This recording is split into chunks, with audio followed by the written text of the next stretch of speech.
go. All right, welcome back. We're live yet again. Maybe. They tried to get rid of us, but try as they might. Yeah. You're going to have to try harder because I can just get a new stream key and do it over again. So you got to get up pretty early in the morning. Yep. All right, so we're back here live. Green flag just dropped, and we are live racing at Sebring International Raceway.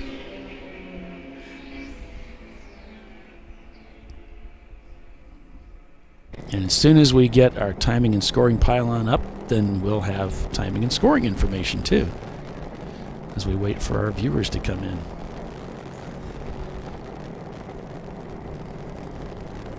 On board with Team Infinity as they're working their way around the racetrack here on our first lap around this beautiful racetrack here. 3.7, a little over 3.7 miles as cars come into the hairpin there. My wife in the hotel right now, enjoying the sounds of the race cars as they come by. Round turn 10. Oh, we got a spinner over in... Oh, yeah, off track there. Driver's right at turn 10 in the grass. Looks like they're pointed in the right direction, though. It looks like an Atlanta Speedworks car. Yep. Yeah, looks like he's made it back onto the racetrack and just in the nick of time because there are a pile of race cars coming down on your backside, buddy. Yep. Here comes Tiffany into 7. Whoa, a little lock up there. Yeah. Hey, no problem. We're going to test those tires out early this morning. Tires and brakes. Yep. They work. Bingo. She's on it.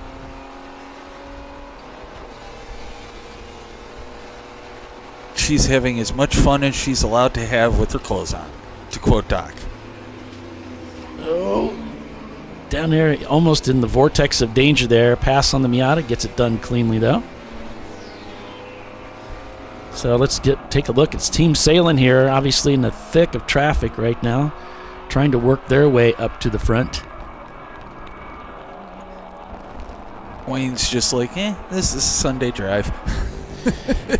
Team Infinity behind the wheel of one of their 2 team cars that are out here this weekend. That very familiar J30, the 94 Infinity. The Shark car, we call it. Marathon Motorsports, the number 3 car.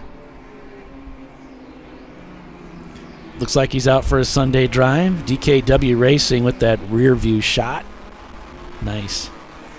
And JB Bugs with the pedal down. Floridian Motorsports also running a camera this weekend. They've graciously shared us their feed, as well as a team called Collectively Worse Motorsports in a 98 Dodge Neon. And then Michael Bull's team, the Running Bulls team, which Andrew Sides races with them.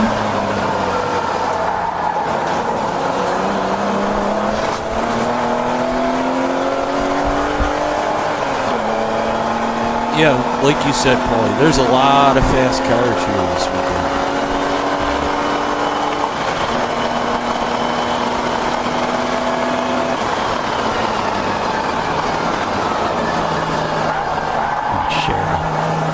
Real quick over to my feed, so everybody's got that. Because we lost a bunch of our viewers in a little pickup. Down on YouTube.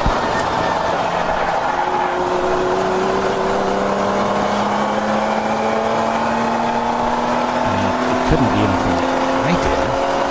I don't blame you, Paul.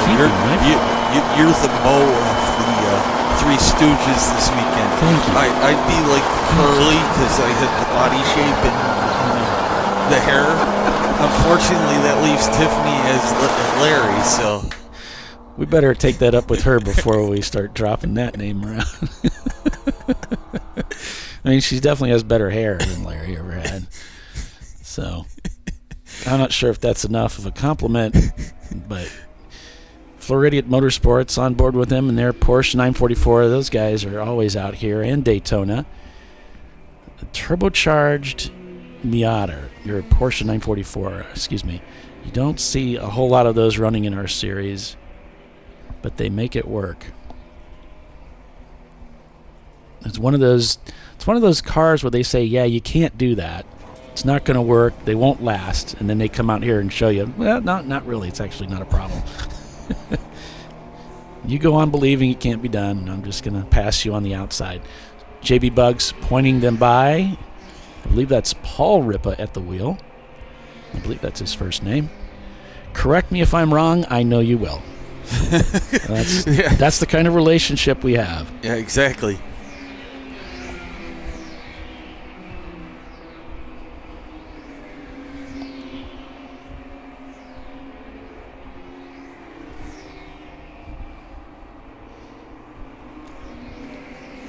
So thanks for joining us, everybody, here on Champ Car Live, presented by AutoZone. AutoZone back again with us next year, supporting Champ Car Live. So we certainly appreciate everybody at AutoZone and for their continued support of the series and this program, so that I can keep my phony baloney job. And I can volunteer. You can volunteer to put up with this stuff, yeah, which is, definitely calls your judgment into question. Yeah, well, as the Gulp racing car had to come out of the pits there, the S2000.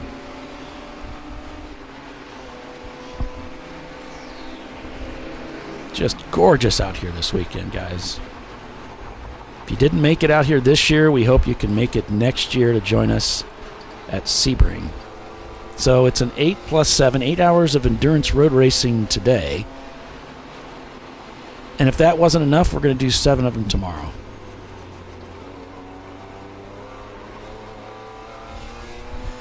And if you're just getting signed in, thank you and welcome. We did have a little problem with the feed this morning. Not sure what happened there, but we got disconnected a couple of times from our YouTube channel, and so hopefully this one stays.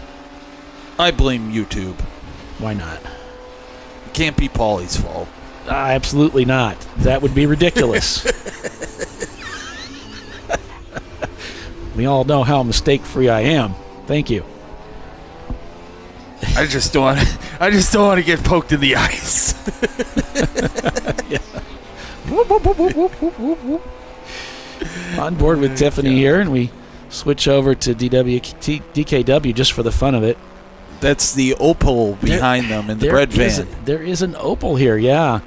It's a B-class car. I passed them on the way down here. The wife and I did, and I thought, wow, that's kind of cool. So, wow.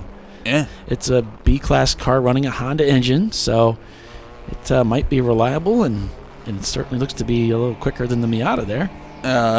Bill Strong is probably over a few rooms over, I won't say the rest. Yeah.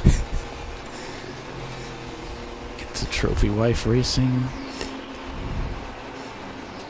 Because he has a thing for Opiles and MR2s. Yellow MR2s. Get that turned down. Sorry about that, folks. Get that monitor on. There we go. Running Bulls Racing. Our good friends over there with that team.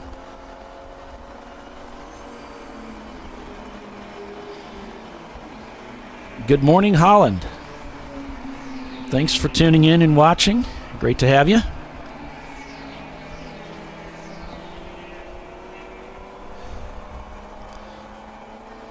Sorry, I'm sending out links to people for the streams so that we can actually get more people watching. Excellent. Let's or attempt to. You have friends? Yes. What's that like? I don't know. Oh my God.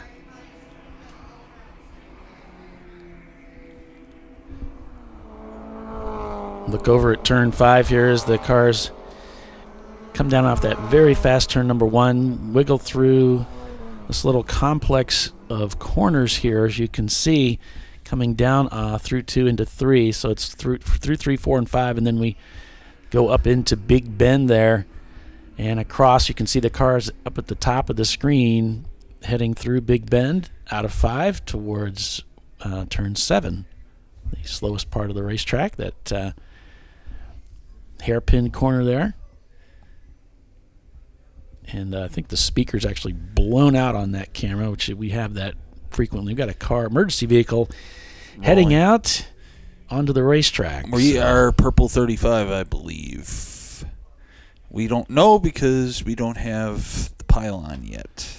Yeah, we also don't have the race control log up and running yet. There's some technical issues they're coming through, so we're all kind of going through some teething issues. That's one of the beauties of broadcasting from my studio in Indiana, is that everything is always just there and plugged in and ready. Well, whenever I go to a track like I did this weekend, you have to unplug everything, carry it, and then you're relying on some of the resources of the track, like their internet and that kind of thing, and you never quite know what you're going to get when you get there.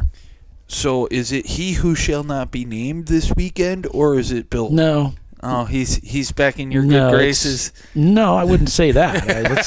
Let's not go crazy or anything. It's just it's the track. Every time I come to a track, it's always a bit challenging to, it's part of the stressor. There's always some issues you got to work through. I found myself running cables through ceilings and that kind of thing yesterday as we were getting things set up so we could have internet. It sounds like fun. I was working and then flew here, got delayed, and then got in at midnight after waking up before 4:30 yesterday morning. Oh, it was great. Nice. Yeah. Joys of working. It's not the work that it's just darn inconvenient. Work, that is. Gotcha. So if you're just joining us, welcome. Welcome to ChampCar.Live, presented by AutoZone. It's the TireRack.com Champ Car Endurance Series race, the New Year's Double from Sebring International Raceway. I'm Paul Veltum, joined by Billy Salen of the Salen's Racing Team and Tiffany Alexander, who's in the race car right now. She'll be joining us after her stint. Or maybe she won't. Yeah.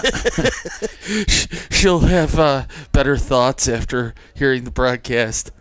Yeah, we'll see if she's come to her senses or not.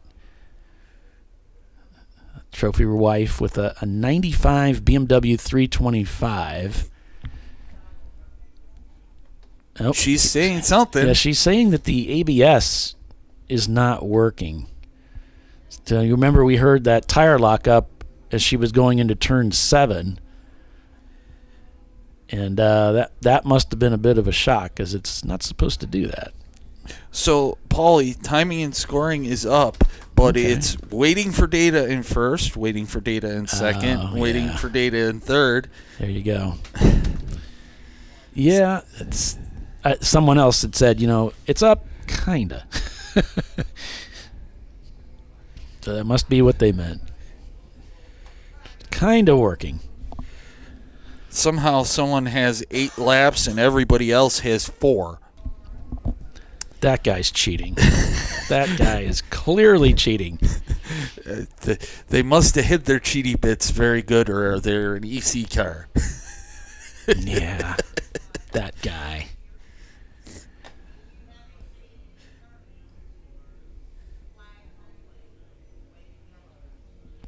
So yeah, 96 teams signed up for the race this weekend, and we had, I think we had a couple cancellations. And I know my colleague Bob Varsho tells me, he's been trying to teach me how to do this job, and I'm not very good at, listening. But he said, you don't talk about the teams that aren't there. We had a couple cancellations. Racing for Heroes was one of them. So you see how well I listen and pay attention. Triple R Motorsports also, their Ford Mustang canceled on the race, but the others are here, and they're on board with us. So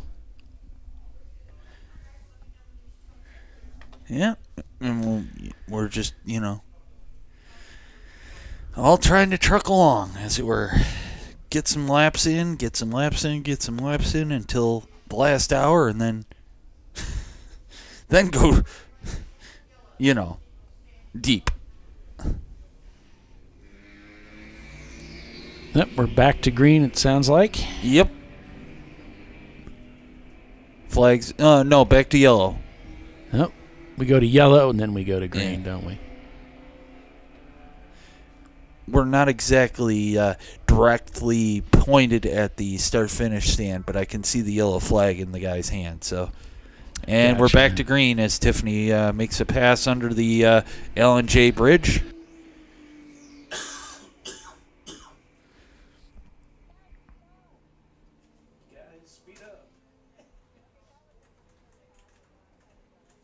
Oh, she passed somebody under yellow.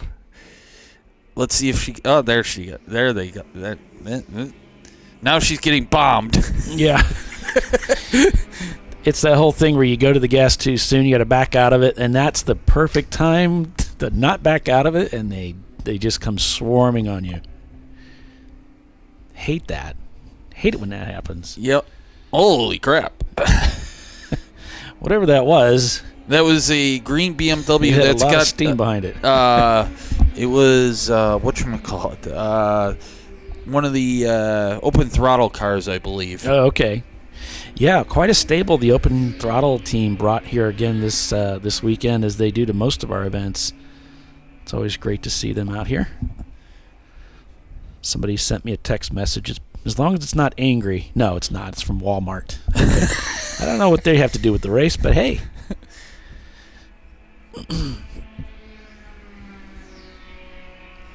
Well, maybe they could sponsor one of the teams. That would be fine. I bet they can swing it. Give us a call. We'll get you, maybe sponsor some races for us.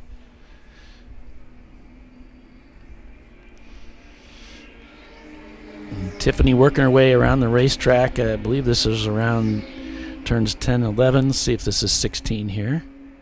Yep. Out on Ullman. Gulp racing up ahead. Alban Straight, the fastest straightaway section here. Just wind the car out completely and then dive into one of the trickiest corners on the racetrack. Turn 17. There goes another open throttle car on the inside there. That's a sharp-looking green. I like it. Not too many people like green. You got to, it's like, I don't know. It's one of those things. You either like it or you hate it. I'm good with green. I'm good with green, too. And I like orange. So I'm really strange. As long as it's not yellow and an MR2, it's fine. Yeah, I'll go along with that.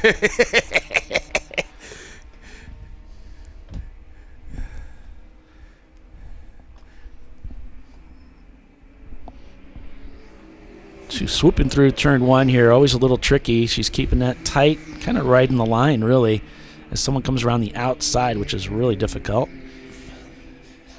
Through 3 and 4 here. Yeah, that was the open throttle car. She's having a heck of a battle with them. Yeah, and I'm a little surprised that E36 has probably got the guns to outgun the BMW that she's driving, but seems to be able to keep up. It's E36 versus E36 roughly. It's Paulie, come on, it's the driver, not the the car. That's right. Hard braking. You see the pylon counts down to 1. This is the turn-in point. She's held up a little bit here. Doesn't quite get the line that she was hoping for with the traffic up ahead. Trying to carefully maneuver by this 911 Miata. Very fast through here. She sets up for this hard right-hander coming up. So they'll brake.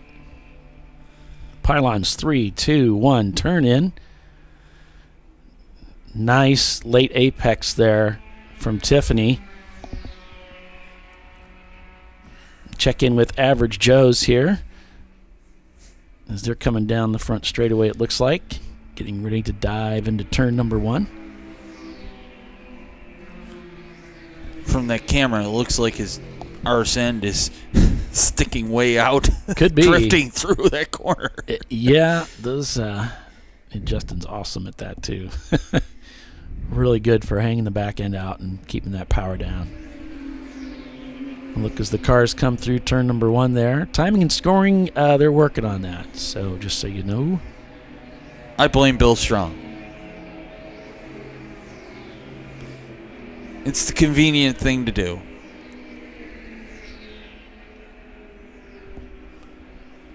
A lot of pointing by here, collectively running very slowly. Looks like he's having trouble with keeping that car motivated. Yeah. Wow, he is getting buzzed there. Not sure where he is. Can you tell? Is this 17? No, this is yes. No, this is He's grabbing gears here. That is 17. 17 to 17A. So coming into the pits here, unfortunately didn't get smacked. Yeah. He is well off the pace. I don't think he can find a gear, or if he can, he's trying. Yeah. I don't hear any grinding though, so. Yep. Which he's trying to wave.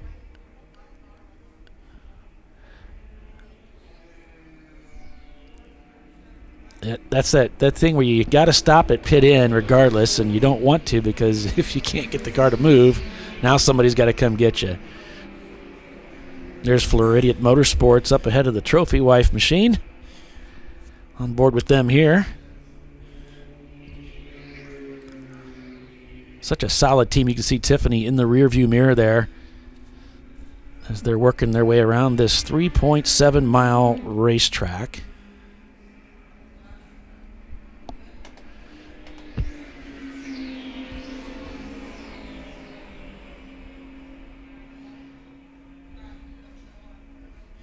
So at hey, we've got our board up. Yay. Yeah, we'll see after this thing shakes out. Showing Marathon Motorsports leading the way, but give it just a little bit of time to populate, because it looks like it's just looking at that preset. Let me see if I can change that.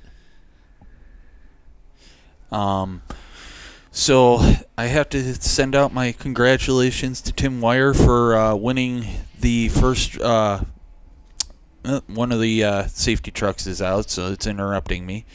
How dare they? Yeah, exactly. I see him going that way. There they are. Oh yeah, he's just passing. Yeah, they're going pretty quickly. I don't know.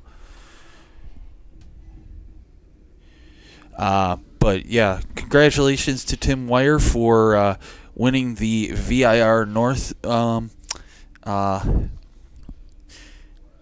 iRacing race for iRacing, because that was Team Salen's first virtual win in Champ Car.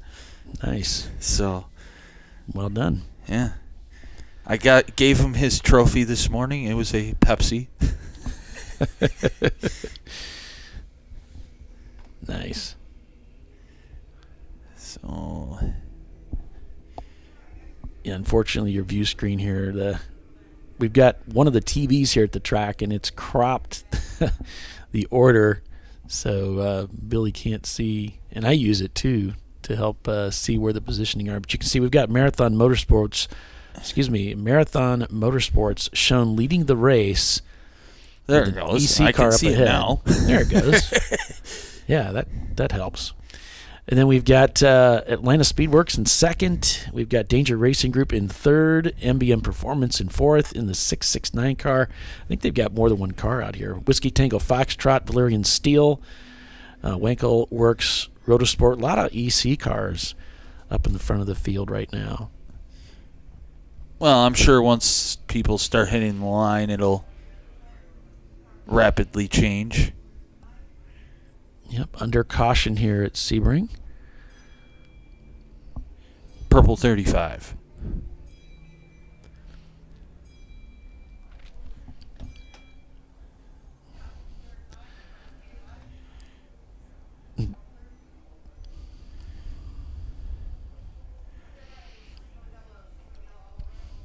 Single yellow.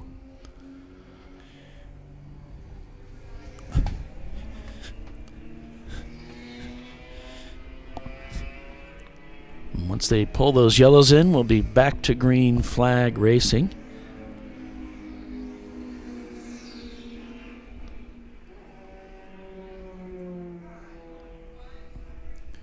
Pull flags. So we're back to green flag.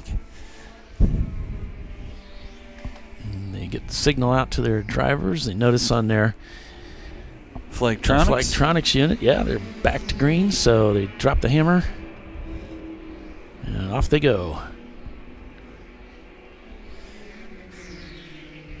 JB Bugs on the run.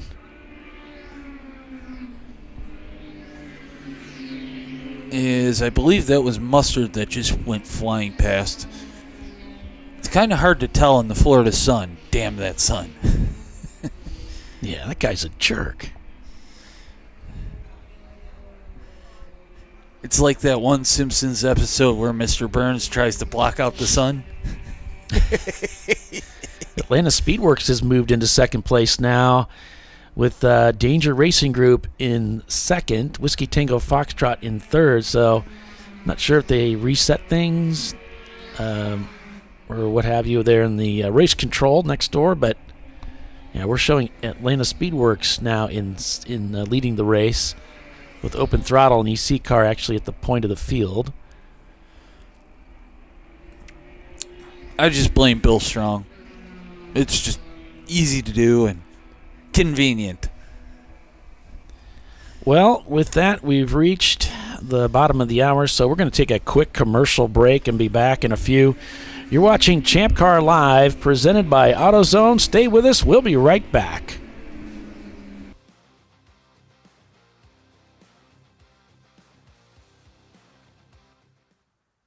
I probably need new tires. You do. What if they sold tires online? We do. We're TireRack.com.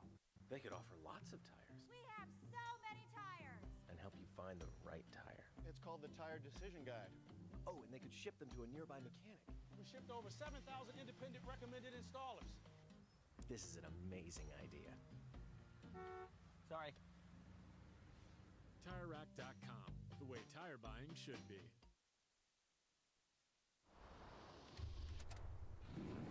Bring on the frozen tundra, the grinding gravel, the cratered concrete, the rain-soaked streets. Come on, road. Do your worst.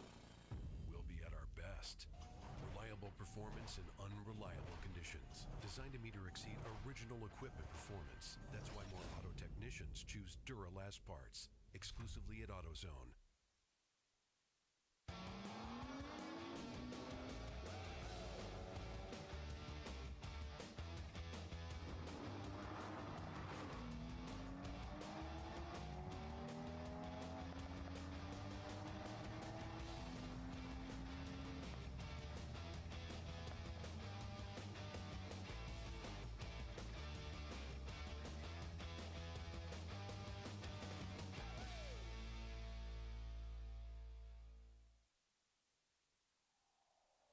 Discovery Parts is a veteran-owned racing and safety equipment company. While we're located inside Atlanta Motorsports Park in Dawsonville, Georgia, Discovery Parts can also be found at the tracks, supporting a number of Champ Car Series events. We take pride in being a reseller of the best of the industry to Champ Car teams and drivers. We know racing, love racing, and look forward to tomorrow to even more racing. Visit us at discoveryparts.com.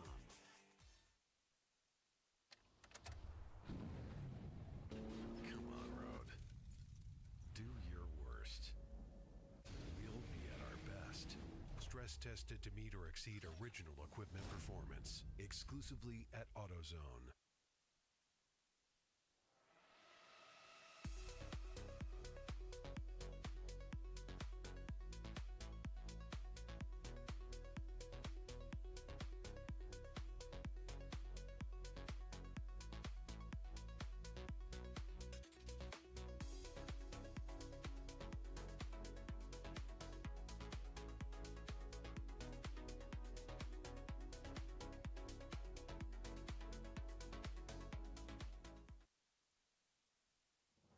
Lifeline's continuous commitment to research and development ensures that we supply the most innovative and cutting-edge products available. Used by the majority of the world's motorsport championship-winning drivers, teams, and constructors, Lifeline has a stringent and proven history of success. Lifeline's continuous commitment to research and development ensures that we supply the most innovative and cutting-edge products available.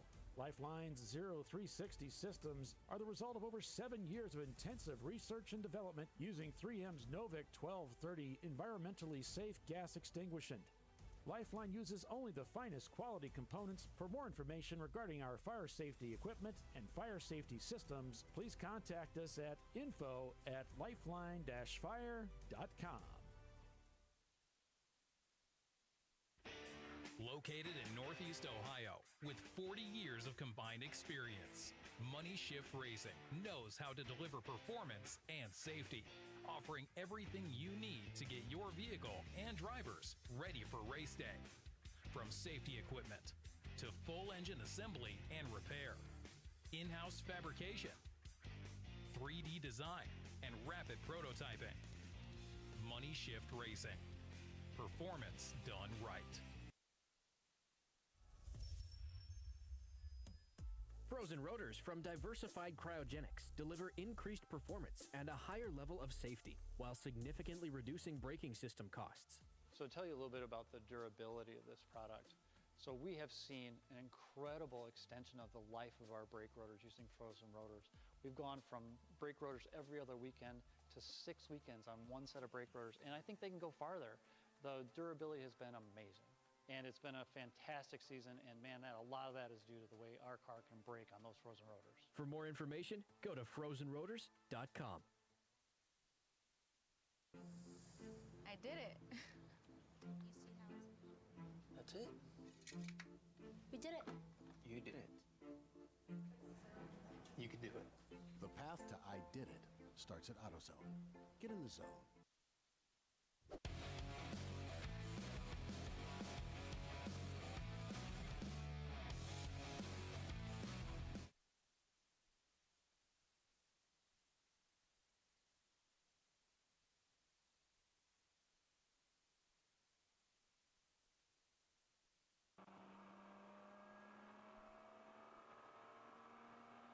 All right, welcome back, everybody, to ChampCar.Live, presented by AutoZone. Go ahead. Yeah, that one's you. Figure it out eventually. All right. Back on board with Team Sail and Danger Racing Group, shown unofficially in the lead of this race over Whiskey Tango Foxtrot, MBM Performance, Glazed and Confused, and Running Bulls Racing. Going over to Running Bulls here. Everything looks to be in order for that team.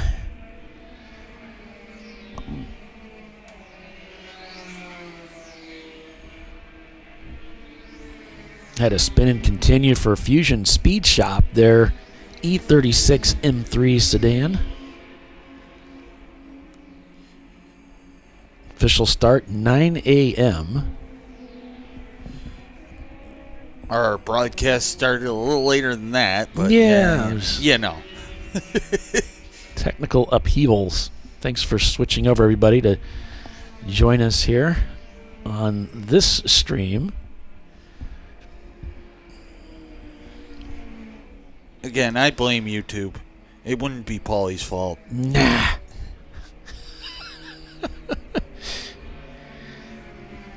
Team Infinity, you know, it's another one of those teams like the Salins group that have spent so many races here, so many laps that they have clocked at this racetrack.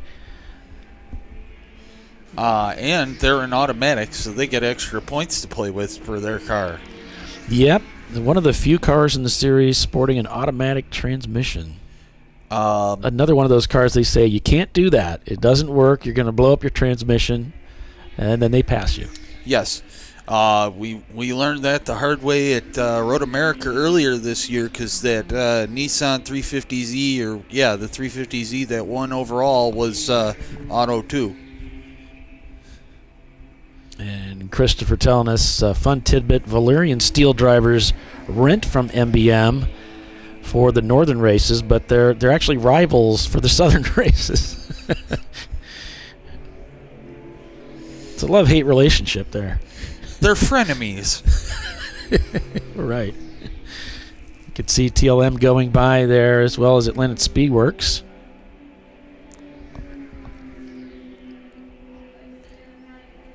Looks like the former Jackie Yates car going by there. You can see that nose dip a bit as some of them are touching the brakes as they turn in. I could never figure this corner out in the Mustang for the iRacing series because you had to brake because the thing was stupid fast, but the tires are so skinny. Yeah. So you're like going in there.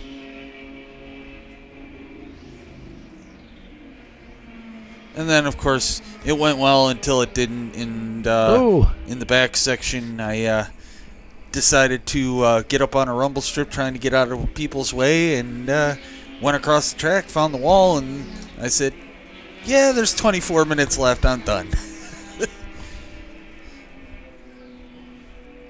Corvette getting wide going into 17 there. Manages to hang on to it.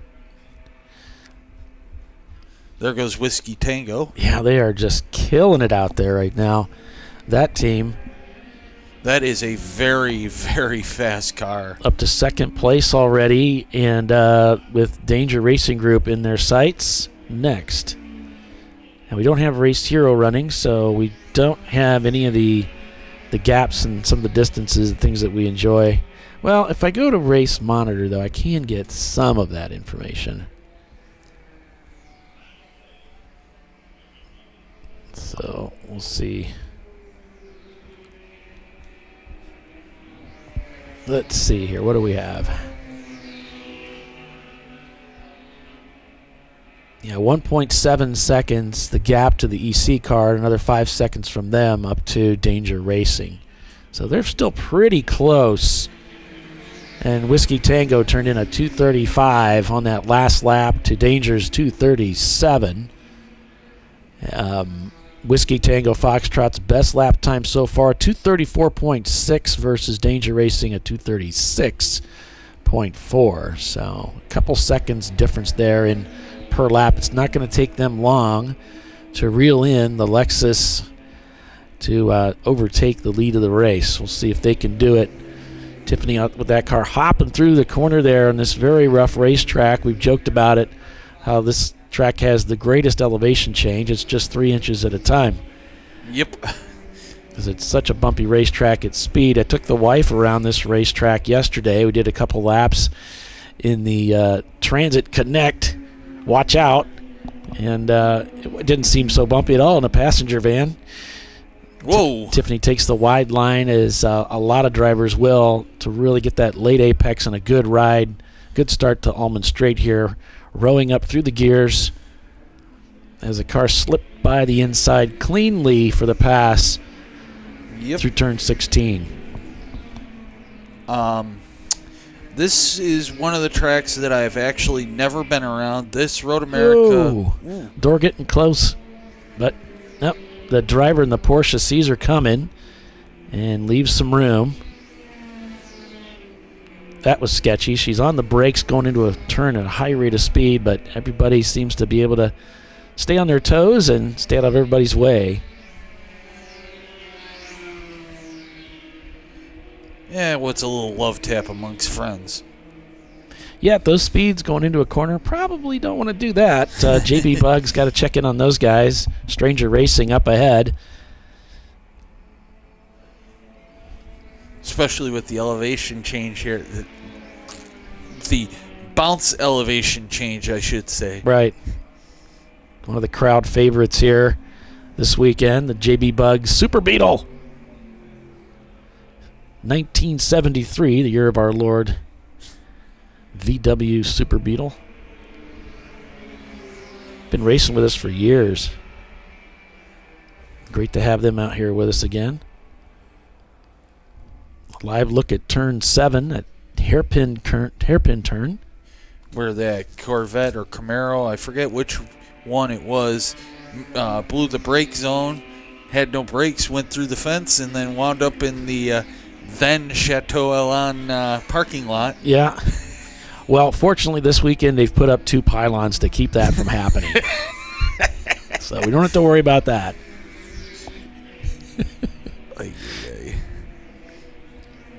Thank goodness. Somebody thought things through. Average Joe's here on board with them. I'll have to clean up that feed. And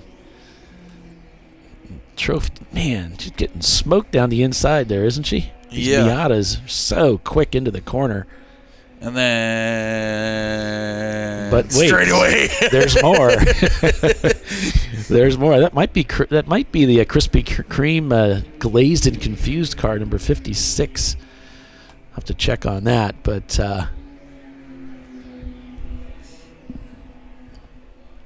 Danger Racing still shown in the lead with Whiskey Tango Foxtrot in second place. MBM Performance in third. Team Salem Mustard now coming on the scene there behind them.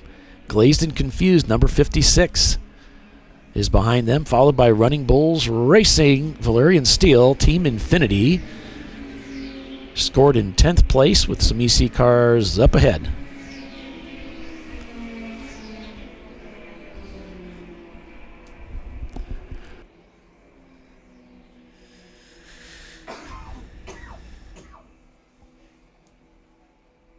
Yeah, Timothy saying, love any VW. I know. What's not to love? What is not to love? They're great. Yeah, great until they don't work. Oh, they're great even when they're not working. I mean, have you seen this car? It's just... It's cool. It's adorable. Yeah. I mean, it's adorable. One of the Atlantic Speedwork cars up ahead, looks like. I don't know. It's a blue Porsche.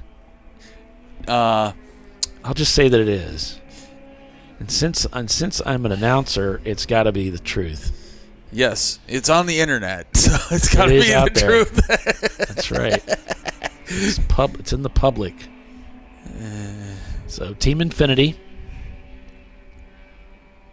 Whiskey Tango's gotten by. That EC car may have dropped away, so now we're showing Danger Racing Group with Whiskey Tango behind them with about a 3-second gap. So we'll see what happens there. Team Salem Mustard still on the hunt, turning that 2:33 on that last lap. Very nice, respectable lap time here. Definitely amongst that top 10. They are the quick car in that last lap. Team Infinity dispatching another competitor as they work their way up through the field. Marathon Motorsports, TLM, found two of their cars in the hotel gift shop inside display boxes today. Nice. Yesterday. So, did you buy it for them? I didn't buy one for them. No. So they're still there. If anybody wants to drop by the hotel and pick them up, they're pretty cool. It's a Porsche and a Miata.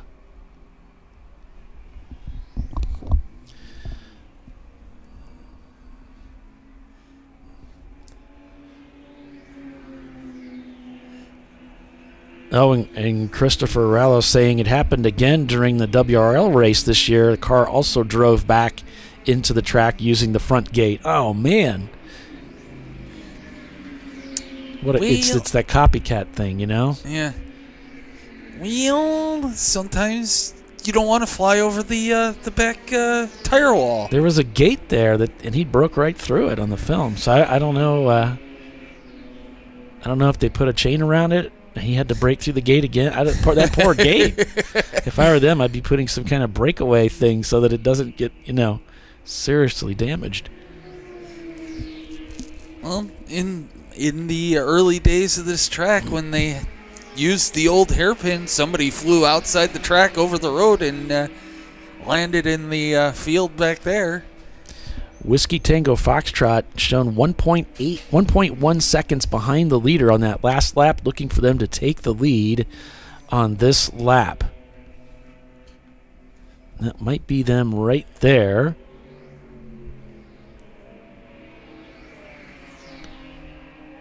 Oh, Tiffany getting crossed up, but she gathers it up. We're just going to blame it on the anti-lock brakes not working for her. Well, yeah, you're used to that working, and you've got all your timing and everything down, and then you show up and it quits working. That could be kind of sketchy. The shark car got his butt rotated quite a ways, but gathered it back up. That's the thing with automatics. You get that rear end out, you hit the power, and straighten right back out. Yeah.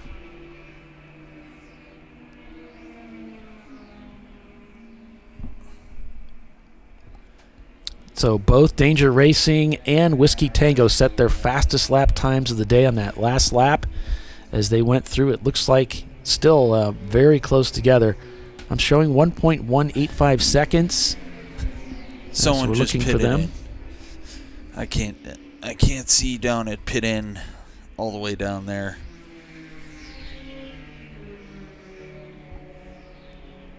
There's the cars coming down that front straightaway.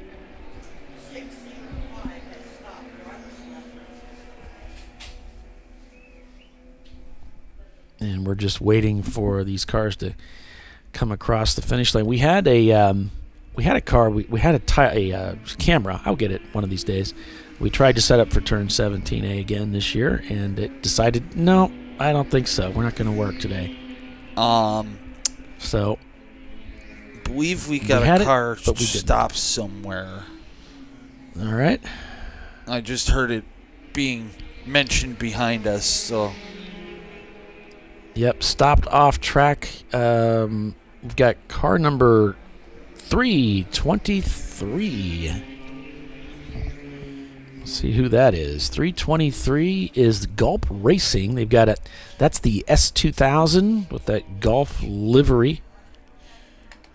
And there's a car in Sunset, the end of Sunset, parked. Turn 17.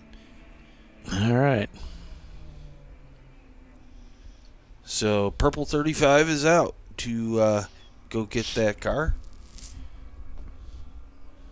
Should be a relatively quick one. It's not too far from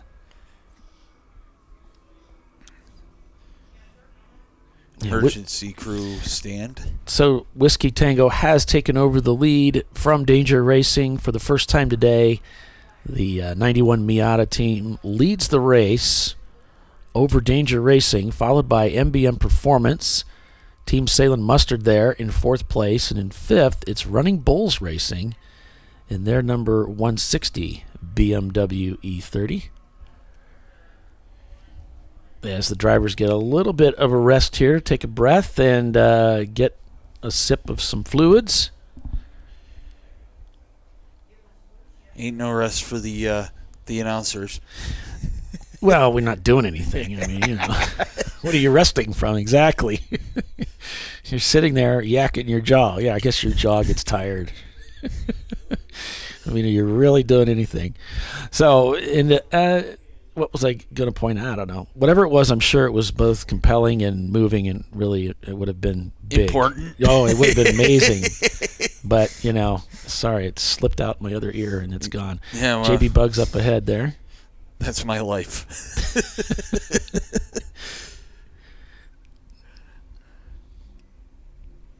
Going through turn 7, it looks like there, the hairpin.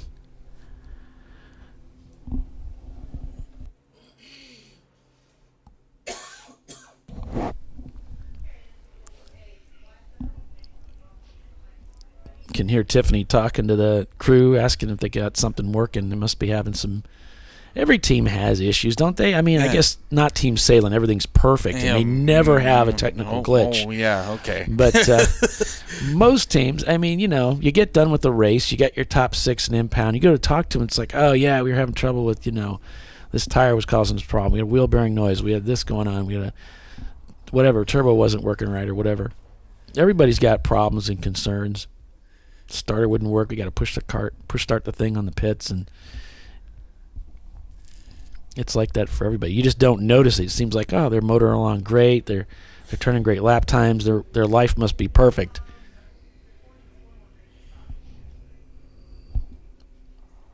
Paul Ripa at the wheel here of the JB Bugs Racing Super Beetle.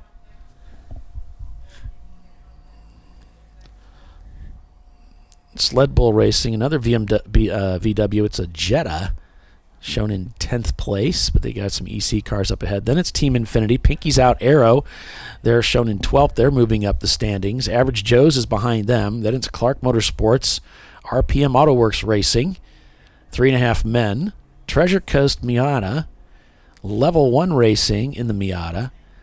Then it's the Salen's Ketchup car, shown in 22nd. DVM Racing in that rear camera view that we've been enjoying this morning, shown in 23rd. Bennett Engineering Motorsports in 24th.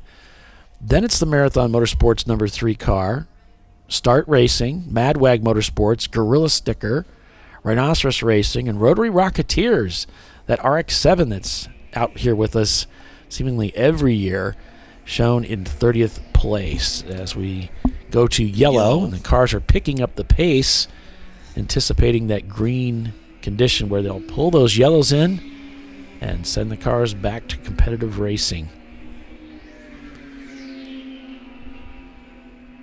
Car being towed down the pit lane, the tow of shame.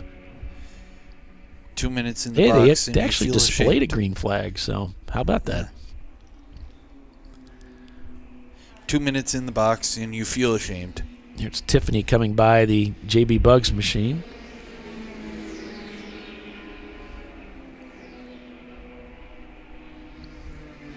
Right down the center of the lane here. She goes into 17. She'll be a little wide here and then pinch it back to the inside because she had to enter from the middle of the track. On the power here, lets the car walk out to the wall there and then down the front straightaway to start another lap here at Sebring International Raceway.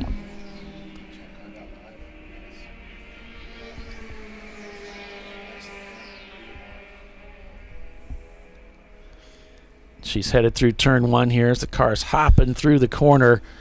The car just up ahead. She's looking down the inside going into 2 and 3 here. This complex gets it done. Yep, holding it down on that inside. She wants that inside line all the way through that corner. Mid-tracking it here. She looks for that late apex. Back on the power to get into Big Bend under the bridge. Headed back down to the hotel.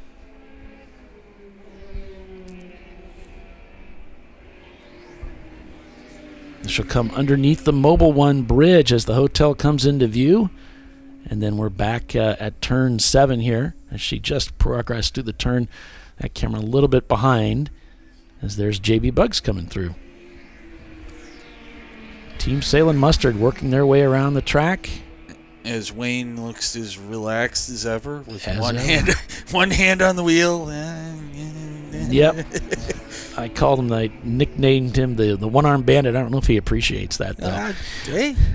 Whatever it is whatever it is, right? Exactly. They probably don't listen to us anyway. So. Oh, they do watch the broadcast ever since I started helping out. Oh, so. No. Oh, well. So, yeah, Whiskey Tango leading over Danger Racing, MBM Performance, Team Salem Mustard. Then it's Running Bulls Racing, Valerian Steel, and Sled Bull Racing behind them, shown in 10th place overall. But we've got these EC cars in the mix, and those EC cars do not qualify in Champ Car for a podium position, so they would be removed from the standings, overall standings, at the finish of the race, the conclusion of the event. They're like pesky Miatas. They're everywhere, the EC cars. Yeah, they're allowed to run with us. They run outside of our rule set, but the idea is we want to allow some teams to come and bring what they have as they work on their car to get it to be classed appropriately so they can compete for the overall win. So we want to include them, allow them to run with us as they work on moving their cars into a classed position. Round 17 with Average Joe's here, 17A. You can really see that car hopping through the corner with all that side load. They go down, whistling through 17. Now it's down the front straightaway again. To start another lap, there's JB Bugs coming through. And TLM Motorsports, Marathon Motorsports, their number 3 car.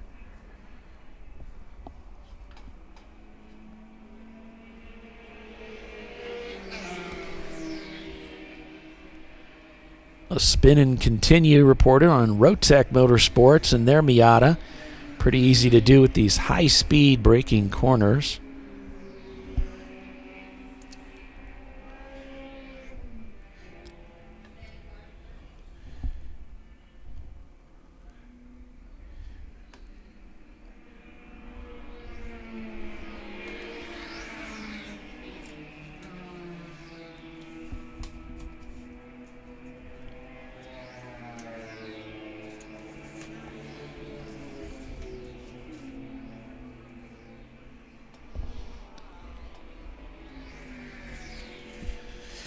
So I guess Tuttle Motorsports did not get their new Cadillac build finished, or were too busy building new subdivisions down here in Florida somewhere, or something of that nature. Yeah, I know they've been working on a car, so. Yeah. Their Cleveland Browns are doing well. They got to be happy about that. Yeah. Looks like there was a swap that just took place between MBM Performance and Team Salem Mustard, as the Mustard car has now moved into second place overall. With that, and they set their fastest lap time of the race, did the Salem's team with that 2:32.8 to Whiskey Tango's best lap time of a 2:34.1. So they are showing the superior lap times are the Porsche team, and 16.2 seconds the gap for the Team Salem Mustard machine for a possibility of overtaking the lead of the race during this stint. We went green at 9 o'clock. So we're just about 1 hour into the race here at Sebring International Raceway.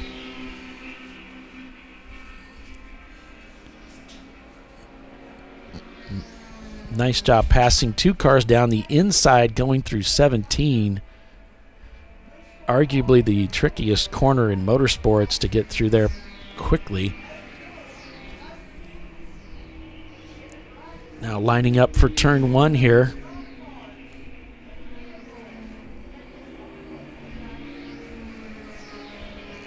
Tricky through here because you got to check your mirrors at the exit there. You've got cars coming out of the pits, blending into race traffic right there too.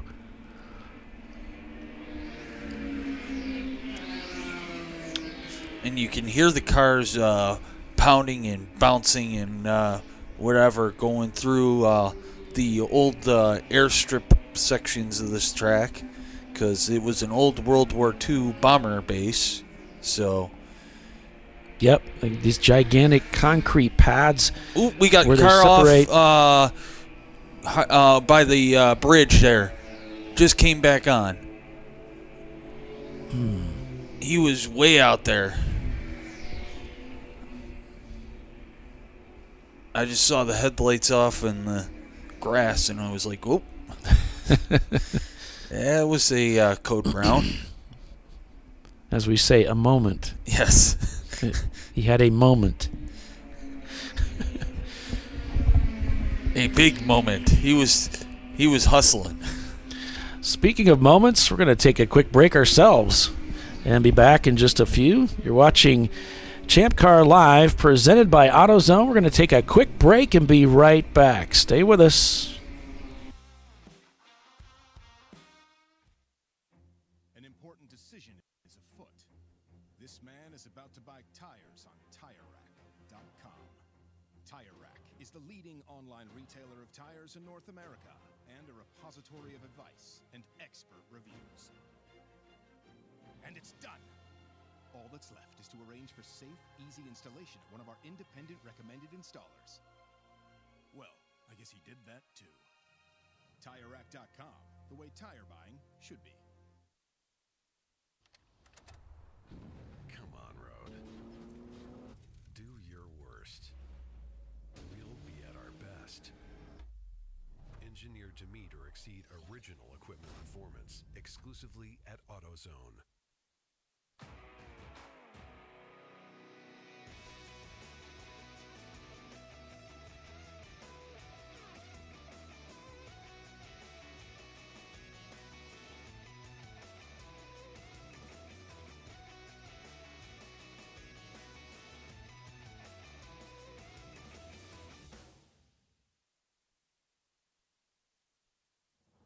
Lifeline's continuous commitment to research and development ensures that we supply the most innovative and cutting-edge products available. Used by the majority of the world's motorsport championship-winning drivers, teams, and constructors, Lifeline has a stringent and proven history of success. Lifeline's continuous commitment to research and development ensures that we supply the most innovative and cutting-edge products available.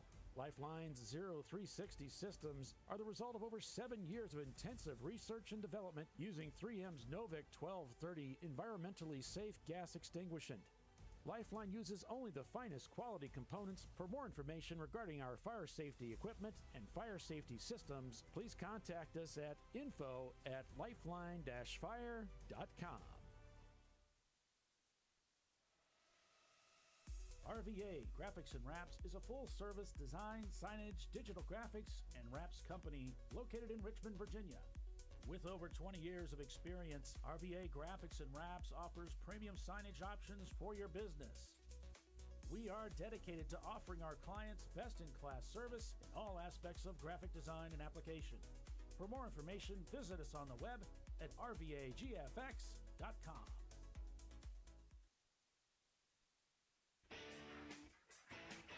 Located in Northeast Ohio with 40 years of combined experience, Money Shift Racing knows how to deliver performance and safety, offering everything you need to get your vehicle and drivers ready for race day. From safety equipment to full engine assembly and repair, in-house fabrication, 3D design, and rapid prototyping. Money Shift Racing. Performance done right.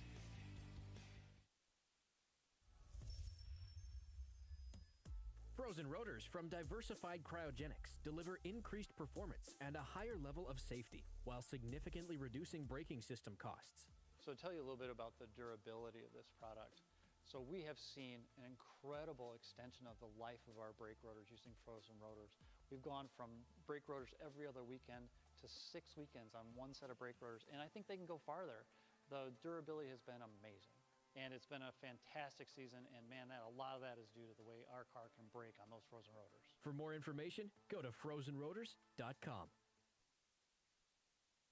Nice. Yeah, I heard about this. So I would actually go with the full synthetic. Ceramic pads for the Duralast rotors. I did it.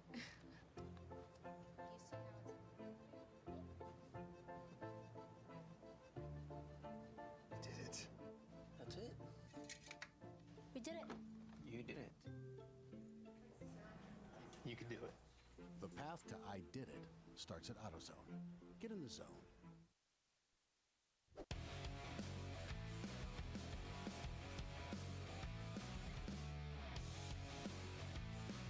All right, welcome back to ChampCar.Live, presented by AutoZone.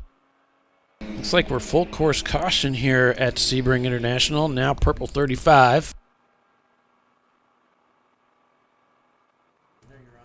Alrighty. Car 45 was meatballed for exhaust dropping, falling off the car. That's the Panthera Racing team in their Toyota Supra. You gotta chain that thing up so that it doesn't drag on the track. If your car's ever going to break anything like that, it's going to be here. You can bet that after the race there will be a pile of exhaust parts behind the tower here for people to claim at the end of the race. I mean, it is an old World War II bomber field, so, I mean, dragging stuff on the track isn't going to make a difference much. No, it's these giant concrete pads have these big seams where allowing them to float, and so that you've got these, all these bumps as the cars trundle across them, and it'll knock your fillings out. Mm-hmm. My dad said it was like getting punched in the head going through one of the corners. Ooh. It could be he was getting punched in the head by roll bars or something. No, there's just, him getting bounced around in the seat. Bounced around so violently, yeah. So, looks like MBM Performance shown now in the lead of the race, with Whiskey Tango having fallen to second. Team Salem Mustard in third. Danger Racing Group in fourth. Then we have Sled Bull Racing, Red Bulls Racing. If that doesn't confuse you, I don't know what would. Valerian Steel behind them. Team Infinity now in 10th place. Way to go, guys. Yeah, there's a lot of running and sledding bulls out there. Yeah.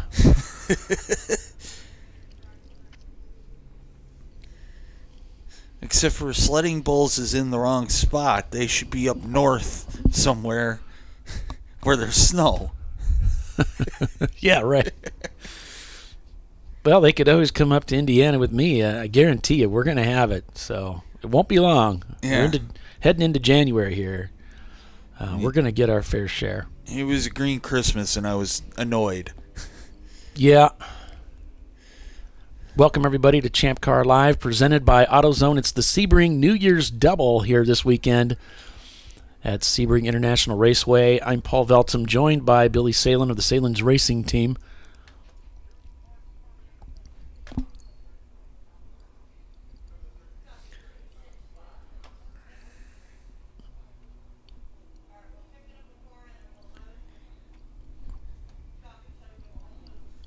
We can hear the crews talking back and forth there, even in an open-air car.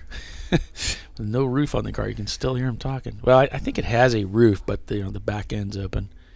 Well, we're under purple 35, so yeah, that would assist in being able to hear. It's pretty awesome that our camera that's facing the wrong way can pick up the audio of the driver talking while driving on a racetrack. It's like, okay, that's pretty cool with an open-air cockpit.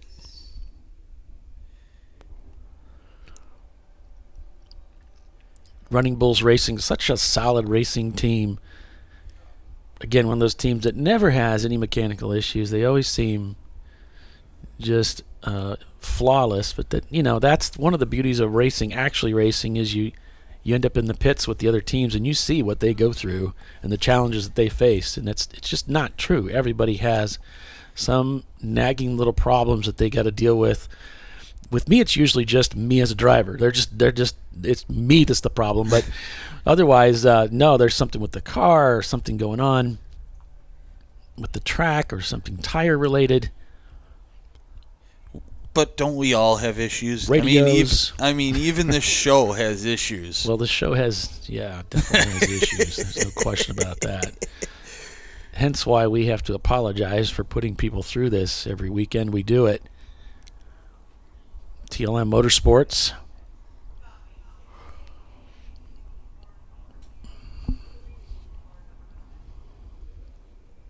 DKW Racing. Floridian Motorsports and JB Bugs. I think we lost the JB Bugs feed for some reason, so keep an eye on it, see if we can get that back. I'll try and do a reset here.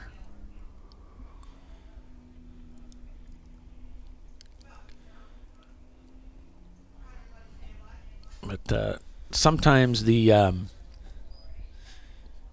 if our cables that provide power to the cameras on these tracks that are real aggressive like this, they can become damaged. We even tape them into the chassis that we use to attach to the cars, but sometimes they'll become disconnected, and so we'll have camera for a while, and then once the internal battery in the camera dies, we lose the feed, and it looks like that's what's happened here with JB Bugs. We're back to caution here. Yeah. Just waiting for that green flag to come out to take us back to racing. And we're showing MBM Performance, number 669, leading now over Whiskey Tango Foxtrot with Team Salen Mustard in third place. The gap just 2.2 seconds to WTF. So this should be interesting as we go back to green. There you can see the Miata in their sights. The Miata dodges to the left for a pass down the inside to move into one. Team Salen left on the outside behind back markers. That's not going to help their bid to overtake. It's still early. As they go through turns 2 and 3 now. Looks like a Miata separating them. You can hear the tires protesting. Putting down power here is definitely the key for the Porsches. It's a little bit wobbly there at the exit in this I call it Georgia clay, although we're not in Georgia. You can see it all around the racetrack, though. That orange, sandy, pinky, dirty seashells. Yep. From 100 billion years ago. Car head getting a little twisted there in the corners, trying to trail brake it in there. Got a little deep, it looks like, going into the corner. Might have been looking in their rearview mirror as the Porsche was closing in. Winding up through the gears here. Looking for that right-hander, turn 10. Kind of pinned to the outside a little bit. Makes a nice swap back down to the inside for a late apex of 10. Swinging around the outside here, looking to catch up with WTF. Coming down again. We see tire smoke up ahead as one of the cars gets in a little deep. There's like 9 cars going through that corner right now. It's a busy place to be. It's like I-4 trying to get here. It's holiday traffic in Orlando. What do you expect? Heading down to 16 here. The 66 car just to the left of the Porsche. Excuse me, that's not 16. Here we go. JB Bugs just up ahead. Swings to the right for the pass as he begins rowing up through the gears down that long almond straightaway.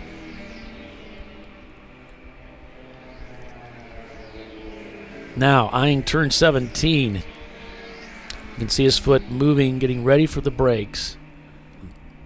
There's some brake pressure. A little bit of left foot braking here.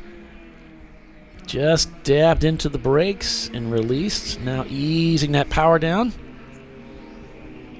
Down the front straightaway we go to start another race lap here at Sebring International. Those tow trucks have been there for a while in the pit lane there.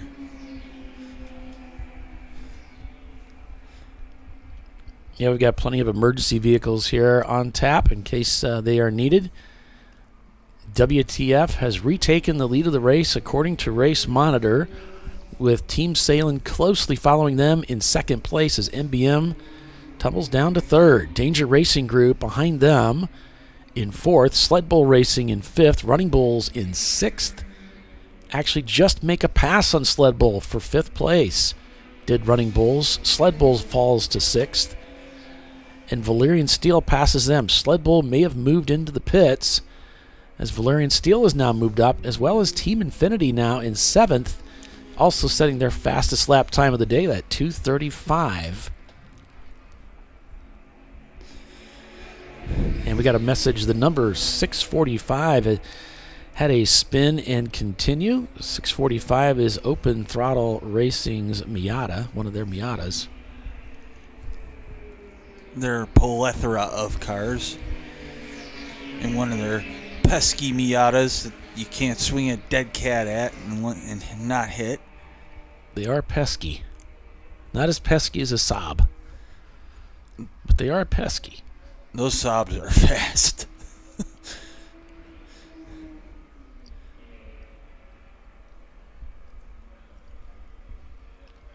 Going on board with Running Bulls Racing.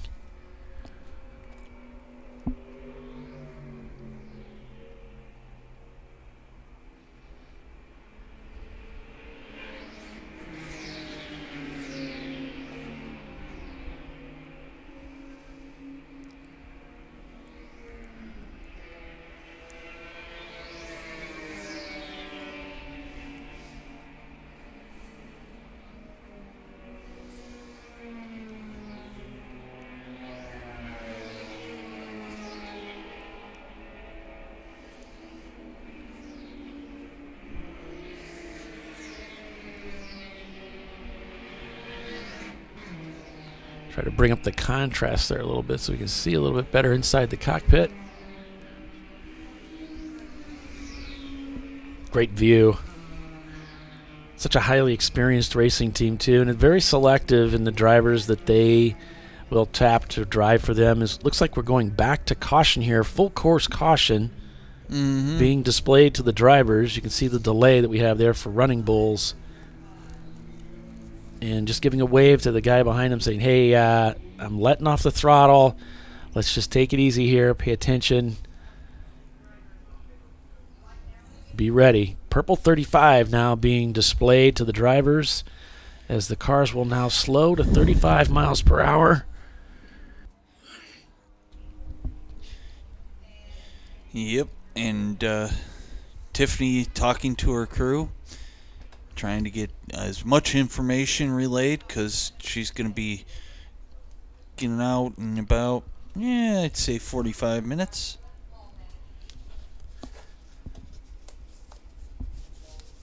Waiting to see for any information that comes back on the cause of the purple 35. We'll let you know. Oops. I believe the cell is filling up right now.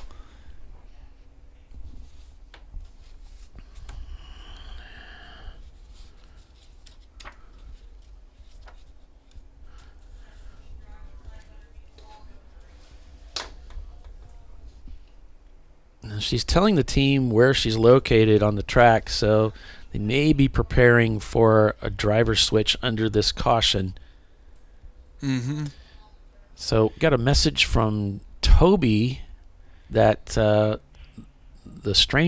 Danger Racing team had hit the wall in turn 14, but I'm showing it at 17A. Maybe. But there was a touch of the wall, but impact of the wall, but no act was taken. And that is the 519 car of Effin Ranger. So we've got more than one Ranger out here this weekend, I believe. Maybe not. Maybe that's the only one.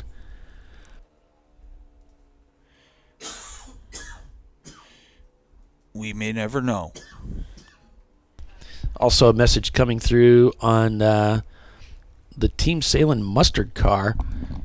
Hit the wall as well. But that's the car that we're on board with, I believe. Yes. So,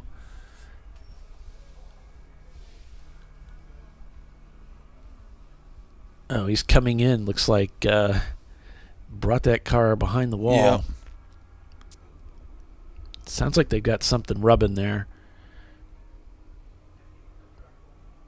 But the steering wheel doesn't look too bad off. Straight. But they've got something rubbing there. Hopefully it's a quick in the fix. drive line, yeah. Something they feel like they cannot rectify in the pits.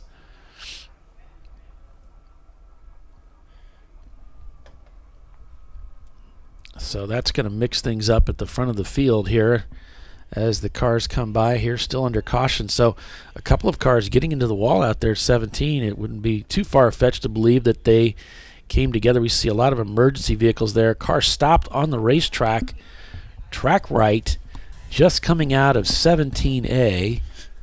Several emergency vehicles are there.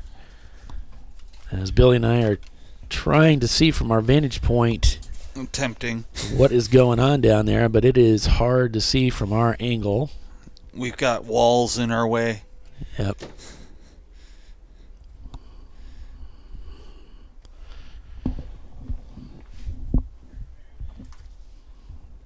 And it's reported front heavy damage to the Salen's Porsche. Shit. That's not good.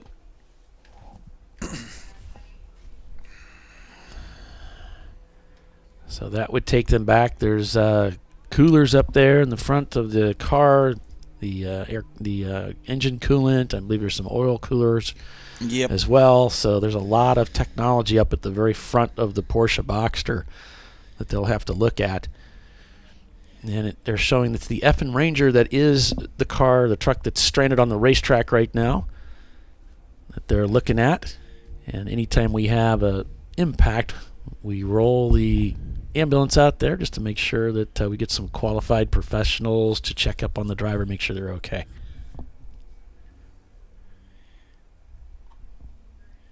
Probably somebody hit the wall and then Wayne had nowhere to go, or at least that's what I'm assuming. First three letters of assume are, though. Yeah. And it'll make it that of you and me.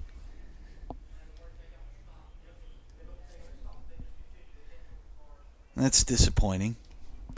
Yeah, it is. We don't like to see that for anybody. But that's racing, so.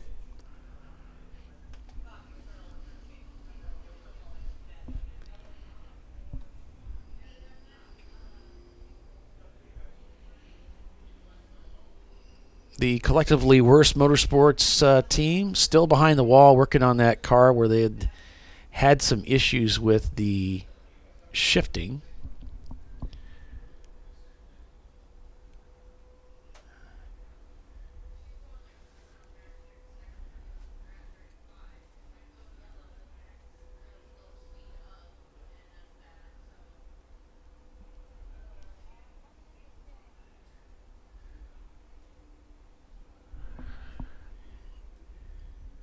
All right.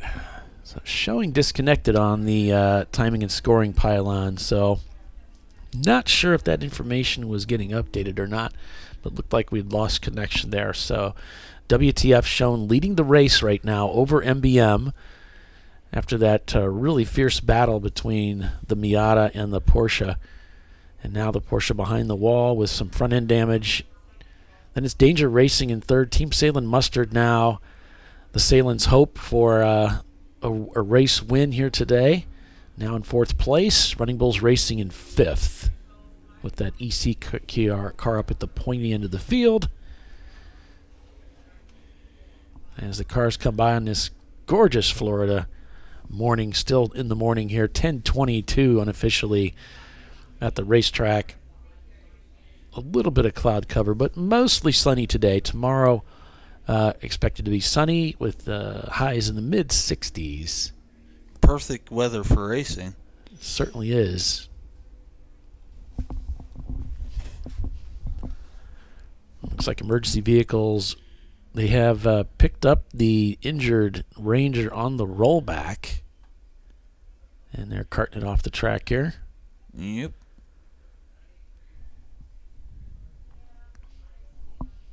Ooh. Yeah, it looks like he got into that to the left side of the car there, got into the wall.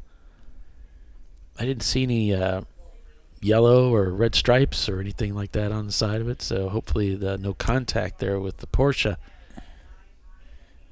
Well, when we go to this commercial break, I'll take a little walk. Yeah, it'd be good to get an update. You know, we're hoping that obviously the team there, driver's gotten out of the car, and they are looking at the damage and assessing what they're going to need to do to put that car back into the field. At least to get it out there and make sure it's okay for tomorrow. But it's difficult to tell from this vantage point, Billy, but it almost looks like the passenger side outside mirror is broken, been pushed out from the door. Yeah, and the driver's side mirror is shattered too. Yeah, it's like both mirrors are gone, aren't they? Yeah, that's never a good sign. No, obviously, I wonder if he was the meat in the sandwich in the midst of all of that was going on over there in 17. Such a tricky corner. That might have been.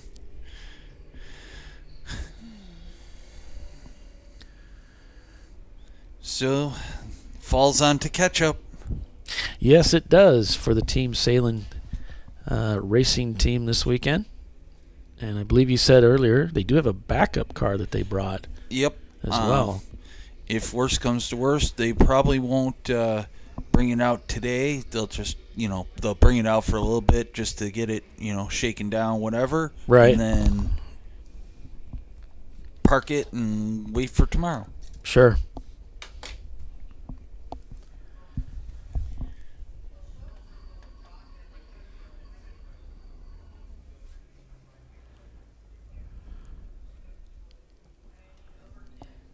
So WTF shown in the lead over MBM Performance, Danger Racing Group, Marathon Motorsports, and Running Bulls, your top five.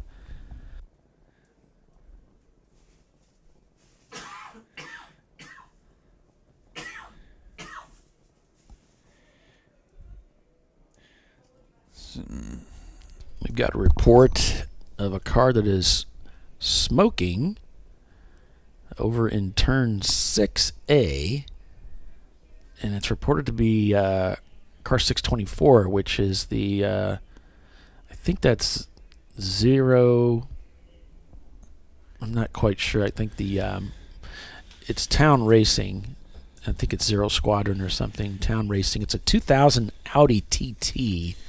Yeah, I saw that one smoking in the pit lane earlier, I believe.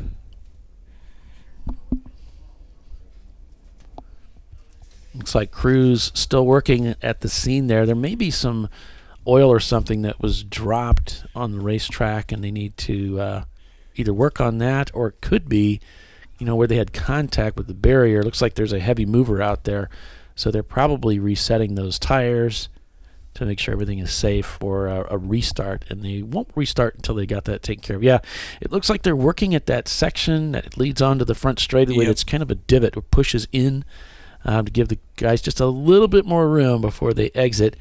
And you get into that pocket too deep, and you're in a lot of trouble because you're going to run out of racetrack room. And the ball's going to come in on you. Yep.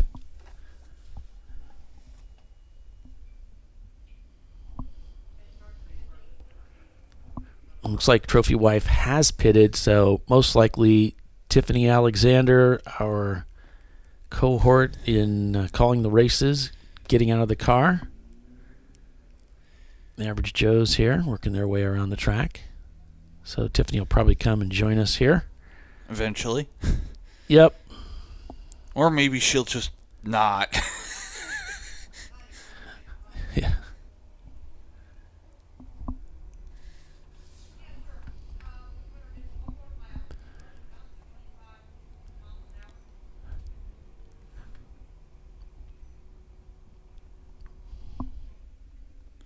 So Team Salen's still working on that car.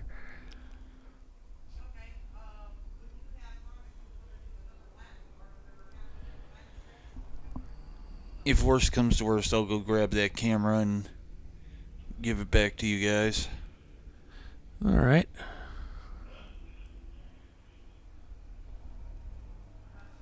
So since we're under caution, it's probably be a good time to go ahead and take a quick commercial break with a little bit of disco music to get us started. So we're going to do that. We're going to take a quick break for commercial and be back in just a few. Stay with us. We're under caution here. Purple 35 as the track is working on the barrier. We'll be back in just a few minutes. Stay with us.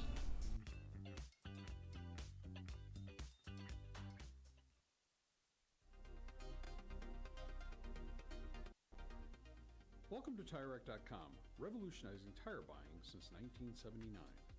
With our unmatched selection of branded products, finding what fits your vehicle and is right for you and how and where you drive has never been easier. Through helpful online shopping tools that include our professional hands-on reviews done at the introduction of a tire and consumer reviews that give real-world feedback over the life of the tire, you can make the right tire choice and find exactly what you need. And if you prefer to talk to someone, our tire testers, our sales team, are available on the phone. And that's how we get you the right tire for you and your vehicle for where and how you drive.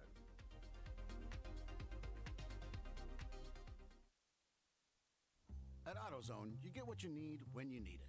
Got a today job? Pick it up free same day at your local AutoZone. More of a tomorrow project? Order as late as 10 p.m. with free next day delivery. Getting the job done just got easier.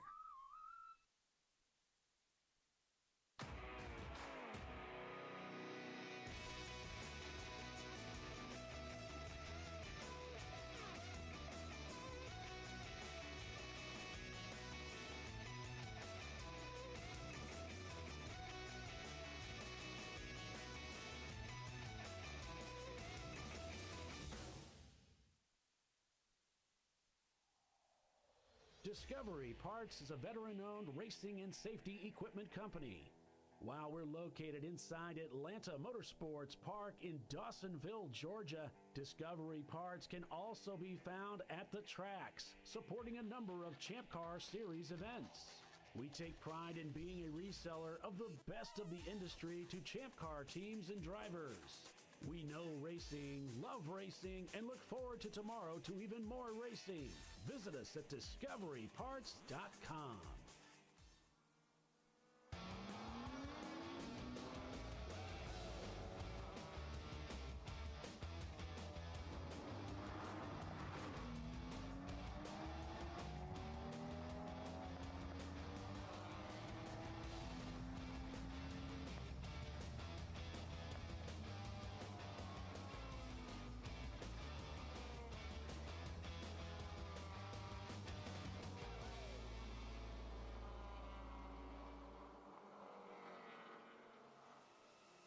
RVA Graphics and Wraps is a full-service design, signage, digital graphics, and wraps company located in Richmond, Virginia.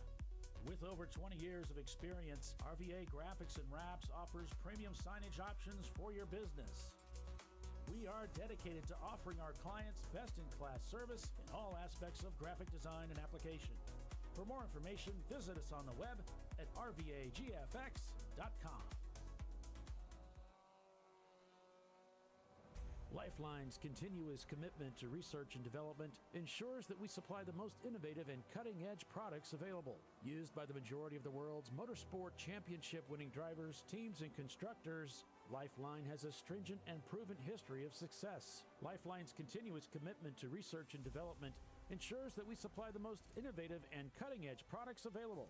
Lifeline's 0360 systems are the result of over 7 years of intensive research and development using 3M's Novik 1230 environmentally safe gas extinguishant. Lifeline uses only the finest quality components. For more information regarding our fire safety equipment and fire safety systems, please contact us at info@lifeline-fire.com. Located in Northeast Ohio, with 40 years of combined experience, Money Shift Racing knows how to deliver performance and safety, offering everything you need to get your vehicle and drivers ready for race day. From safety equipment to full engine assembly and repair, in-house fabrication, 3D design, and rapid prototyping. Money Shift Racing. Performance done right. Frozen rotors from Diversified Cryogenics deliver increased performance and a higher level of safety while significantly reducing braking system costs. So to tell you a little bit about the durability of this product. So we have seen an incredible extension of the life of our brake rotors using frozen rotors. We've gone from brake rotors every other weekend to 6 weekends on one set of brake rotors, and I think they can go farther. The durability has been amazing. And it's been a fantastic season, and man, a lot of that is due to the way our car can brake on those frozen rotors. For more information, go to frozenrotors.com.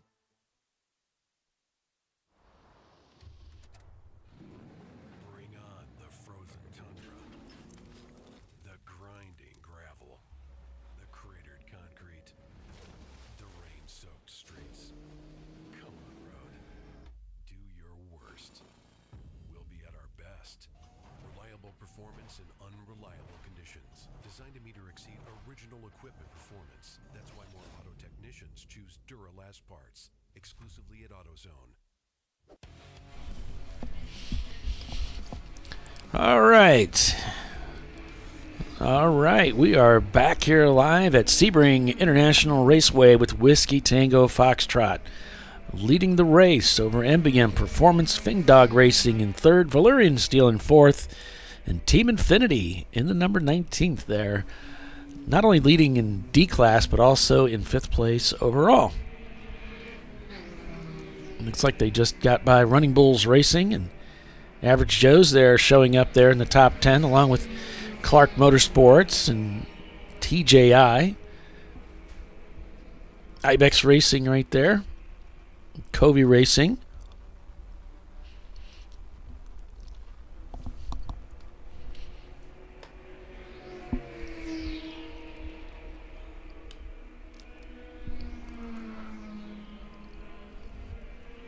Makes the downshift and powers out of turn 7. It's really bizarre watching them negotiate that from this vantage point.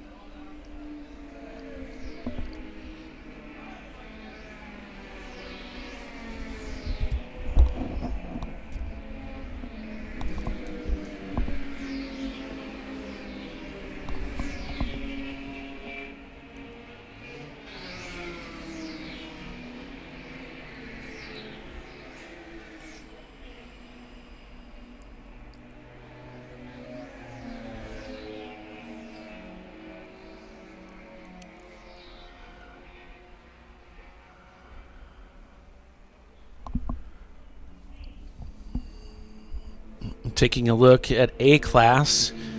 Trying to get it to switch. There we go. Whiskey Tango Foxtrot leads the way over MBM Performance. Valerian Steel in third. Switching over to B-Class. Those are the cars that are notated in red.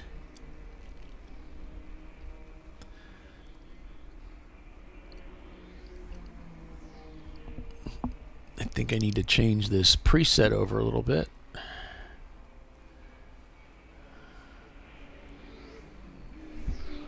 There we go. Looks like Average Joe's leading B-Class over Treasure Coast Miata. Wankel Works Rotorsport in third. Sled Bull Racing in fourth. Rotary Rocketeers shown there in fifth for B-Class.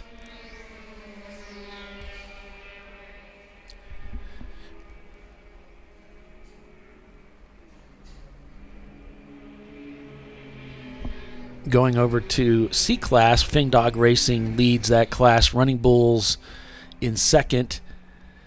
Marathon Motorsports in third. Danger Racing Group is fourth. And Gorilla Sticker shown in fifth place there within that group. Down to D-Class, it's Team Infinity leading the way, followed by Floridian Motorsports, Rhinoceros Racing, and RPM Autoworks Racing in fourth. And Effin Ranger was fifth. Now, they've just had that collision there on the front straightaway, so that's probably not going to see them back on the racetrack today. A little bit of tire lockup going through the corner there. With EC, we've got a lot of EC cars, as you can see, joining us this weekend. It's GMW leading the way, Unknown Quantity, Low Country Motorsports, and Never Start Racing, and one of the Triple R Motorsports cars in fifth. That's the number 495.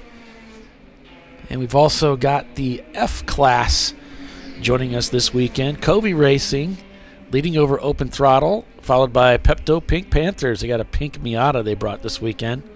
Close racing between the 965 Miata and 267. A little tire lock up there again as he heads into the braking zone here.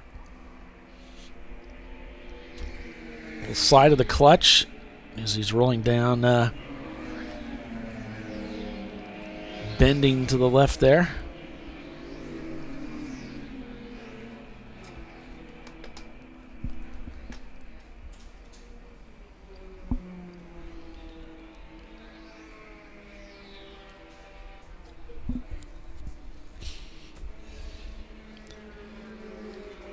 All right, Whiskey Tango again in your lead there overall, as the EC car that's listed ahead, it does not qualify as a car that doesn't qualify for a podium position. So, Billy, back with us. What's the story? What's the update? Let's just say it's not good. I took the camera out and gave it to Thomas, so yeah.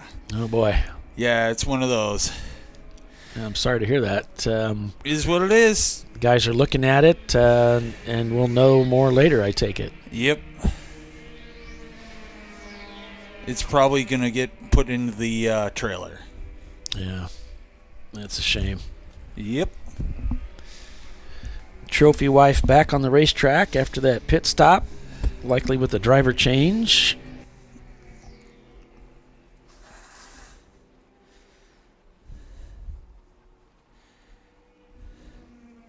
And don't forget, people, to like the feed, because, you know, that gets us out there more and may get more competitors for you. Or just more people listening to us drone on about random stuff. Right.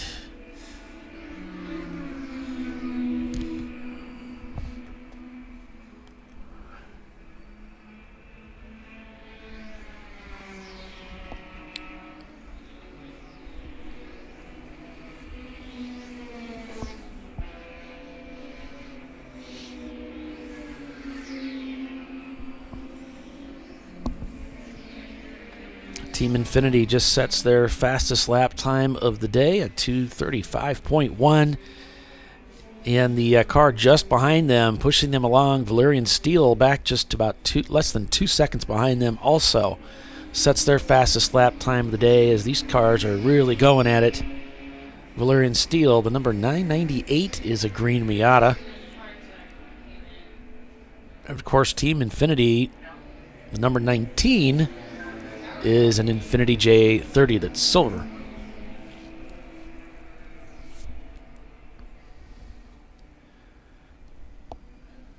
Get some vibration there. Looks like just over 6 hours remain in the race today. We had contact into the wall or between cars. We're not sure between Team Salen's mustard or ketchup. I guess it's the mustard car and the effing Ranger machine. Both of those cars heavily damaged and disabled for now.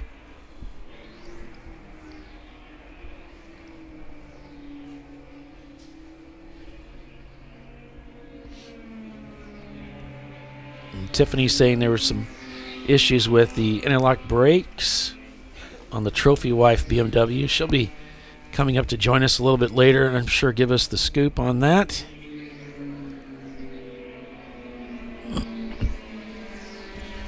There's the Opel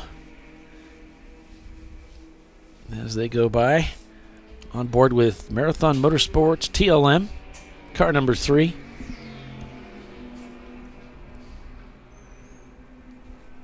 Mixing it up with traffic here at Sebring International.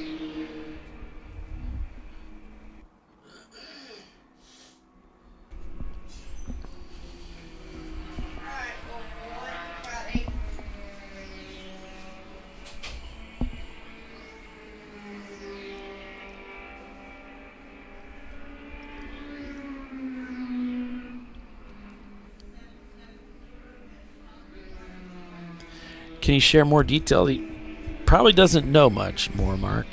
Yeah, I was just responding.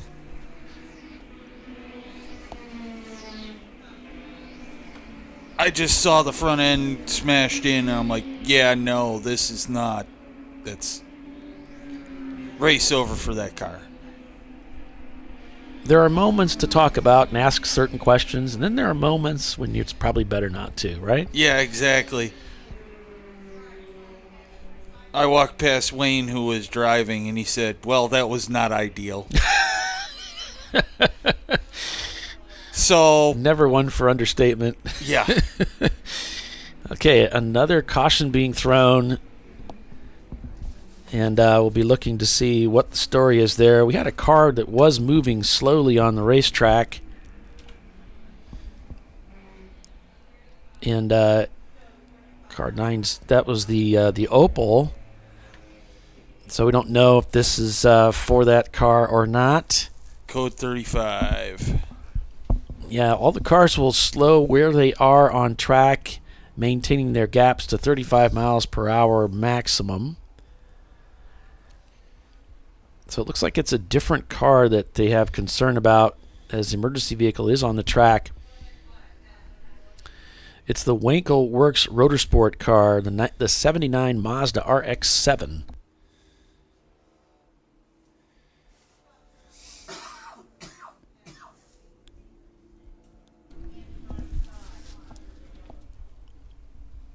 As the cars slow to 35.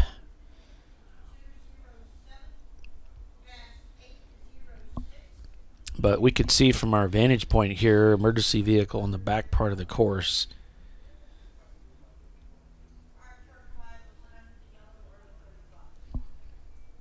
So code 35 is the call.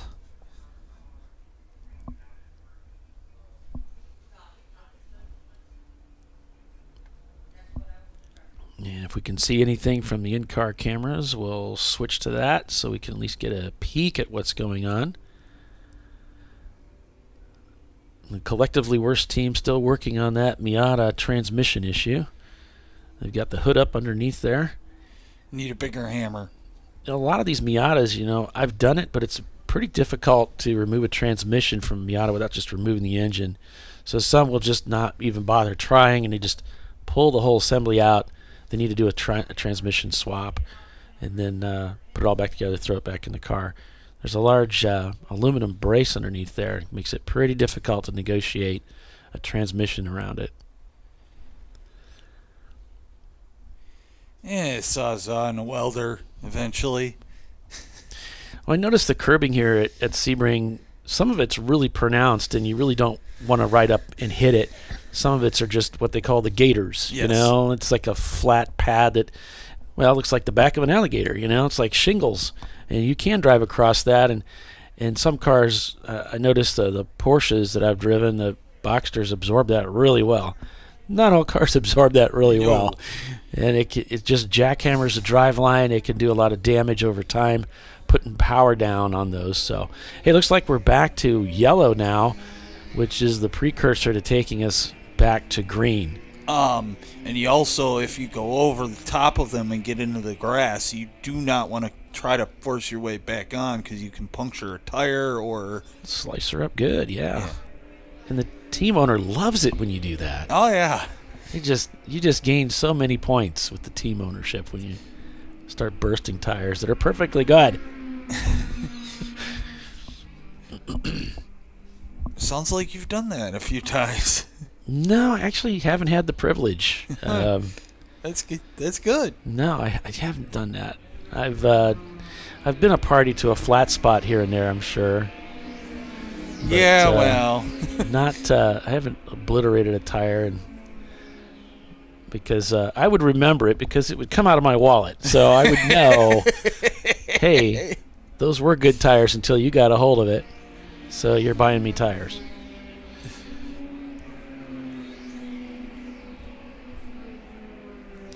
JB Bugs falling back there behind DKW. Going into the hairpin here. Yeah, good eye. We had a camera in the Super Beetle there for a little while working, but it decided, no, I'm not going to do that anymore. Running Bulls bringing that E30 into the pits. Or they may be leaving. Let's see what the story is here. They're almost at the end of the pits here, so. Looks like they're coming in. He kind of in the way here, bud. This is where I'm going. Yeah, they're right at the end of pit lane. Off comes the steering wheel. We know what that means. Time for a driver change. Yep. As we're back to green here. And Trophy wife, I can talk, new mouth. Sorry, I apologize. You're new at this whole speaking thing, right? Yes. Coming down the back section, you can hear the tires squealing. Yep. You can just hear that roar of that V8 engine underneath the wind noise of our camera coming from the Team Infinity J30. Black flag for the number 806. I do have that. It's Continental Motorsports, and this is for driver council. Apparently they were passing under caution. It looks like another car being brought in for the same reason. It's Sled Bowl Racing and their VW Jetta on Santa's naughty list. Nice to finally meet you. So, hey, Tiffany Alexander getting sorted, joining us here in the broadcast booth. Trying to figure out her life and her decisions. So Tiffany, she's getting her headset on. We had a lot of fun watching you out there as you were circling around the racetrack. And so how was it out there? Oh my gosh, that was so much fun. You know, this is going to be one of my favorite tracks. I mean, it's got to be. Like, I just have so much fun here. And the lap is so long. You don't ever, I mean, you kind of want to get it, you kind of get in a rhythm, but like, there's so much to do, which, you know, with 17 turns and a few extras and all the bumps. Yeah. And I think we started like 97 cars. So I started the race with like, I don't know, everybody in Champ Car. And I was at the back. I think I started like a couple from the back. Well, that's kind of fun. You got a lot of overtaking, a lot of cars to work through. And, Yeah. and Work on my car skills. Now, and we were talking a little bit of how everybody has some kinds of problems that they're working through in a race car. Yeah. You know, we always see them out there driving. We think the other teams never have any problems. It's only us that have problems, mechanical issues or whatever, radio issues. Or and we heard you talking stream issues. Well,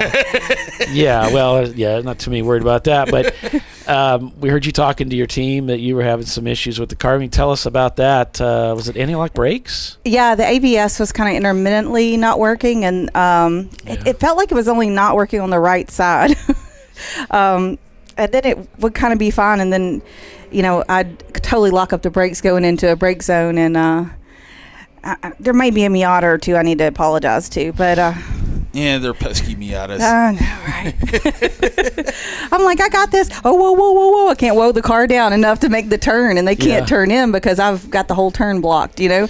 Right. But I mean, that does accomplish the pass pretty easy that way.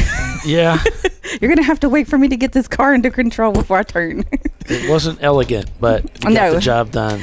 Sometimes it's not pretty, but as long as it gets done, right? Yeah. Hey, Bernie, welcome. It's good to hear from you again. And yeah, I think we heard you with some lockup going into 7, and then after that we heard you saying, "Hey, ABS, I don't think it's working." Nope. Because yesterday when we were practicing, we were kind of talking about it, and Alan was like, it was working for me, and then the other guys were like, I think the rears aren't working, and they were talking back and forth about it, and I only did about 3 or 4 laps yesterday, so I was like, I don't know, the car felt okay to me, but like I didn't get in any tricky situations either, so right. I was like, well, I'm starting out this morning, I'll see, and so not the greatest, but everything else was working good on the car, and we used to not have ABS, so like I kind of remember how to drive without ABS. Gotcha. You just got to be softer on the pedal.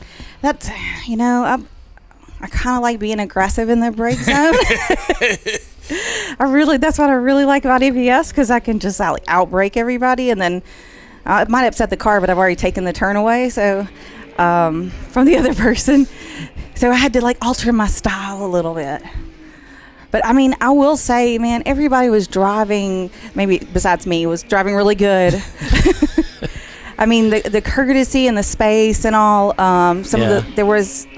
There are a lot of new teams here, and you could definitely tell when you're on track with them, like they're not on the line and stuff like that. They're still trying to figure it out, but they were very courteous and letting people by. And I even got several points a couple of times. So I mean, and even point buys? Yeah. Okay. From some of the the little slower cars and stuff, and then I tied it up like that a few times. So we're on board with you, the car you were just racing a little while ago. Yeah, now we put the fast guys in.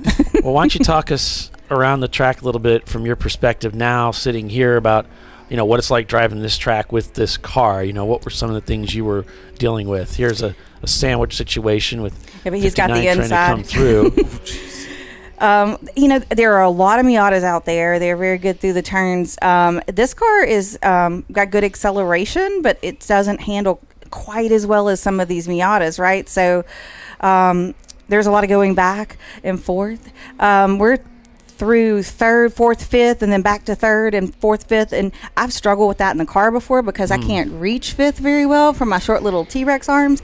But he put a taller shifter in there. Oh, good. And that helped immensely, because there were some times at some tracks I was just leaving in 4th and taking it up to the rev limiter, and it wasn't worth shifting and downshifting for me because it's so much work to get it over there and back. So now I was able to get in 5th quite easily, and at this track we needed 5th constantly. So that was very helpful, made me feel a lot more comfortable in the car. We're coming into turn 17, and it just tosses you around the car. You also get to see how the Miatas, even though they don't have power on the back straightaway, you can see them just shine as they're going through some of these turns and bumping around and hopping. And I mean, I saw some cars really hopping. I was like, they can make a milkshake in there. Just bouncy, bouncy, bouncy. It was good times. So we're back to Purple 35 here, and watching the logs to see what the story is here. At the very beginning, I guess our Flagtronics unit, the brightness wasn't turned up. Okay. And at certain parts of the track, since it was the beginning of the race, the sun was like kind of in my eyes and on the Flagtronics, and I couldn't see it very well. So I thought maybe we just needed to like angle it towards me better, where the sun wouldn't be like blurring it out. But Alan was able to tell me that if I pushed the button on the left at the top, it would go up. He said he thought he had it on the highest setting, but I could do that. And so under a caution, I pushed the button and got it much brighter. So I think it was on the dimmest setting. So that fixed that problem. Oh, that's good to know. Like, there's some different settings there. I didn't know buttons. It says the top left. I mean, the top left one. I'm sorry. I might have said right. I get those confused sometimes. Welcome my life. Right? I'm like always putting my fingers out, like trying to make the L. I'm like, oh, that's the left. All right, so we're under caution here. It's probably as good a time as any to take a quick break. So stay with us. You're watching ChampCar.Live presented by AutoZone. We're under purple 35 here at Sebring International. Take a quick break and be right back. Stay with us.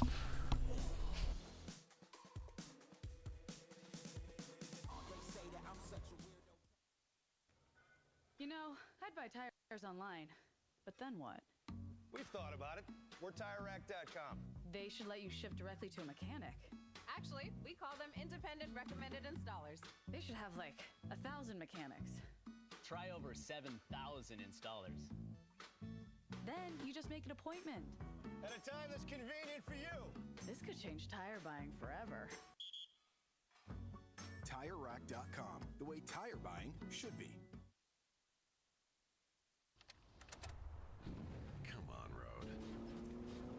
Do your worst. We'll be at our best. Engineered to meet or exceed original equipment performance, exclusively at AutoZone. Lifeline's continuous commitment to research and development ensures that we supply the most innovative and cutting-edge products available. Used by the majority of the world's motorsport championship-winning drivers, teams, and constructors, Lifeline has a stringent and proven history of success. Lifeline's continuous commitment to research and development ensures that we supply the most innovative and cutting-edge products available. Lifeline's 0360 systems are the result of over 7 years of intensive research and development using 3M's Novec 1230 environmentally safe gas extinguishant.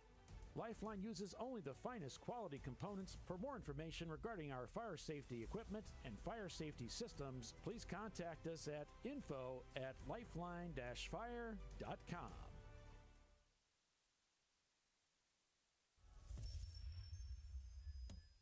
Frozen rotors from Diversified Cryogenics deliver increased performance and a higher level of safety while significantly reducing braking system costs. So to tell you a little bit about the durability of this product. So we have seen an incredible extension of the life of our brake rotors using frozen rotors. We've gone from brake rotors every other weekend to 6 weekends on one set of brake rotors, and I think they can go farther. The durability has been amazing. And it's been a fantastic season, and man, a lot of that is due to the way our car can brake on those frozen rotors. For more information, go to frozenrotors.com. Located in Northeast Ohio with 40 years of combined experience, Money Shift Racing knows how to deliver performance and safety, offering everything you need to get your vehicle and drivers ready for race day. From safety equipment to full engine assembly and repair, in-house fabrication, 3D design, and rapid prototyping. Money Shift Racing. Performance done right. Discovery Parts is a veteran-owned racing and safety equipment company. While we're located inside Atlanta Motorsports Park in Dawsonville, Georgia, Discovery Parts can also be found at the tracks, supporting a number of Champ Car Series events. We take pride in being a reseller of the best of the industry to Champ Car teams and drivers.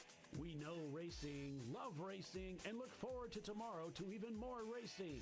Visit us at discoveryparts.com.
No. Seriously?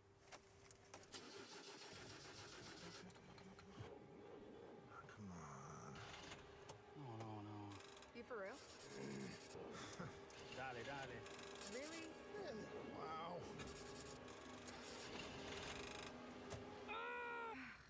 So maybe just a cable? We can help you. Welcome to America's #1 battery destination, AutoZone, your battery solution.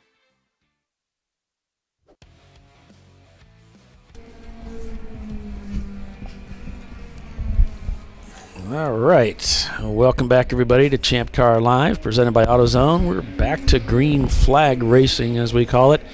The course is back to racing, and we're on board with Team Infinity here. There was a report of some debris over in turn 15, but it doesn't look like they're going to take any action on that just yet. Showing from Race Monitor, Fingdog Racing leading the way over Danger Racing Group now. Marathon Motorsports in third. Team Salem Ketchup is in fourth place. Pinky's Out Arrow is in fifth. Then it's Average Joe's, Valerian Steel, Team Infinity, and Clark Motorsports rounding out the top 10. We've got Tiffany Alexander back in the booth with us, Billy Salen as well, as we're looking out, trying to look out across the field. Actually, from our booth up here, we are surrounded by monitors. They can barely see anything because of all the stuff that I bring to these events to do the show. But we can see through the gaps a little bit of the racetrack. And there's a nice wall next to me. So I can't see anything beyond, the American flag down the straightaway. Yeah. There's JB Bugs there ahead of the Trophy Wife car as they come by. Heading down under the bridge here, the Mobile One bridge towards turn 7. Braking hard, mid-tracking it here for all the way in. It looks like Running Bulls Racing actually just ahead of them now. This is one of our new drivers. We all, Alan owns a car, and several of us are instructors, and we were all at Mid-Ohio and Pit Race doing a event with Chin Track Days, and met these two fellas, right? Alan and Rick were their instructors. Oh, okay. And they're younger guys, much younger than any of us. And they had such a good time with the guys, and they bonded, and they could tell they were good drivers, right? They picked up everything immediately. We're going through instructor training, and they got by. Go. But they just didn't know Mid-Ohio or Pit Race, so they signed up for instructors for those tracks. So anyway, they all bonded. They came to VRR with us and drove a little bit, and then went out and beat everybody's time, maybe except Alan's. But so now they're part of the team. Nice. There you go. Yeah. Yeah, it looks like Running Bulls got off into the grass there a little bit. That messed up their exit speed and allowed Trophy Wife to get the jump on them with a clean pass down the inside there. So Andrew started out in the Running Bulls car this morning, and that should be Michael in the car right now for Running Bulls. Yeah, Andrew Sides really contributes so much with his wife Jackie to the club in many different areas that they work in, and they're here again with us this weekend. That's awesome. Looks like, and Trophy Wife have to get on the brakes here as the Miata. Looks like they're crossing the track to line up for T1. It allows Running Bulls to get by again. Is that a Miata? I'm not sure, but whatever the case is, they're going into turn 1. It looks like a RX-8 with the top chopped off, or like an old 240 or something. I don't know what it's an oddly looking car. I was out there with that car. There is a bug trying to attack me. That is not cool. Yeah, there's a lot of insects here in this state of Florida. Many of them are in this room. They've stayed over on that side of the room, so I've been fine. I mean, I have been in a race car, but I didn't think I was fly-worthy. Do you have Section 8's YouTube? Let's see. That was something. No, I do not have that. Okay, I'm going to send that to you. So. Messenger work? Yeah. Okay. Yeah. Is there something that works better? No, that's fine. Stick really. with that then. Yeah. Trying to cut down any extra steps if at all possible, right? Okay. Now there you go, being all efficient again. It's the name of the game, efficiency, right? Or attempting to be. Yes. There's a lot more attempts than actual successes, right? Exactly. So in Team Infinity this morning, Ed was their first driver. I'm guessing he's out of the car now since we've passed the 2-hour mark. Yeah, it looks like Fing Dog turning the slower lap times to Danger Racing Group, but 16 seconds the gap from the Lexus up to Fing Dog. There may be different strategies being run there. Not sure, but yeah, pretty good sized gap there. Danger Racing, though, turning those faster lap times. In the Sled Bowl car, that's kind of a funny name, Tom Panzarella was their starter this morning. Since I was in the car, I was kind of catching up on things. Let you know who was in there for the first stint. I said they were in the wrong state. They should be up north where it's somewhere snowy. Cause Sled Bull. Yeah. I think they were like go up for the not Red Bull, like fast with wings, or like a sled. Anyway, I don't know. Yeah, I've got that Section 8 feed, but it's really spotty. They're having some connection issues with their system, so Okie dokie. Probably won't have much to show there. And Danger Racing car, that was the 464. It was Alex Albert to start this morning. And they're doing really good. Danger Racing Group shown in second place. I was surprised how fast that car is. Sorry to interrupt you, Billy. No worries. He's a fellow iRacing guy. He races in Alex, the yeah. So in the 289, it was Doug Yonda first to start out this morning, and then Mark. Let's see, Quivelli. That's what I'm going to go with. Is in the car now for the second stint. Let's see. Somebody's telling me we just switched drivers. Thank you. yeah. Let's see. If you guys send your pronunciations of your last name, that would help us out immensely. I might not murder your last name. We're not trying to. It's just the way it is. You know how many years it took me to get Salen's right? Yeah, I know. There was that. There was that, yeah. And it's par for the course. Well, trust me, we've been around since 1869, and there's still people in Buffalo that cannot pronounce the name properly. Really? Yeah. See, I remember because I used to watch Grand Am back in the day, and y'all used to race Grand Am, and the lovely Bob Varsha was calling Grand Am, and so taught me how to say it properly from the beginning. Yeah, gotcha. The good old days of Grand Am. I miss Grand Am. Yes. Now it's umpteen obscene amounts of money to race, which is why we're here. The most economical way to get on the racetrack. Exactly. Pinky's out, setting their fastest lap time of the day with a 2:33.7 on that last lap. They are in fourth place, about a minute and 50 seconds behind Marathon Motorsports and their BMW. DKW got a little wide coming out of tower there. A little bit of dust flying up in the air. Team Salen catch up, trying to work their way up the field. About a minute and 50 seconds behind Pinky's out. Just set a 2:34 on their last lap. A 2:34 is the fastest lap time for that car so far today. As I see Pinky's out, heading down through Big Bend into the kink with a lot of traffic surrounding them. I did check for a feed on them today. Didn't see it going, so unless they're sending it to a different channel, I don't have an in-car feed for Pinky's out Arrow today. I'll try to check with them and see if I've got one, or if they sent me one, or if I can get one. That's a gaggle. Yeah, you can see how busy it is down there. And we're to yellow. Yeah. Yeah, we've got a yellow flag in the hands of the starter, and we also have it on Flagtronics now going to purple 35. This team is very well named. It's Far From Losing, but It's FAHRFRUMLU with the dots above it. SIN. Far from losing. And that's clever. That's Mark Ruggiero that started this morning, and Matt Cunningham is their second driver of the day. So that should be Matt in the car now with their team. Let's see. The Hippocratic Oath.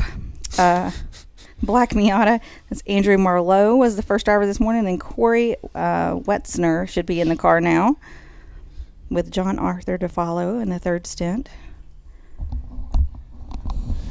I see the flashing lights over on the far side of the racetrack there. Yeah, I see the ambulance over there. Oh, here we go. We got a car that looks like it left the racetrack at turn 10 and just kind of kept going. That looks like one of the Atlanta Speedworks cars, if I'm not mistaken. That did look like a Boxster front end, didn't it? Yes. And I know it's not us because I saw us going around turn 7. So it's the first thing you always look for, right? You're like, is that my car? Yeah, exactly. I'm like, it's not red. I'm good. John from the Rotary Rocketeers chimed in, and he said they've had to put a new motor and transmission in their car after they destroyed the drivetrain at Daytona. So they had to do a lot of work on the car to get it here. So they're glad to be here. Sometimes it takes a lot to get these cars ready to come to a race, especially at Sebring. Isn't that supposed to be the place that you shake your car down before or after? Yeah. Like it gets shut down either before or it does while you're here, or shaken apart. Yes. The Pepto Pink Panthers, the 157 is a pink Miata. This is one of our F-Class cars. Yeah. Cute little Pepto colored Miata out there. Yeah, they got it going on. And it is Pepto Pink. I mean, it is bright. Yeah. Good, because it shows up in your mirrors easily. You know, your whatever. Yeah, I like it. That is a Miata. Oh, it's a Miata. We both called it wrong. Yeah. Oh, I admit it. I was wrong.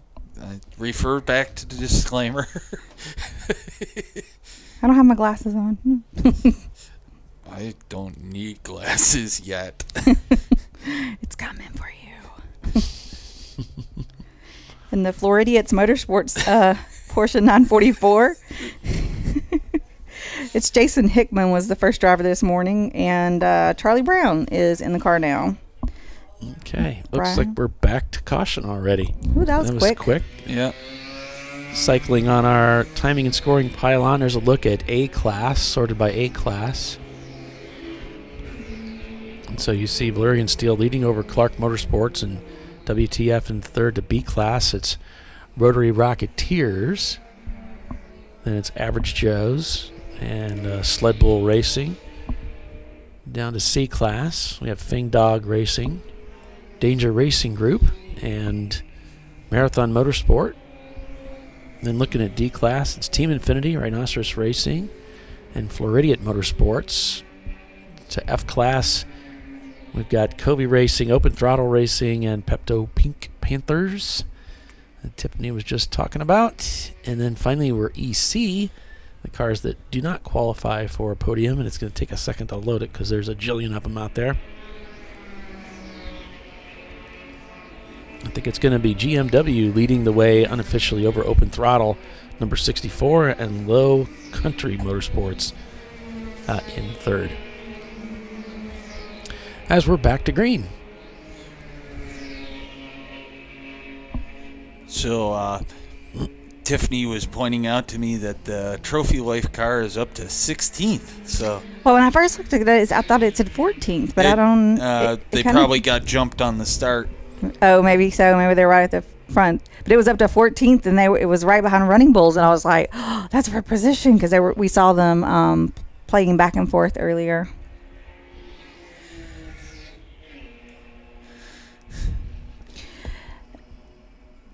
This one on the web version doesn't do all the fancy things.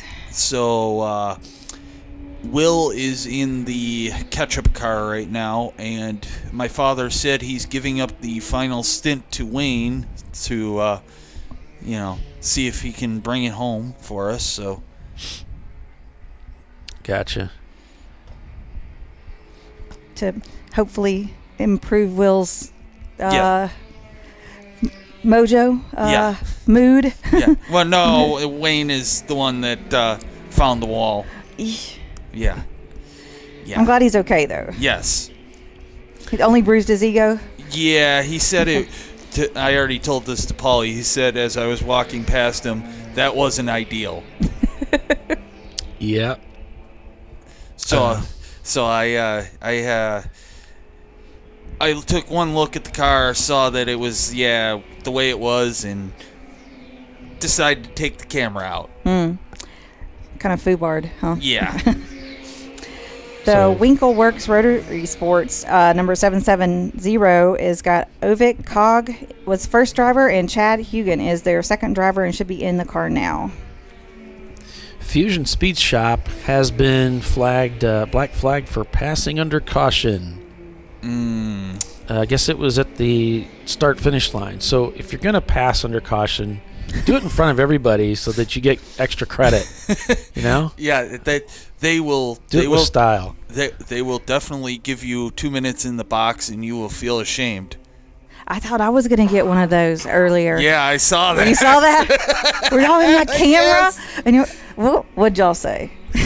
I was like... We just heard you say it. And I'm like, okay, I guess she did, and that was it. I saw it. I'm like, It could still happen. Maybe your guy will get flagged in. Back to yellow. Hopefully not. We are back to caution So here. we went back to yellow, and I'm like speeding up, and the guy in front of me didn't speed up, and he pulled off like far left. And I was like, my brain just thought, oh, he's got a mechanical. He's pulling off track, And so I went past him, and I was like, I should have waited. Yeah. I should have just waited and made sure that he was like pulling off track before I went past him, because it's still yellow, right? Yeah, that was over in Big Bend. Yeah, that's exactly where it happened. See? And I was like, I radioed in. Sorry, guys. We may get in trouble for that one, because then I looked, and in 7, he was still behind me, so he had not pulled off track. I don't know if he missed a shift or had an issue or thought he had an issue. I don't know, but right where we just were, all of a sudden went far track left, and the line is on the right. I was right behind him, so I just brain went, thinking, okay, there's a problem, and I was ready to go. It looks like Trophy Wife Racing and Running Bulls are right next to each other. Like this is a kind of a dogfight that's opened up between the two of them. So it looks like a lot of fun. And that is for position. Yes. They're 15th and 16th now together. Let's see, in MS2 Racing, that's a red Jetta, number 27. We have Bob is their first driver of the day, and then Debs is the second driver. So that should be Debs in the car by now. Debs. They get to share their last names or not. Sometimes it's easier when they don't. Yeah. I don't have You to can try make to it up. Yeah. I don't have to try to pronounce it.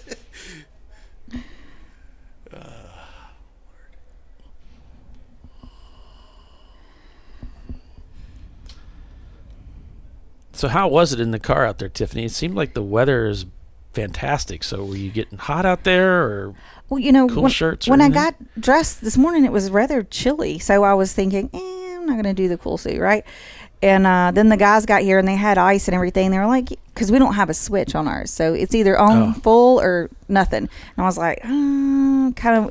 And I decided, if it's too cold, I can always unplug my cool suit from the cooler, and I mean I can't plug it back once it's undone, but and I've only had one race in all of the years I've been racing that I was cold in the race car, and it was like 32 degrees 30 degrees and overcast. So I was like, maybe I should just go ahead and do the cool suit, and I melted every bit of ice in the whole cooler.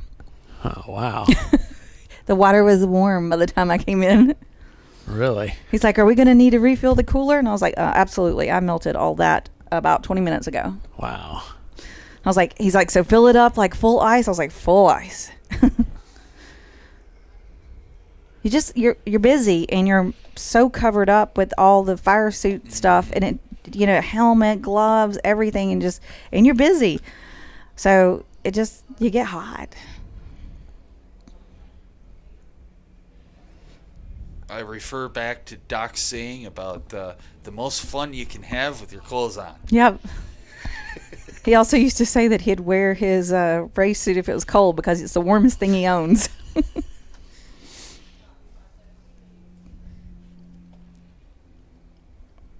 Oh, trust me, I know that one. I donned one of my my brother wears it now, but one of my dad's racing suits for Halloween one year. Mhm. Went to a friend's house, and trust me, I was outside sweating. Mm-hmm. And it's 50 degrees outside, and I'm like, ah. Mm-hmm.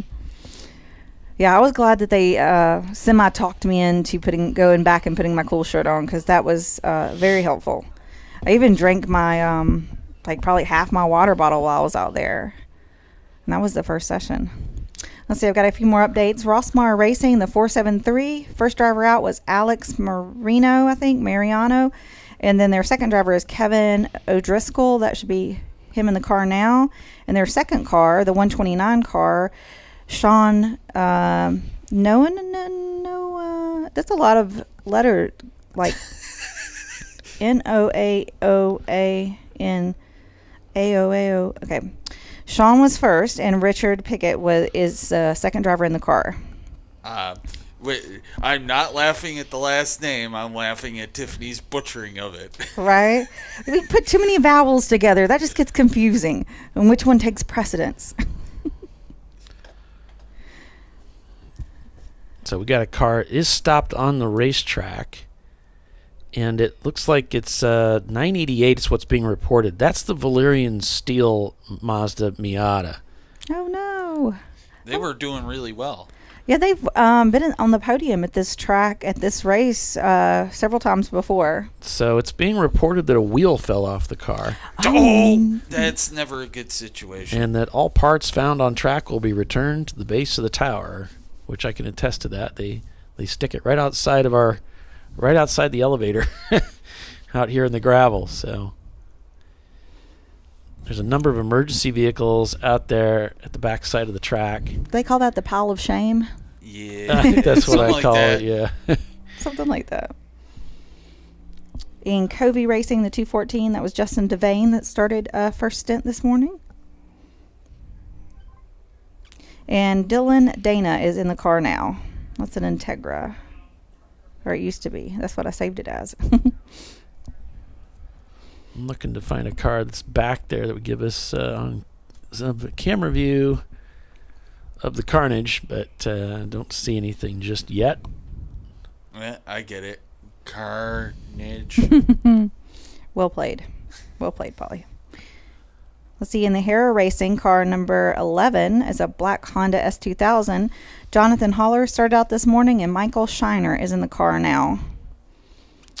We met them at Barber doing a DE. They pulled in with a hauler and 5 or 6 C8s. And I was like, wow. We need to make friends. How y'all doing? Apparently really well. Right? Welcome to Barber.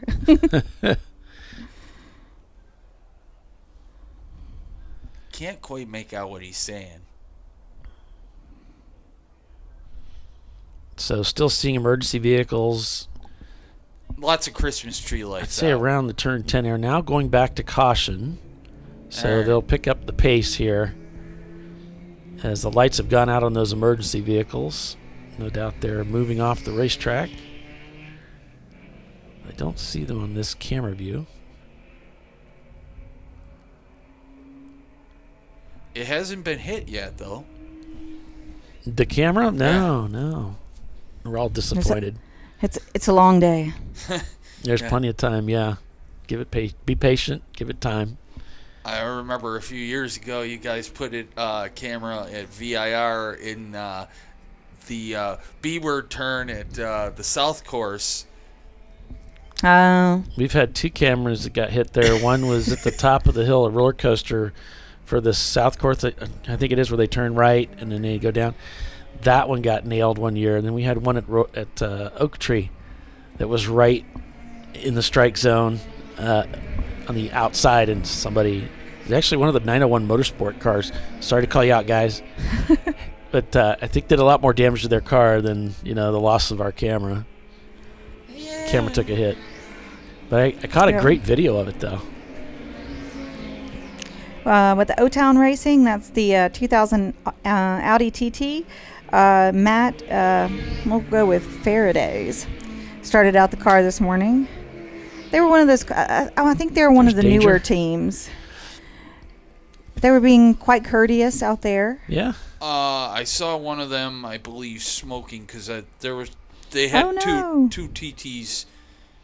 Yeah, they were coming into the pits and they had smoke coming out of the exhaust. So. Uh-oh. Yeah. That's never a good sign. No. But I don't know. I haven't.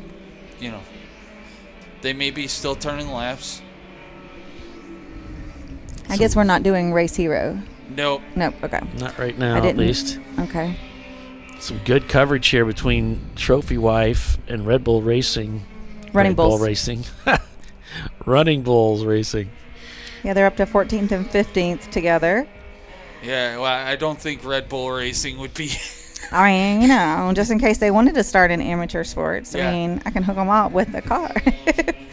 Do you have the Jackie X stream? No. Okay. I hear there is one, though. I got it. We were supposed to be sent a link. I'm sending it to you. Okay. In fact, there's one of the old town cars in front of us, I think, here. Oh. Yeah, pretty little Audi. Which is going to get discontinued, or has been. Oh, really? Yeah, the TT is no longer.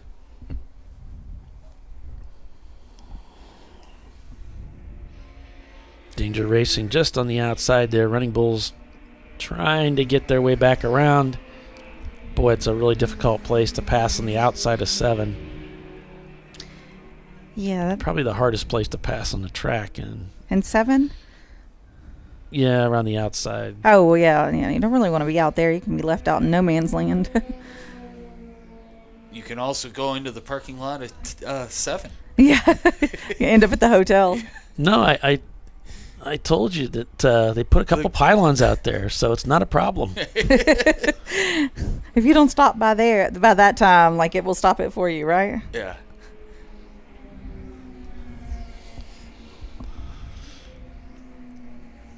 Apparently, earlier this year, Chris Rallo said that there was a car that did the same thing that Camaro did.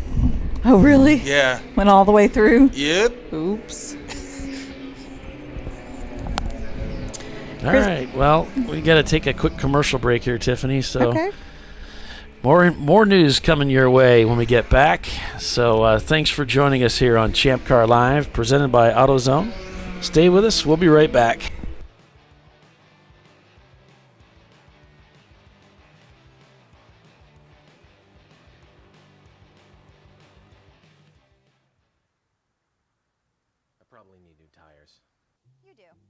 They sold tires online.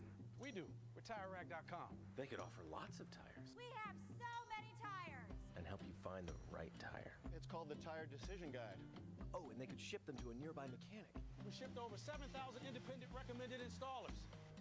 This is an amazing idea. Sorry.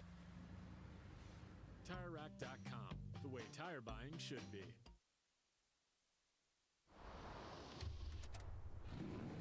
Bring on the frozen tundra, the grinding gravel, the cratered concrete, the rain-soaked streets. Come on, road. Do your worst. We'll be at our best. Reliable performance in unreliable conditions. Designed to meet or exceed original equipment performance. That's why more auto technicians choose Duralast parts. Exclusively at AutoZone.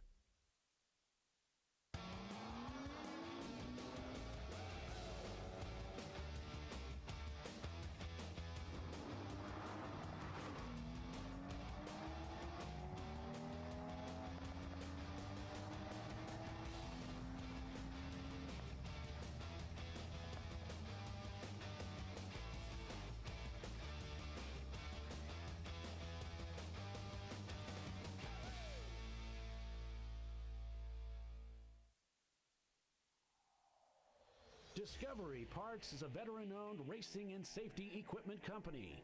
While we're located inside Atlanta Motorsports Park in Dawsonville, Georgia, Discovery Parts can also be found at the tracks, supporting a number of Champ Car Series events.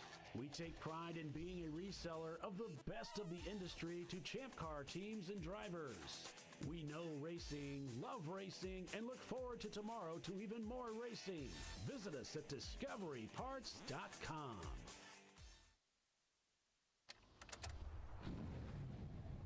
Come on, Road. Do your worst. We'll be at our best. Stress tested to meet or exceed original equipment performance. Exclusively at AutoZone.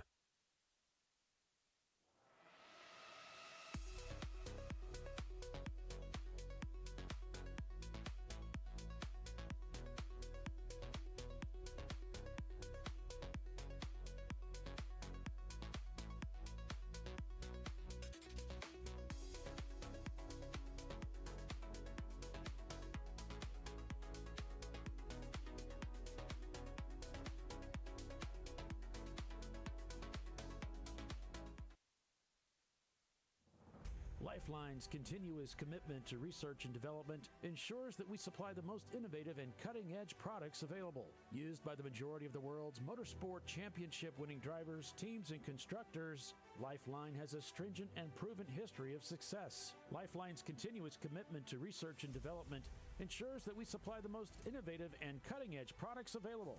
Lifeline's 0360 systems are the result of over 7 years of intensive research and development using 3M's Novik 1230 environmentally safe gas extinguishant. Lifeline uses only the finest quality components. For more information regarding our fire safety equipment and fire safety systems, please contact us at info@lifeline-fire.com. Located in Northeast Ohio, with 40 years of combined experience, Money Shift Racing knows how to deliver performance and safety, offering everything you need to get your vehicle and drivers ready for race day. From safety equipment to full engine assembly and repair, in-house fabrication, 3D design, and rapid prototyping. Money Shift Racing. Performance done right. Frozen rotors from Diversified Cryogenics deliver increased performance and a higher level of safety while significantly reducing braking system costs. So to tell you a little bit about the durability of this product. So we have seen an incredible extension of the life of our brake rotors using frozen rotors. We've gone from brake rotors every other weekend to 6 weekends on one set of brake rotors, and I think they can go farther. The durability has been amazing. And it's been a fantastic season, and man, a lot of that is due to the way our car can brake on those frozen rotors. For more information, go to frozenrotors.com. I did it. That's it. We did it. You did it. You can do it. The path to I did it starts at AutoZone. Get in the zone.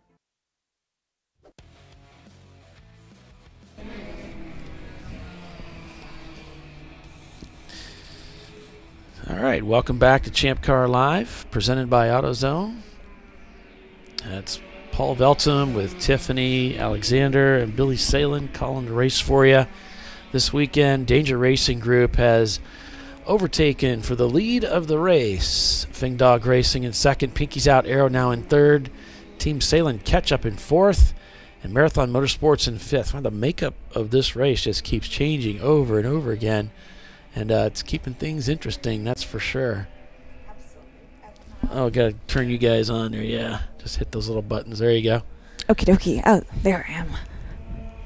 So before you were so rudely interrupted by touching a button by our commercials and stuff, were you trying to continue a thought? Some updates. Team Collectively Worse Motorsports, number 392. They're ex-Circle Track guys, and they're here driving a 98 Dodge Neon, and they're calling it Hell Can't. They're from Springfield, Illinois, and they started racing in 2021 at like a road track course here at Sebring. He said 2 years later they still have no earthly idea what they're doing. But I appreciate your humility. That's great. It's funny. He's got a live feed for you. Maybe. I don't know. I'm Do you- with Section 8 Racing. Is it different from the one you sent me earlier? I don't know. Maybe somebody else texted you, but it's on Sentinel. I know we have a live feed, so we're able to look at it. All right. Okay. I don't know. Yeah, this was... My buddy at home was watching the broadcast, and you guys were asking you couldn't find it or something, so... Okay. It was real choppy, I think, right, Paulie? Oh, okay. All right, have a good one. Thank you. Yeah. Thanks for coming up. They're on board with Team Infinity right now, and they're scored in 6th place overall with that EC car being pulled out. But Danger Racing Group now leading the field by about 11 seconds over Fing Dog in their Porsche Boxster. So it's Lexus, Porsche, and then Pinky's out in their BMW in 3rd, followed by another Porsche, Team Salem Ketchup. Then it's Marathon Motorsports in their BMW, and then it's the Infinity J30 of Team Infinity. Then it's a Mazda Miata of Clark Motorsports, and then Rotary Rocketeers Mazda RX-7 to the top 10. So the Ed actually drives this car on the road. I've seen videos of him driving it around to the coffee shop, and the one time he got tires and it started downpouring, Florida downpour. And it's an open race car, Yes. Oh, that's funny. Back to caution here at Sebring. Just seems to be getting a litany of these cautions right now. And I'm seeing emergency vehicle lit up on the far side of the track again over around that turn 10 area. I see him moving that away behind the building, so it might be somewhere on the back section of the course. So the car 606 of Section 8 Racing, they said they were behind the wall with some unknown mechanical issues, and they are working to resolve it and re-enter the race. We got something wrong. Yeah. Need a bigger hammer. We just don't know what it is. And if that bigger hammer doesn't work, get a bigger one. Let's see, around... I like how you keep it simple, Billy. Purple 35. Hammer, bigger hammer.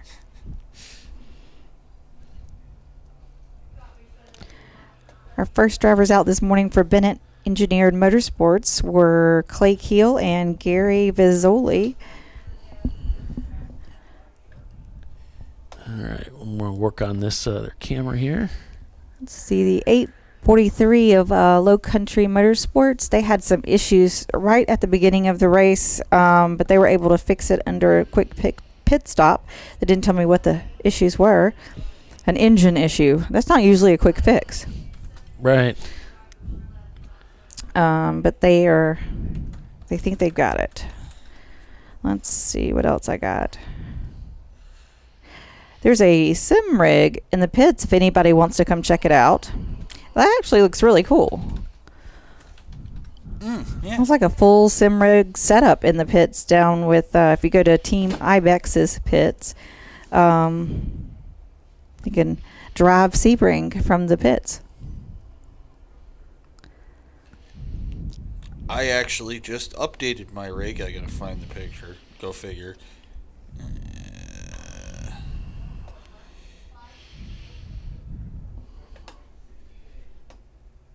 Oh, a little shout out to my nephew. He just got on the plane while I was in the car, and he's headed to Pasadena, California, because he's going to be at the Rose Bowl. Going to be in the Rose Bowl parade and at the game because he is part of the $1 Million Band for Alabama. We're so proud of him. His name is Austin. So is he in high school then, or? Oh, he's in college at Alabama. Oh, okay. The university. Yep, he's a sophomore this year. So they're going out for the Rose Bowl. They're taking the whole band out there. So he's super excited.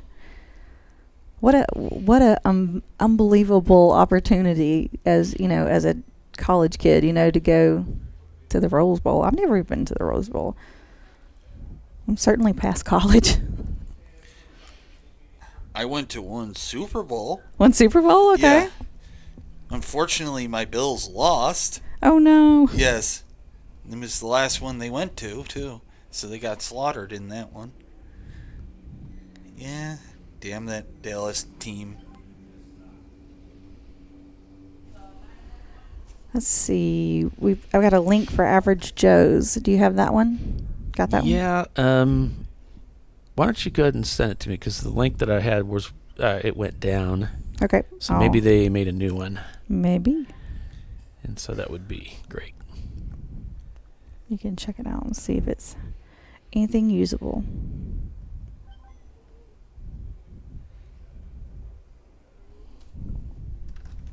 Still Purple 35 out here at Sebring International. Is working on bringing you up a feed. This will be for Never Start Racing. It's a 2008 Nissan 350Z. So here's my original rig. Oh, nice. Okay. And then what I upgraded it to is a little more beefy so that I don't fly around as much.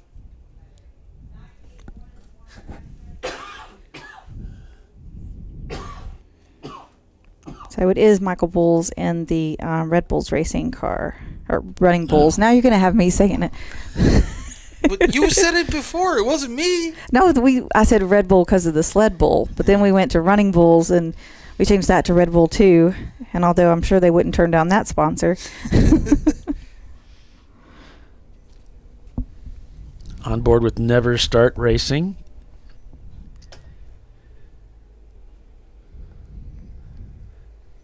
And we're seeing a car parked or stopped on the racetrack this time being reported as the 911 car. I'm looking through my list of almost 100 cars trying to pick it out with my eyeballs. I don't have it sorted, so I'll need to resort. I have it sorted. Okay, maybe you can find it. Might not be 991? Yeah. It's probably mistyped. 911 is what he typed out, but I think it's Miata, if I remember correctly. I had to print my list bore I left from Birmingham. So. Oh, I do have it. It's Hippocratic Oaths. Yes, 1999 or 2009 Miata. Oh, I had them in 916. They must have had to change that. Yeah. Borrow your pen and change it on the list here. Sure. See, I knew it was a Miata. Yeah. There. There's a lot of Miatas out there. Yes.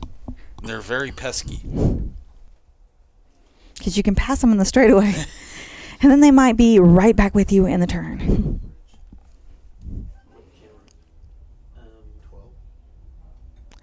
Let's see. Let's see. The 806, I think, is the number. It's a gray and black BMW E92. And they even sent me pronunciations. I really appreciate that, guys. Eric McKish, father and son team. Father Eric also. They'll be driving the 806 today. Is that the? Let's see. Let me see if I can look it up and see the team name. At some point in time, there's only 97 cars, so. 806 is Continental. Continental Motorsports. All right. See, that's why you bring me. Right? Well, there's the offending vehicle, and we just passed it on Never Start Racing's feed there. It's a nice clear camera, isn't it? Yeah. That was in 17, so they're just behind the wall here. I think our camera just went down. Alan forgot to plug it in. Oh, yeah. So next pit stop, we'll plug it in, get it back up. There's a report of contact between two cars as well. Open Throttle Racing, the number 65 car, as well as the 188, but I've got two cars with that number on my list. O-Town Racing and Bennett Engineer Motorsports, Romeo. So don't really know which one it was, the Audi or the Integra. But those cars were No action was taken, so it must have been just a tap, but it was reported. Gotcha. In the 283 of Rhinoceros Racing, their first driver this morning was Christian Listro, and Tom Menudo is in the car right now. So I guess I'm getting a report there was an accident, a crash over in 10, but I'm not seeing anything on the log, so I don't have any more information there. But apparently that's what brought out the caution here. Yeah, I need the affirmation. I'm always searching for self-esteem, so go ahead and hit that like button, and that would be great. I just don't like badgering people for it, It's just not my style. It's bad now. In the Fing Dog Racing, I believe that's a Boxster, Simon Youngman just got in for the second stint on that car.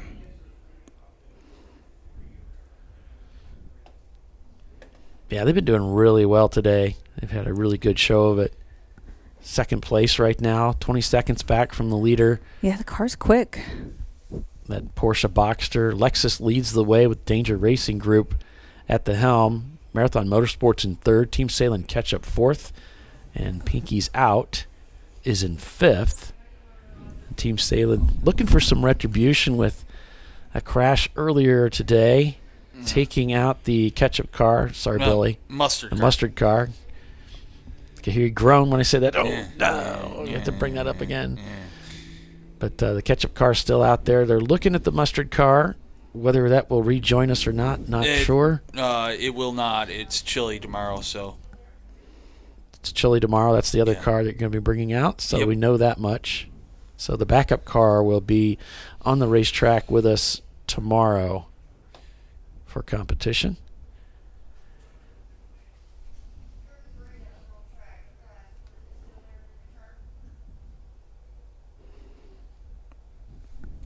Got a car that's actually been black flagged for speeding in the paddock.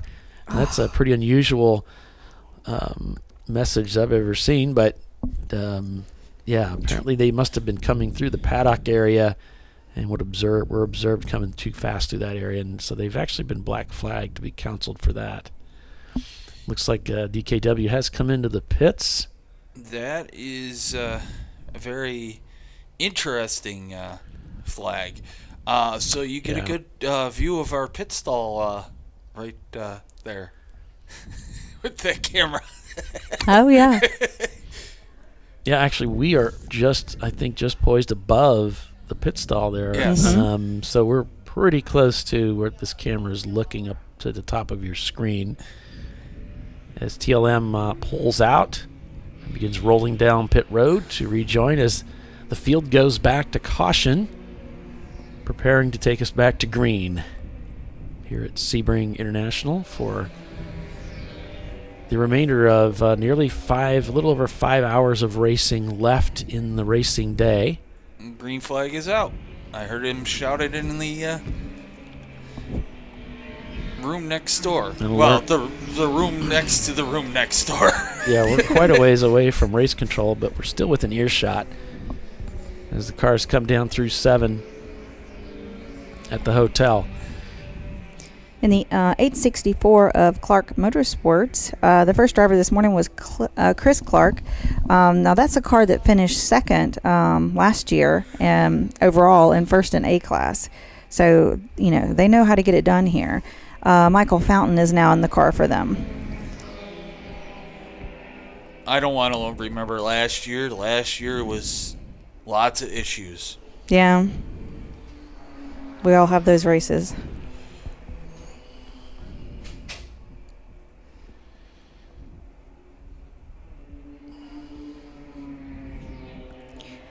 So in the 123 Black 836 of Fusion Speed Shop, the current driver is Mario Cortopassi. I'm going to go with that. Cortopassi? Something like that. Mario C? I'd just go with Mario because he's good with plumbing, and he's fast in a race car because he won an F1 championship. Right. Good with video games. Yeah, video games and all sorts of fun stuff like that. It's just easier that way. We're back to hustling as the sun begins to shine here again at Sebring International as DKW pulls out of their pit stall, trundling down. I had to take that opportunity to use the word trundling again down pit lane. And you could tell that it's very bumpy because, they're going slow. Yeah. And you're watching the camera bounce. You can see them coming down pit lane as cars under green are coming down the front straightaway. There's the Shark car heading into turn 1 as they bend to the left.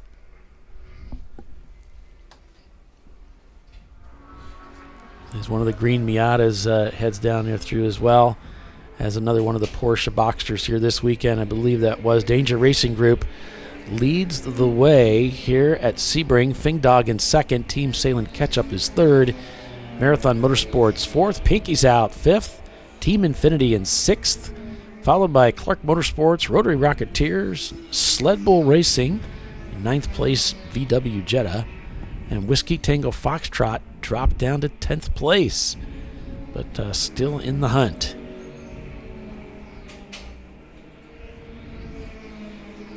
And Rotary Rocketeers are saying that the car is working fabulously.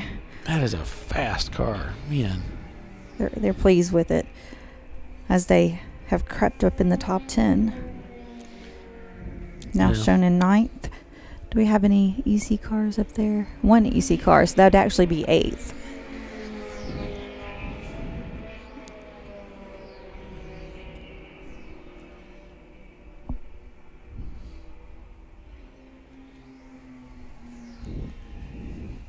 On board with Never Start Racing. And we know that Nissan 350Zs are pretty quick because one of them won in the dry at Road America on Sunday. And they were a lap ahead of us, but we had lost the lap due to the MOV, so we would have been on the same lap.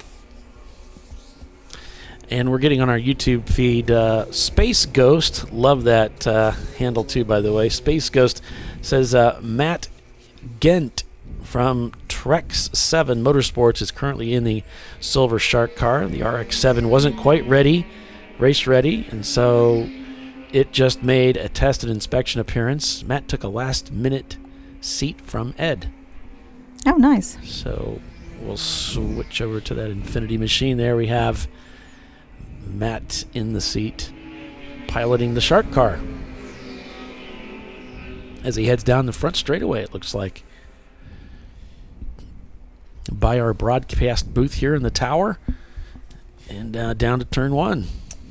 It reminds me of a really bad song, hearing Shark car. Oh, goodness. Don't sing that. Yeah, are you going to break into song? No, God, Okay. no. It gets in my head.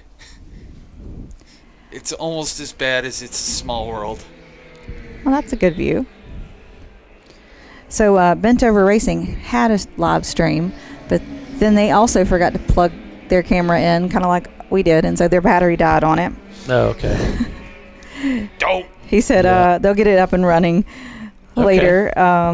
But he goes, sorry, in any case, for the record, our car sucks. And Matt just got in. That's hilarious. Yeah. At least they're honest.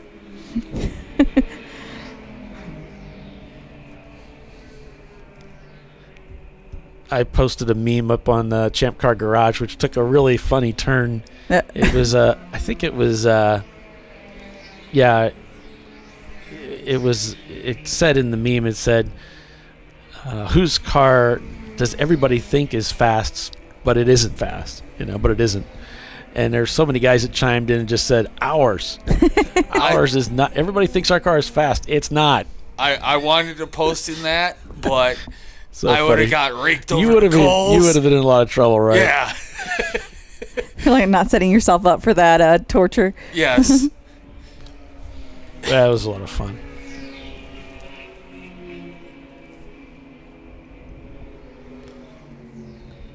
Miata on his tail here. Comes down the inside, lets him go. Yeah, it's a really interesting perspective there. Wow, let's get this one. It says, "Hey Tiffany, this is Jack Finnegan from Sentinel Live Streaming Systems." Yeah. He says, "You were my classroom instructor with Chin at Barber earlier this year. Small world." Oh, really? So I was teaching the classroom at Barber that year. Oh, okay. So he's sending us some new onboard streams. So I'll pass those over to you, the Section 8 and Auto Technic. Yeah, we were having trouble with Section 8. It wasn't streaming well, so... But I'll look at that other one. Okie dokie. See what we can find. It is a small world in the car community, isn't it? Yeah. Definitely is. Though I still haven't seen you instruct at Mid-Ohio School. I'll have to talk to that Brian Till guy. Right. I don't do a ton of instructing anymore. I do like mostly check rides, when an instructor says their student is, ready for an advancement, or they're asking for an advancement into the red group or advanced group or something. I'll ride with them, and I get one session to decide whether they're capable, safe, etc. But it's usually pretty obvious. All right. Well, with that, we're going to take a quick break for commercial. Stay with us. You're watching Champ Car Live, presented by AutoZone. We're at Sebring International Raceway this weekend. We'll be right back.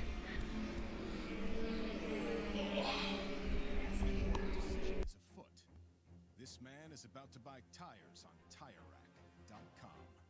TireRack is the leading online retailer of tires in North America and a repository of advice and expert reviews. And it's done. All that's left is to arrange for safe, easy installation at one of our independent recommended installers. Well, I guess he did that too. TireRack.com, the way tire buying should be.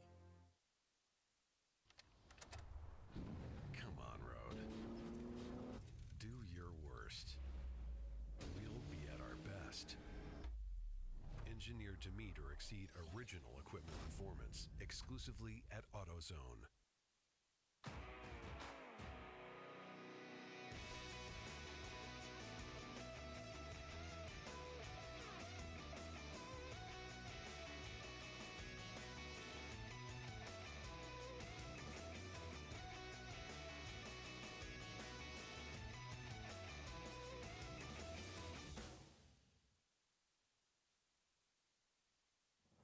Lifeline's continuous commitment to research and development ensures that we supply the most innovative and cutting-edge products available. Used by the majority of the world's motorsport championship-winning drivers, teams, and constructors, Lifeline has a stringent and proven history of success. Lifeline's continuous commitment to research and development ensures that we supply the most innovative and cutting-edge products available.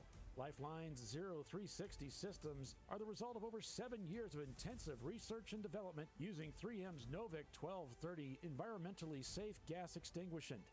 Lifeline uses only the finest quality components. For more information regarding our fire safety equipment and fire safety systems, please contact us at info@lifeline-fire.com. RVA Graphics and Wraps is a full-service design, signage, digital graphics, and wraps company located in Richmond, Virginia. With over 20 years of experience, RVA Graphics and Wraps offers premium signage options for your business. We are dedicated to offering our clients best-in-class service in all aspects of graphic design and application. For more information, visit us on the web at rvagfx.com.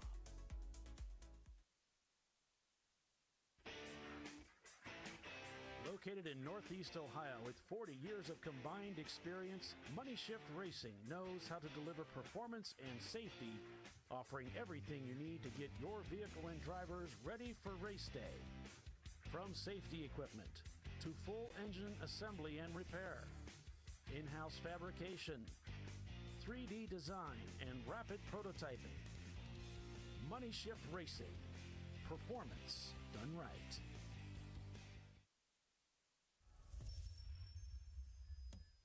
Frozen rotors from Diversified Cryogenics deliver increased performance and a higher level of safety while significantly reducing braking system costs.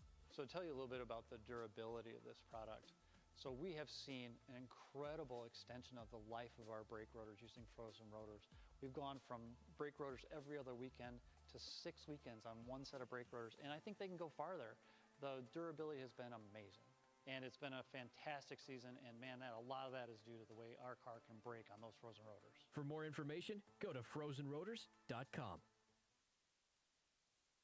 Nice. Yeah, I heard about this. So I would actually go with the full synthetic. Ceramic pads.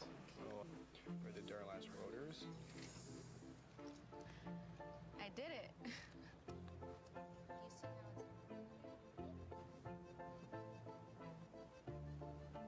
You did it. That's it.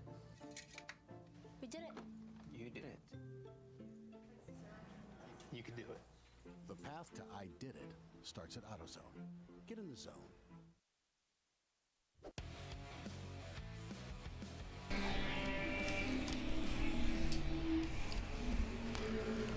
Yeah, welcome back to ChampCar.Live, presented by AutoZone.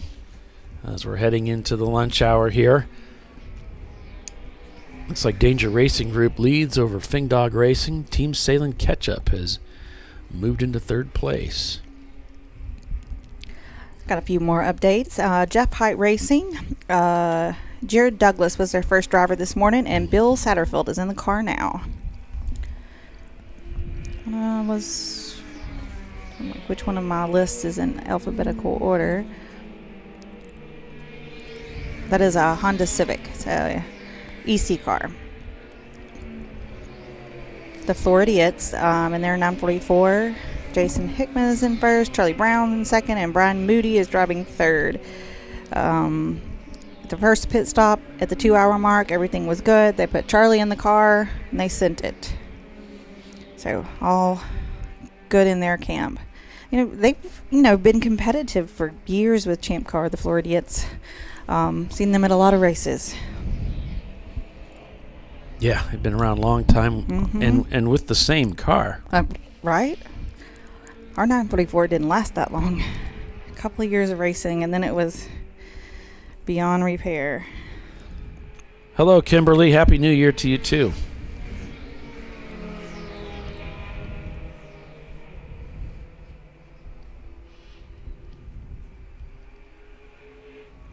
Hope everyone has a nice, safe, and happy New Year celebration as we head into the 2024 season. And I do have an announcement, though, for 2024. Yeah. Bob Varsha will be joining us in the broadcast booth for the Road Atlanta race, our season opener, in February. Okay. The lovely Bob Varsha.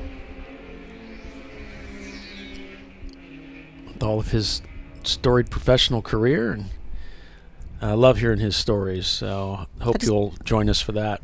I love his voice. He just has a beautiful voice. Yep, he's definitely a top drawer pro, that's for sure. Classing up the joint. For sure. And a fun guy, nice guy to hang out with too after when we're off air. Absolutely. He's the kind of guy that'll come have a beer with you at the bar or restaurant, wherever you're going. So my wife and I have had a good time just hanging out with him and talking with him. Mm-hmm.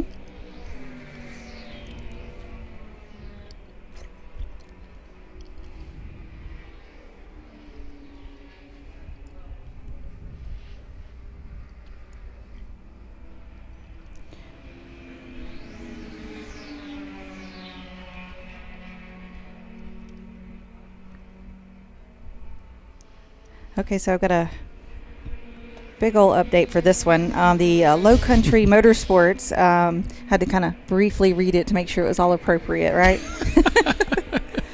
Every once in a while, somebody sends me something that Polly More might honest not, than you want him to be. Well, yeah, something Polly wouldn't like me to just to read on the show, right? Anyway, so interesting to know, the current driver is a 15-year-old driver. Okay, now which team was this? I missed it. Low Country Motorsports, the 843. Oh, okay.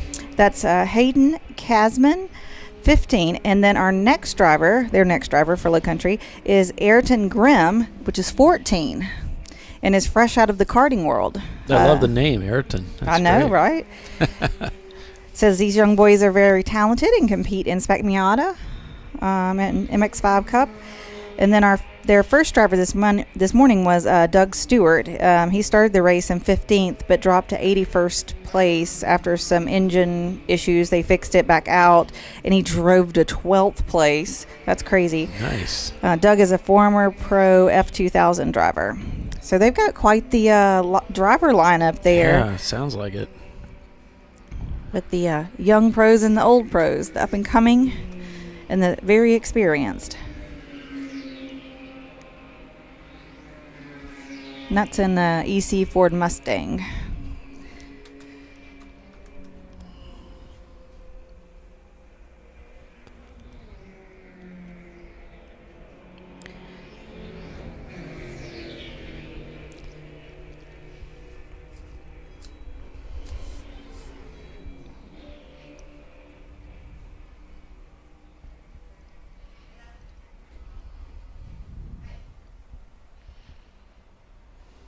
Let's see, Bing Dog Racing at their next pit. Chris Pashley will be going in. They gave it to me in easy to pronounce ways. I do appreciate that. They kind of phonetically made it out for you. That makes my life a lot easier. Well, Chris Pashley is going to be driving, and they wanted to give a shout out to his wife and two sons, George and Lorenzo, who are watching online. So, hi, George and Lorenzo and Mrs. Pashley. Dad's up next.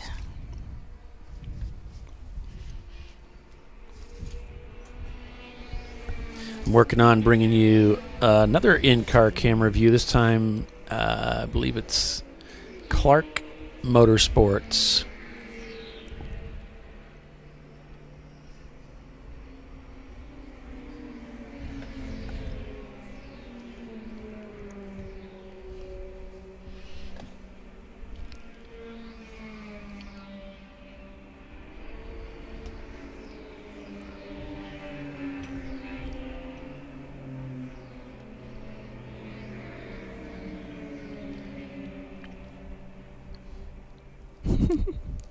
Our friend is sending a picture. He's watching the show at home on his TV, keeping up with the team. You know, every teammate can't make every race, so you know they like to follow at home. So hey, Rick, we also call him Crazy Rick. He's at home, keeping up with the Trophy Wife team. I love how I love seeing that the work that we do. People sending us pictures of them watching what we do. It's kind of fun, huh? Yeah, it does. It's fun.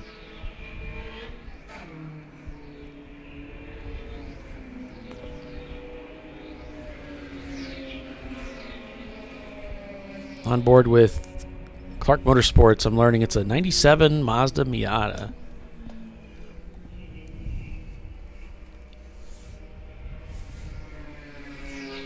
In the number 3 Marathon Motorsports TLM machine, that was David Twatty that started this morning. I told him, I saw him in the driver's meeting. I was like, don't hit me. He said, don't hit me. I was like, deal. That's funny. He's a good guy. And then Steve Schulhorn is in the car now for them. So they're sitting in, it's shown as 5th, but it's actually 4th place. So they're doing quite well.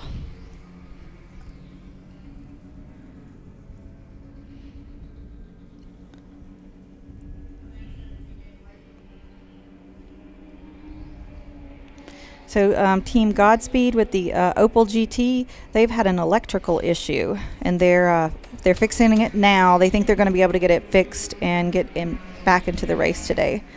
So good luck to them, and Godspeed to them.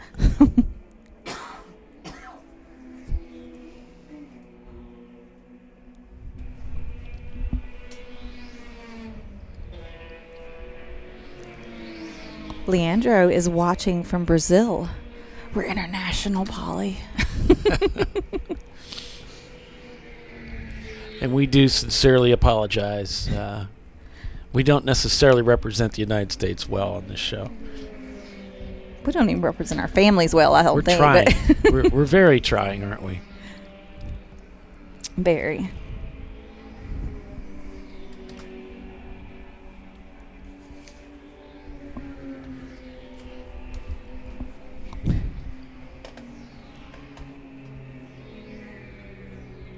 So Team Salem Ketchup has just set their fastest lap time of the day in third place with that 2:33.1. Wow. They're shown down about a lap from second place is Fingdog Racing. And Danger Racing still leads the race by about 39 seconds over Fingdog.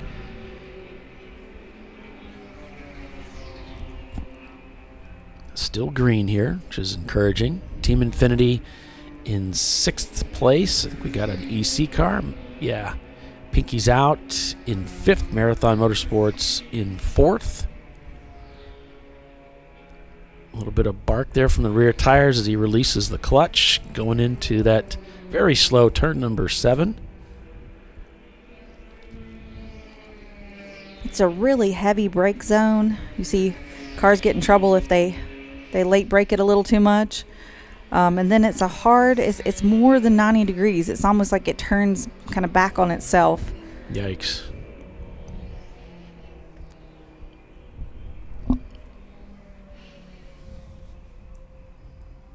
Whiskey Tango Foxtrot still down there in 9th place. The team that led the race earlier was looking so good earlier. Timothy talking about online about Nelson Ledges coming up next year. A lot of teams looking forward to going out there again. So be sure and get signed up so that we know that you're serious about it. It's what you want to do.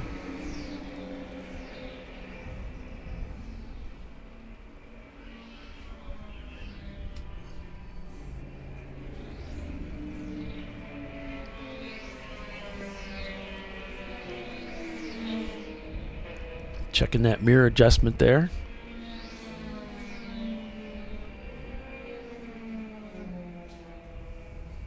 Checking on Floridian Motorsports. A little washed out. The exterior view, but there's just nice and bright sunshine here in Florida this weekend.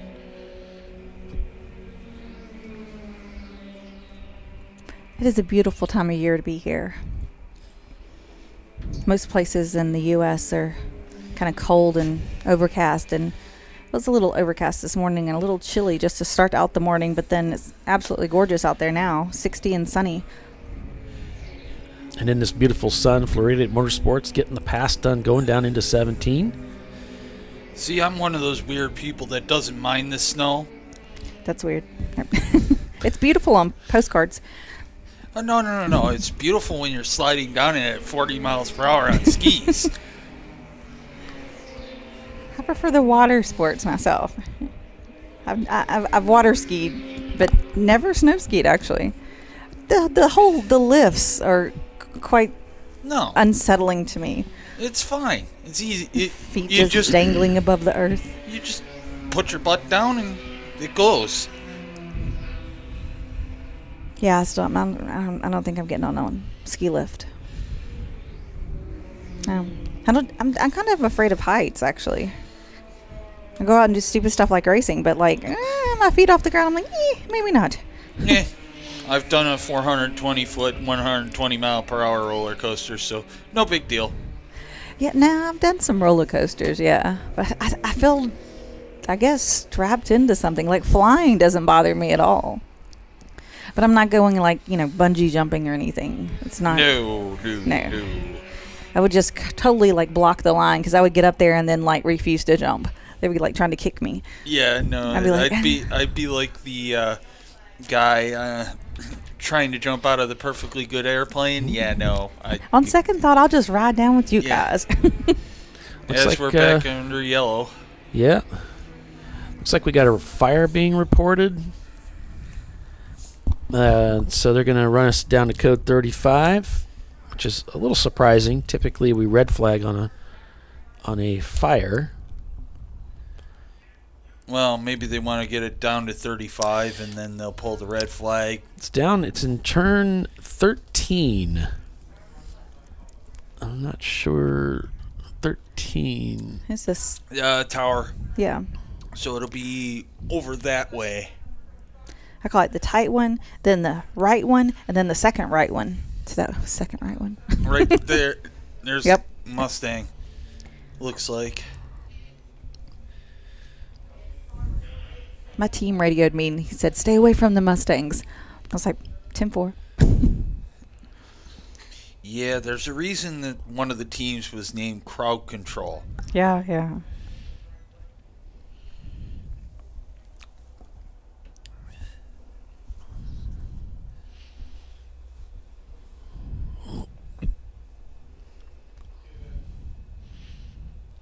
Okay, so the car identified in the fire over in corner 13 is car 486. Let's see, you got that sorted, Tiffany? Yep, 486 is ZR9. That's the Chevrolet Corvette. It's Corvette. Yeah, they've been racing with us a long time. Yes, they have. Brought the Corvette out here. Says lots of smoke, so I'm not sure in the notes if it's really a fire or if it's just lots of smoke. But as they say, when where there's smoke, there's fire. Or if you're Elton John, we didn't. Never mind, I'll stop while I'm behind. So in the Covey racing car, they're reporting that they're having some communication issues with their drivers. They're actually only able to communicate with the driver while he is in turn 17 and near up to the start finish, and then anywhere else on the track they can't. They're not being able to hear. So we need some racing radios. I'll take care of that. Right. Dezo Covey is in the car third, so he'll be this next stint coming up. Billy Joel did that song. He didn't start the fire, not Elton John, but that's okay. Whatever. It's all right. My excuse is I'm tired from yesterday. I do see a lot of smoke coming down the front straightaway following a car. A lot of smoke. What did you do yesterday? Woke up at 4:30, went to work, then flew in here, drove till midnight to get here. Yeah. I was thinking I didn't see you yesterday. I was like, were you practicing? No. I'm not a driver yet. Not a driver yet. They don't even let you practice in the car? No. Okay. Because that's above my pay grade. So that's Rotary Rocketeers that's smoking so badly down the front straightaway. Oh, goodness. That's not good. Guys. They just replaced that motor, didn't they? Or something? Was that them, or was that somebody else? No, I don't think it was them. They were just talking about how good it was working for them. Did they were the team that said they had to replace the engine and trans to get here, I think. Maybe. If not, somebody will tell me. In the Treasure Coast Miata, in the number 74, Jimmy Ellis is their second driver. He should be in the car right now. So the ketchup car is in, and my father is getting in.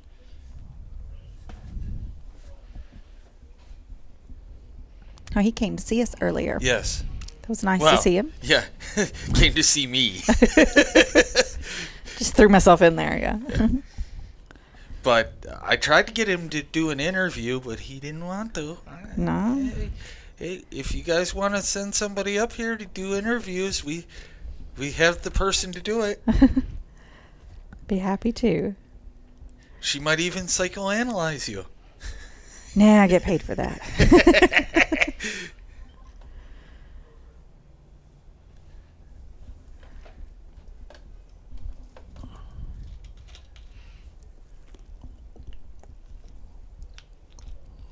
So under caution here as a car is being tended to.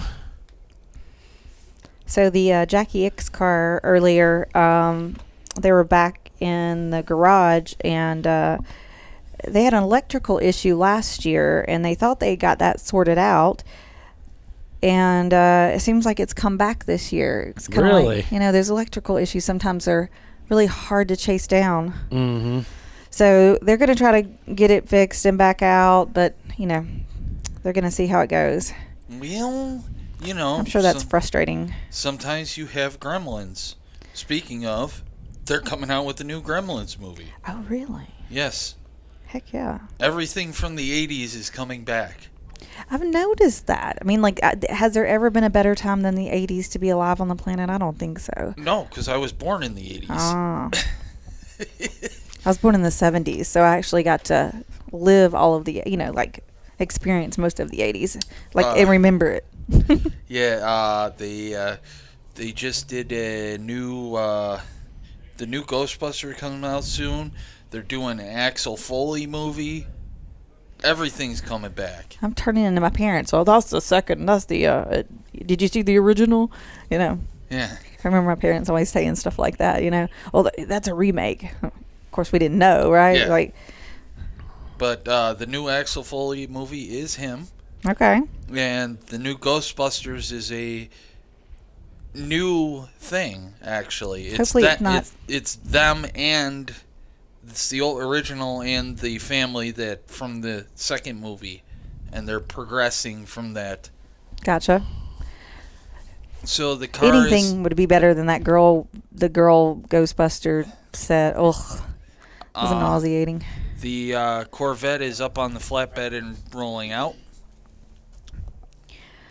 Racing Lodge, the car number 73, their first driver was George Slyman, and their current driver is Tom Farinacci. I'm going with that.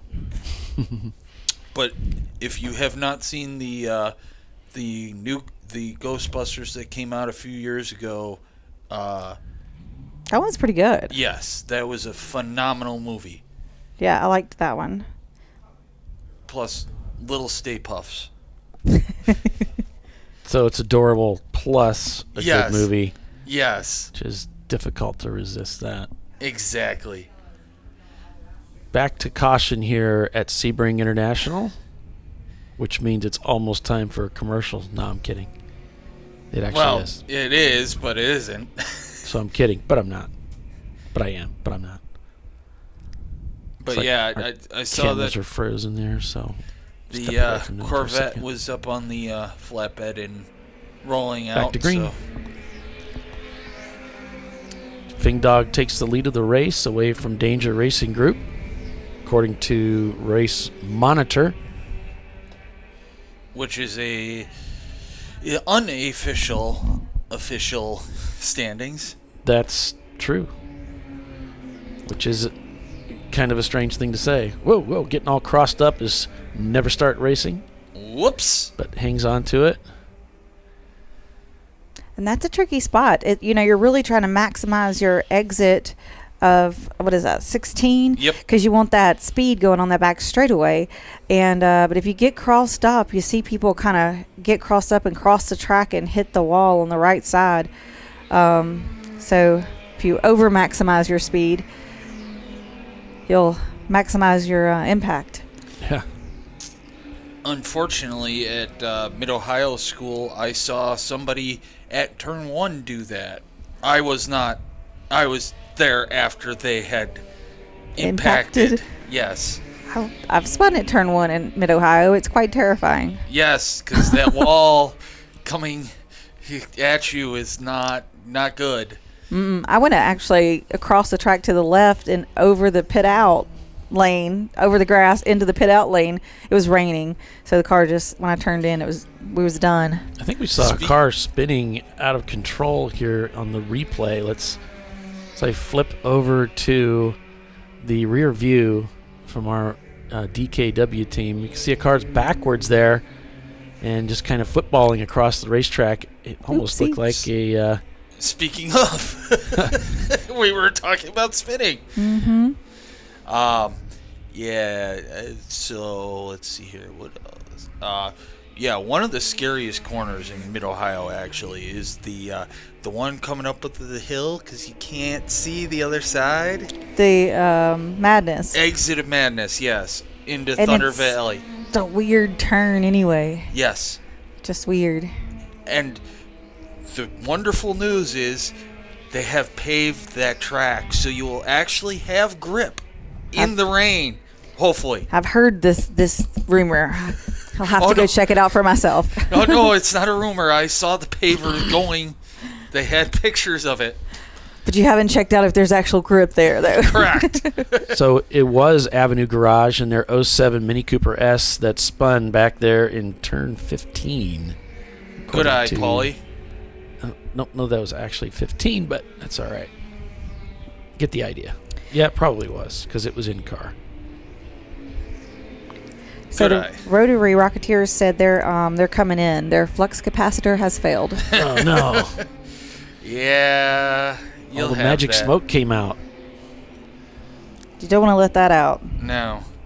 That's too bad. We were just talking about how reliable and solid that car was.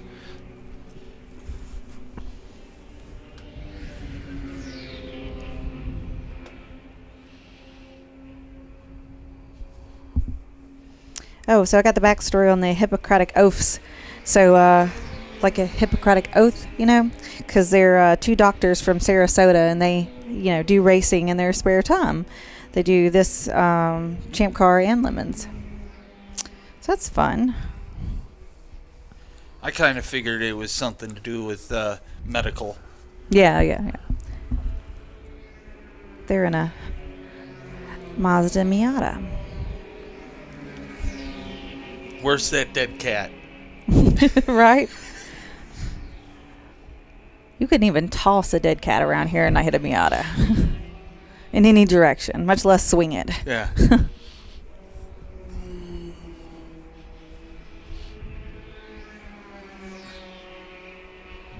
Yeah, the weather's really good out here. Mid-60s this weekend. A lot of sunshine, so the Sunshine State delivers yet again this weekend for us in Champ Car. The TireRack.com Champ Car Endurance Series. I've been here in the rain, and they had the sticky goop for the drag racers still on the track. Oh, that was rough. That was a rough year. Yes. Oh, and then it rained, and everybody went. It was like a slip and slide across this front straightaway here. Right into the wall. I bet I can't remember how many cars we tore up that weekend. It was bad. Oh yeah.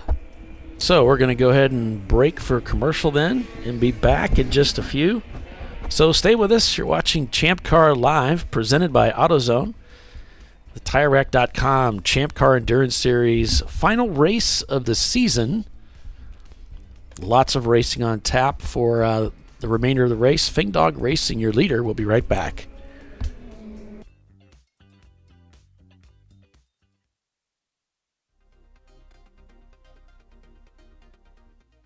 Welcome to TireRack.com, revolutionizing tire buying since 1979. With our unmatched selection of branded products, finding what fits your vehicle and is right for you and how and where you drive has never been easier. Through helpful online shopping tools that include our professional hands-on reviews done at the introduction of a tire and consumer reviews that give real-world feedback over the life of the tire, you can make the right tire choice and find exactly what you need. And if you prefer to talk to someone, our tire testers, our sales team, are available on the phone.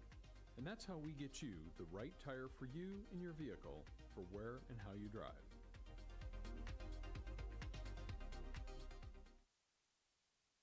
At AutoZone, you get what you need when you need it.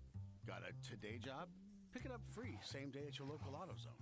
More of a tomorrow project? Order as late as 10 p.m. with free next day delivery. Getting the job done just got easier.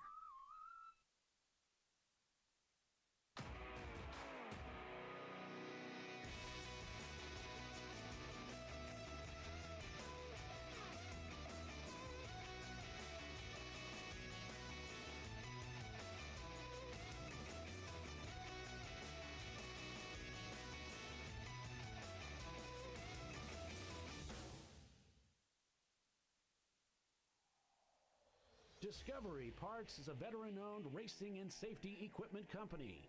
While we're located inside Atlanta Motorsports Park in Dawsonville, Georgia, Discovery Parts can also be found at the tracks, supporting a number of Champ Car Series events. We take pride in being a reseller of the best of the industry to Champ Car teams and drivers. We know racing, love racing, and look forward to tomorrow to even more racing. Visit us at discoveryparts.com.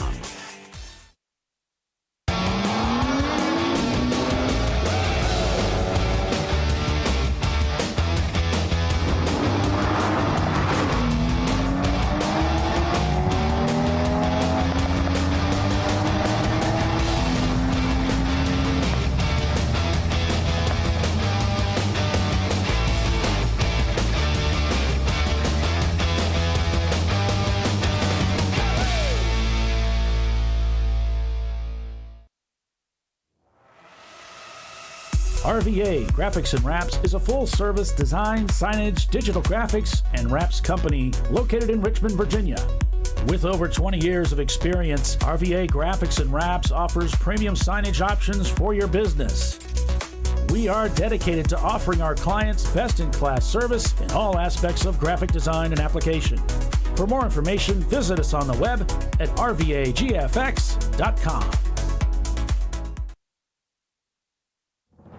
Lifeline's continuous commitment to research and development ensures that we supply the most innovative and cutting-edge products available. Used by the majority of the world's motorsport championship-winning drivers, teams, and constructors, Lifeline has a stringent and proven history of success. Lifeline's continuous commitment to research and development ensures that we supply the most innovative and cutting-edge products available. Lifeline's 0360 systems are the result of over 7 years of intensive research and development using 3M's Novik 1230 environmentally safe gas extinguishant. Lifeline uses only the finest quality components. For more information regarding our fire safety equipment and fire safety systems, please contact us at info@lifeline-fire.com. Located in Northeast Ohio with 40 years of combined experience, Money Shift Racing knows how to deliver performance and safety, offering everything you need to get your vehicle and drivers ready for race day. From safety equipment to full engine assembly and repair, in-house fabrication, 3D design, and rapid prototyping. Money Shift Racing. Performance done right. Frozen rotors from Diversified Cryogenics deliver increased performance and a higher level of safety while significantly reducing braking system costs. So to tell you a little bit about the durability of this product. So we have seen an incredible extension of the life of our brake rotors using frozen rotors. We've gone from brake rotors every other weekend to 6 weekends on one set of brake rotors, and I think they can go farther. The durability has been amazing. And it's been a fantastic season, and man, a lot of that is due to the way our car can brake on those frozen rotors. For more information, go to frozenrotors.com.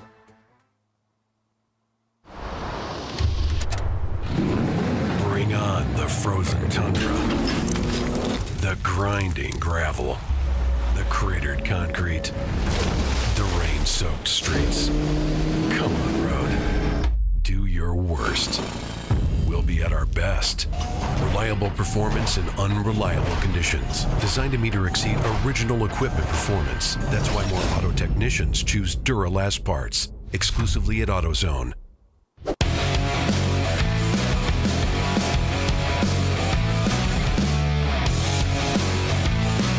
All right, welcome back, everyone, to ChampCar.Live, presented by AutoZone. Looks like we are under caution here. We've gone to a purple 35.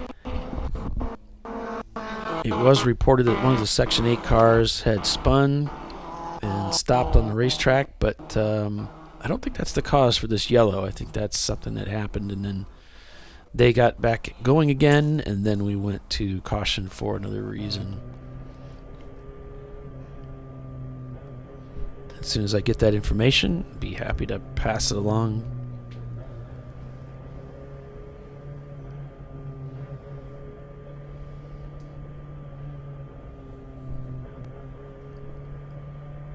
Looks like one of the Miatas coming in. Might be WTF there.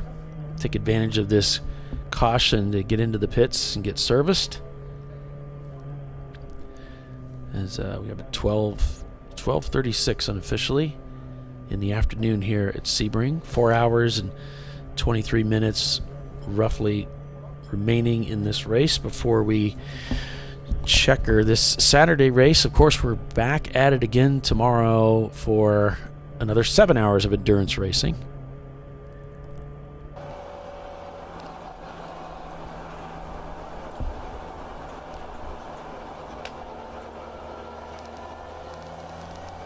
Currently, it's Fing Dog Racing leading over Marathon Motorsports. Team Salem Ketchup in third. Then it's Danger Racing, Pinky's Out Arrow, Average Joe's, Team Infinity, Clark Motorsports, Whiskey Tango Foxtrot, Running Bulls in 10th, MBM Performance in 11th in the 669 car. Then you've got Madwag Motorsports, Level 1 Racing, the number 412, Floridian Motorsports, Rosmar Racing's number 129, Blue Steel, Start Racing in their Mazda Miata, which is different than Never Start Racing, who we've got their in-car camera here, and their Nissan Z. Treasure Coast Miata, Trophy Wife in 28th. DVM Racing, we've been enjoying some rear camera view from their car in 29th. Bent Over Racing in 30th. They're in their BMW. Watching from Puerto Rico, Tomas. Excellent.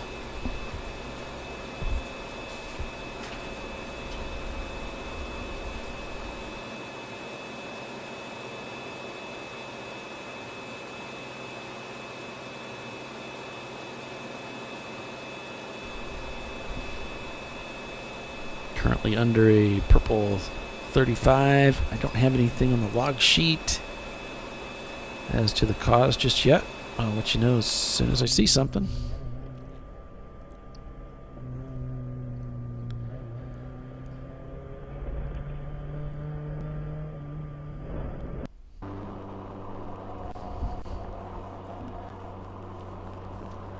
Sky's still, as my wife would say, it's gorgeous. It's gorgeous out there. Gorgeous. Partly cloudy. Going back to yellows. As JB Bugs works its way through Big Bend towards turn number 7 in traffic. The cars are picking up speed now. Team Infinity trying to point that driver forward. Hey, we're under caution and we're losing distance here because you're still going 35. And now we're back to green.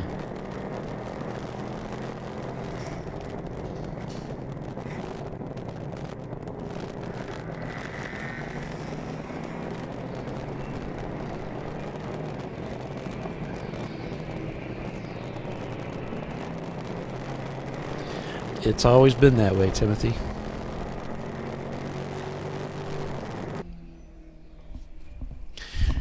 Cars coming down into turn 1.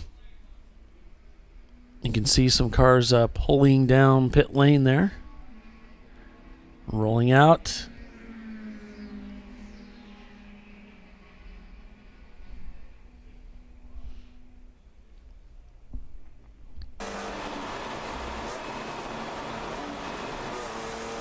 Never Start Racing, looking for a gear. Pick a gear, any gear. Coming into turn 7.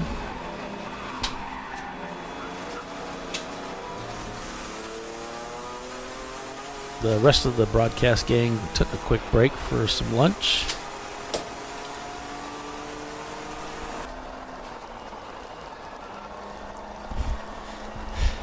Run down to the concession, get us some sandwiches.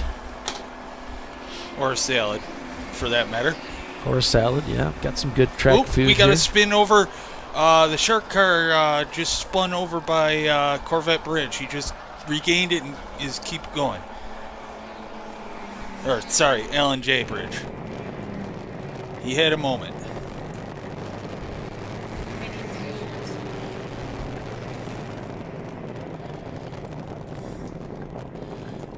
I don't know if this is after the fact here then. Yes. Yeah, because he's down at 7 there. Yeah. Crazy. I didn't recognize the car until I saw the shark fin, and by that time he was already back on track and going. You think that helps him? Like if he gets sideways, the fin kind of straightens him back out? Like the flaps on a NASCAR stock car? You know? Yeah. Well, hey, it worked pretty good because he was right away down the track.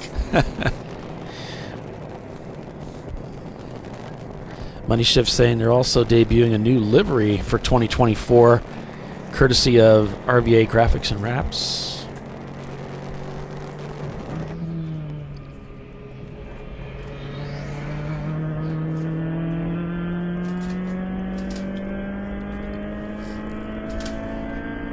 So we'll be seeing the Honda standing tall next year. It wasn't a bad looking car, really. Kind of liked it. Speaking of, so how's a certain somebody's Honda coming? Tiffany's getting pretty close to putting it in the car. I'm working on there's an oil cooler system that attaches to the engine. I definitely don't want to be dealing with that after it's in the car, and there's a fitting that I have to get from the manufacturer. Once I get that sorted out with them, then I would be ready to put in. It was pretty close there. Yep. I love the how they have sometimes these drawings here of the track. It looks like a 2-year-old drew it. Yeah. It looks a little messed up, doesn't it? Yes. Like 2 different tracks drawn over each other. What's going on there? GPS signal, GPS, probably. yeah, telemetry at its best. It looks just like a bunch of scribbles, but it's covered in the. Oh yeah, it is gone. Oh, there it is. That's why it's having trouble, connection issues.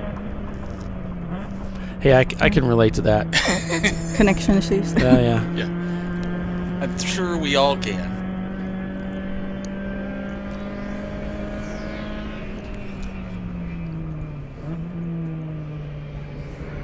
Yeah, it does look a little on the struggle bus, doesn't it?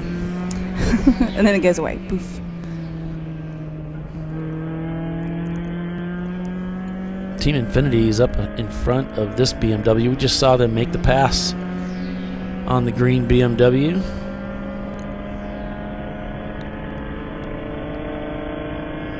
Looking around the outside, disadvantaged here going into turn 7. A little tire squeal. Yeah, a little protest there. Trying now the looking inside. for a better run, but not much room. Yeah, there's no room giveth.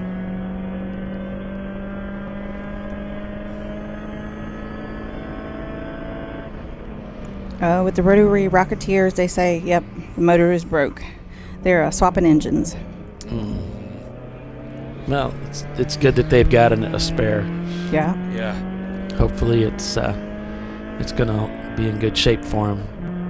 I think the Danger Ranger was going back out there. Oh yeah. Had a little contact earlier, huh? Yes. Okay. More than a little. It was pretty heavy. A little smushed. It's a little shorter than it used to be. There's the highest hill in Florida. I don't know what that is. It's probably just, gravel from the runway or whatever, but... Yeah, because I live in northern Indiana, which is the flatlands. It's a lot of cornfields. And as we drive south, we get into all the hills, of the south. And so there's a lot of mountains. It's really cool. And then when we get to Florida, flattens back out again. It's a really bizarre trip down to Florida. Bizarre transition. It's kind of like ours, because Buffalo is actually kind of on the edge of the Great Plains, where the city physically is. But south of the city, it's all hills. So for the first time today, Team Salem Ketchup has now taken the lead of the race over Pinky's Out Arrow, followed by Danger Racing Group and Average Joe's. In fifth place is Team Infinity. Then it's Clark Motorsports, Running Bulls Racing in sixth. Seventh. So in eighth, I got to try and skip over these EC cars. Madwag Motorsports and Whiskey Tango Foxtrot. That's your top 10. I believe. Oh no, it was I was reading it wrong. You're right. I'm wrong. Well, there's no guarantees I'm right, though. Even though I'm reading what's on Race Monitor. Yeah, man. Sometimes that's as good as it gets. We try. We're very trying. Very. Ooh, the shark car went right wide in 7 there. Yeah. And Money Shift pointing out they're using frozen rotors, and I've used them on a variety of cars. I really like them too. They're going to be back as another sponsor for Champ Car for 2024 too, is frozen rotors, so it'd be great having them back. And I believe the Watkins Glen event will still be called the Champ Yard Dog.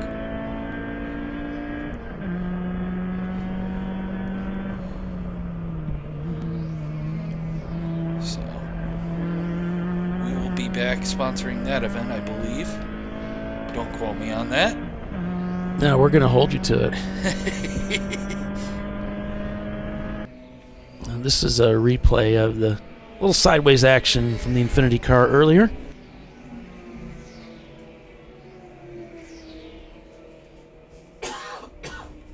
Yep, just gets in too deep and whoops.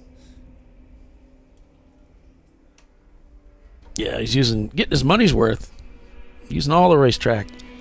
Every bit of it. So never start racing in the pits right now. We had another car camera go down. Darn it. Dropping like flies. Oh no.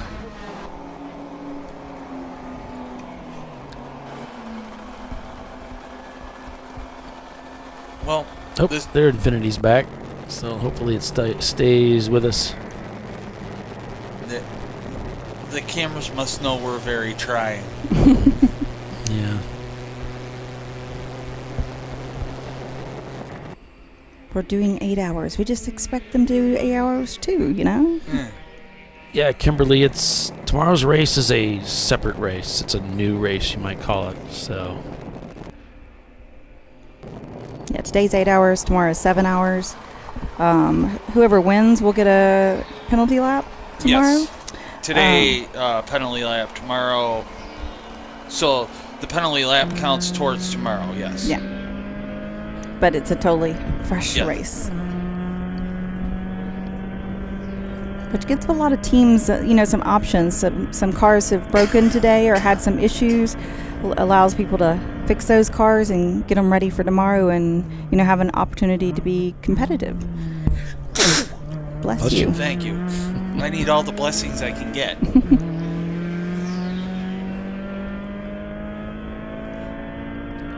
As the shark car lets the Clark Motorsports mobile go by.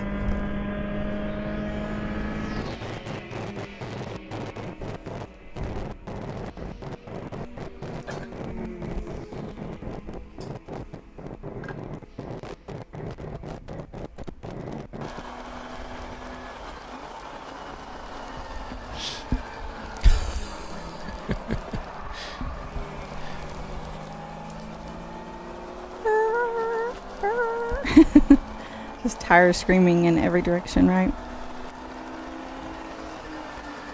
Is that the Fing dog in front of them there?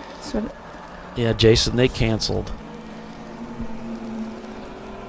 And I don't know why. I just noticed on the entrant list this morning when I brought it up, it showed as canceled.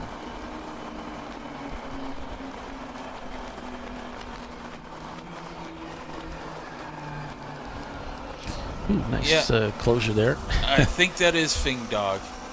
Ooh. No. Taking it wide, coming around 16. I couldn't tell. Yeah, 775. Rides the rim.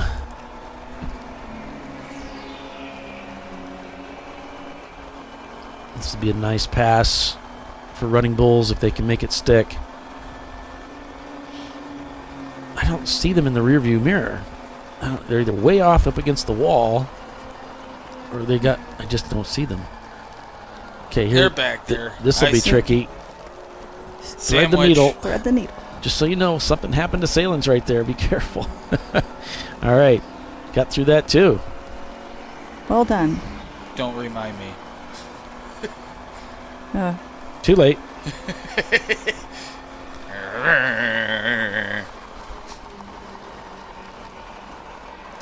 So Hera Racing, their black Honda S2000, my buddies I was talking about before, they have blown a head gasket, so they are done for the day. Oh no. Yellow flag is out. Yeah. So very shortly the purple 35 will be out. And there it is. Yeah. As you speak. So never start. They just shut the door. The passenger side door with the driver plugged in there, sitting in the pits. Looks like they're getting ready to start to head him out to get him back into the event. As we go to purple 35.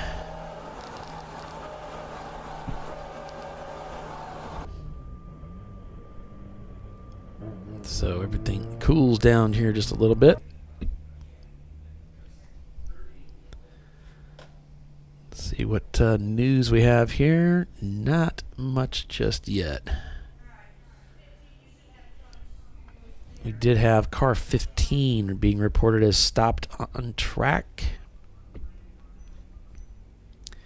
And I don't have a car 15 on my sheet. I don't either. I have a 13 and a 16.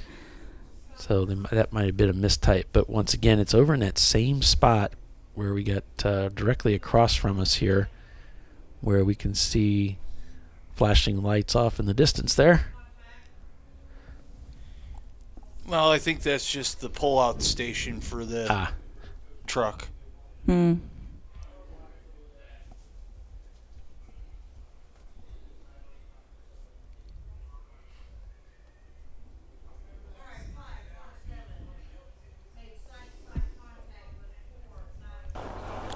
I think I heard side-to-side contact. Yep. I'm not going to report numbers until I get a confirmation of them. Absolutely. Wow, you guys are like professional. I try to be. Key word is try. I'm very trying. I've heard that about you. I've heard that about me.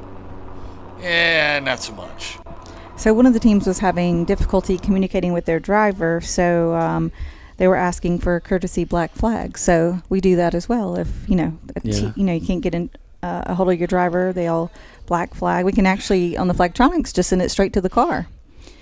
And or not so courteous black flag. Yeah. If the driver's a jerk, Yeah, sometimes that happens. Yeah. Send our driver a black flag. You mean a courtesy black flag? No, just courteous one. The guy's a jerk. We want him coming in. Yeah, the whole black flag with the orange meatball is like, we have a problem with your car. Right. Yeah, regular black flag. We have a problem with you. Yeah. They say that at Mid-Ohio School quite often. Yep. Every time you go there. And the automatic answer for everyone is, as soon as they see the black flag, is they go, "What, me? What did I do? Me?" That's not for me, is it? Right. Surely not me. So I was black flagged once at Barber, and the beauty of it was not only was there a black flag, but right beneath it they were holding a number board which had my car number on it. It's like there's absolutely no question that's for me. I guess that's me. Yeah. So funny. So one of the first times I went to Mid-Ohio School, I was going around and I didn't get the checkered flag, but because they had finished the session. But they gave me the black flag like I was going an extra lap. And I was like, I didn't do anything. They didn't yell at me or anything. It was just like, They didn't say you blew the checker? No. No? Maybe they put it down too early. Yeah. Team Infinity doing their change. mean, I was slower than everybody else, so I knew I didn't take that checkered.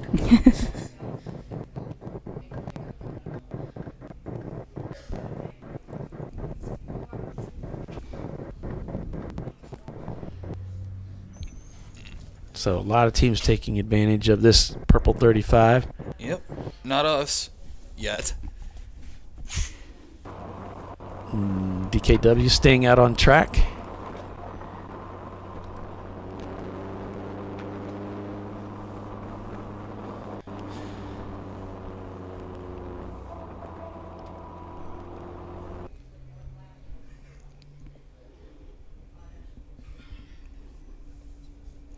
Average Joe's, our 5th place car, or actually our 4th place car, is set up to do a driver change as well. And Justin Garvin is going in next. All right. And we're back to the Yellow. usual. Yeah. Yeller, as they say. And Running Bulls is just coming into the pits, hoping to take advantage of the caution. It takes so long to get around the track that Lady Luck just didn't smile on them. Just as they're getting into the pits, they go back to green. While as some of these other cars take the advantage and head out of the pits. Yeah, this is such a big track. If you don't hit the purple 35 just right, like you're on the track in a good place, to be able to come in and take advantage of it, it rarely behooves you to go all the way around at 35 and then come in, because typically, Sebring is so quick about getting incidents up and out of the way that you usually don't have time to do your driver change and fuel and stuff under, the purple 35 after you've done almost 4 miles at 35 miles an hour. Usually it's taken care of by then. So that side-to-side contact is reported to be between the Ford Mustang of Triple R Motorsports and the BMW of Gorilla Sticker. So there's a black flag. It's been handed out. 1 lap penalty. Ouch. Will be assessed to both cars, apparently.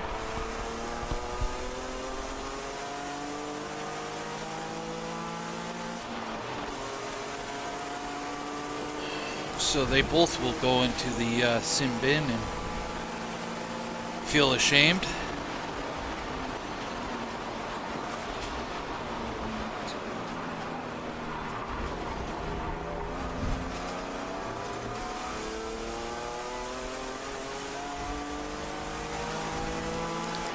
Oh, I found out why my car dropped to like 20 something. They did their pit stop. They had to do it under green. Oh. So they called him in. Well, it went purple 35 just like we were talking about earlier. But by the time he got back around to the pits, he came in and then it went back to green almost as soon as they got into the pits. It's just that luck of the draw thing. It is. It seems like we have in cautions about every 30 minutes. So, it's something that some of these teams should be able to try to play. But like you said, the track is so long. It takes so long to get around it under 35 mile an hour. And these crews are so efficient at getting us back to green that it didn't work out for Running Bulls Racing, at least. Yeah, that was a lot of what happened at Road America, too. Guys would go in and, 4 mile long track, and then it'd be green by the time. So looking at the standings right now, Team Salem Ketchup leads both C-Class and the lead of the race. The overall lead of the race. Pinky's Out Arrow in second. Danger Racing Group in their Lexus has slid to third place. Average Joe's in their Miata is in fourth. Then it's Running Bulls Racing in their BMW, rounding out the top 5. Then it's Whiskey Tango Foxtrot now moving from 10th up to 6th. Then we've got Fing Dog Racing, Marathon Motorsports, Team Infinity, Clark Motorsports, Floridian Motorsports, MBM Performance, Madwag Motorsports, DVM Racing, Benover Racing, Treasure Coast Miata, Rosmar Racing in their number 129. Then it's Level 1 Racing, 3.5 Men, Trophy Wife Racing in 26th. Then it's Covey Racing, Sled Sled Bull Racing, Start Racing. We've been following them today. They're in 30th. Another Treasure Coast Miata car in 31st. Rhinoceros Racing, Rosmar Racing, Open Throttle Racing in the number 62. Sebring Racing, Gorilla Sticker, RPM Auto Works.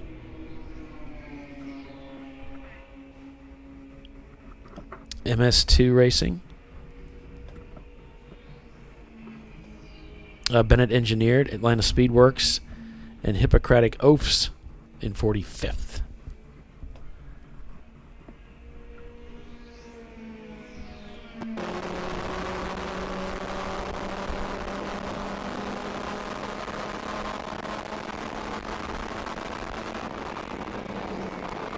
The number 74 of Treasure Coast Miata just did a driver change, and Shelby Smith III is behind the wheel now with that Mazda Miata. Okay, well, with that, we're going to take another break for commercial. Pay the bills, as they say. Lots of racing on tap here at Sebring International Raceway on this beautiful Saturday, with Team Salem Ketchup leading the way. Stay with us. We'll be right back.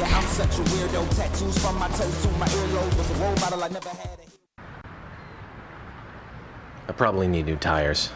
You do.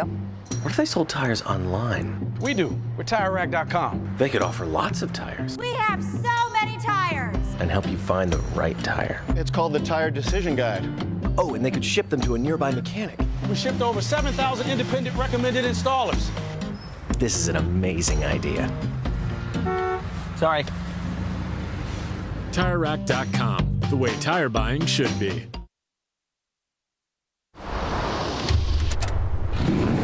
Bring on the frozen tundra, the grinding gravel, the cratered concrete, the rain-soaked streets. Come on, road. Do your worst. We'll be at our best. Reliable performance in unreliable conditions. Designed to meet or exceed original equipment performance. That's why more auto technicians choose Duralast parts. Exclusively at AutoZone.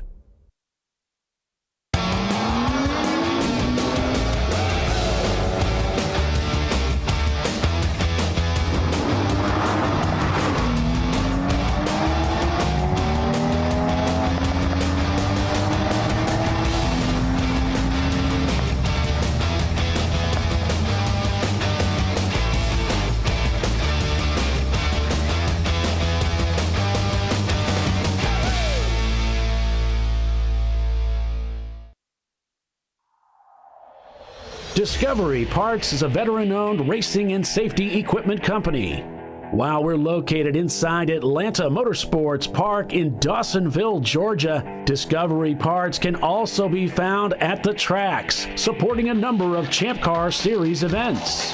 We take pride in being a reseller of the best of the industry to Champ Car teams and drivers. We know racing, love racing, and look forward to tomorrow to even more racing. Visit us at discoveryparts.com.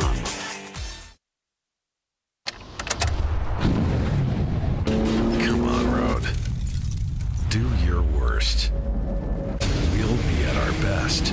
Stress tested to meet or exceed original equipment performance. Exclusively at AutoZone.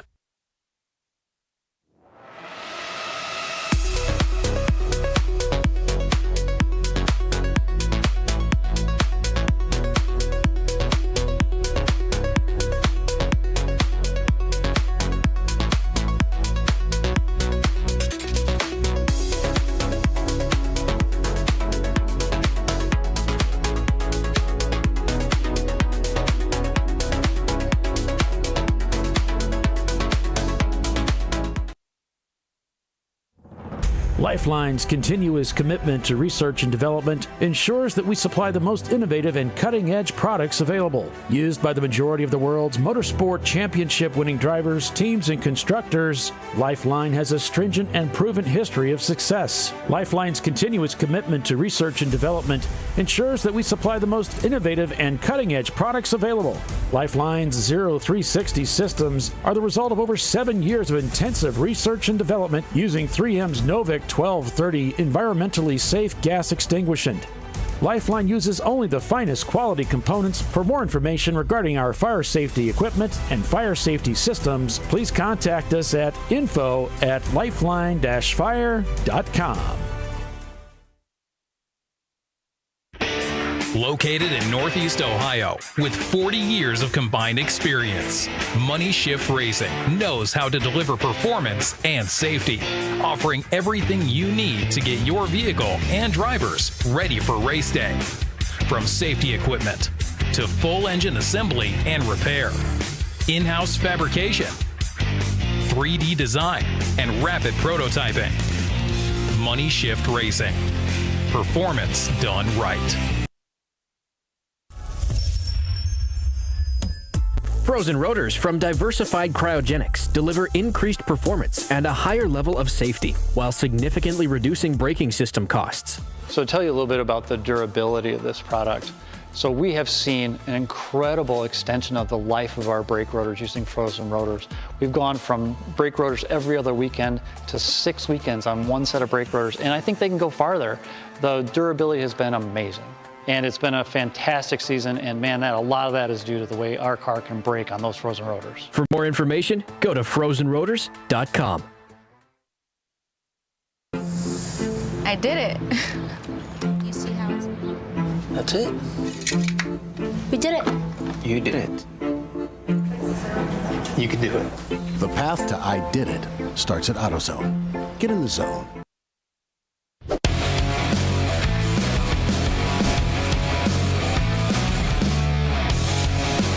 All right, welcome back to ChampCar.Live, presented by AutoZone. It's the live race coverage, the Sebring doubles at Sebring International Raceway.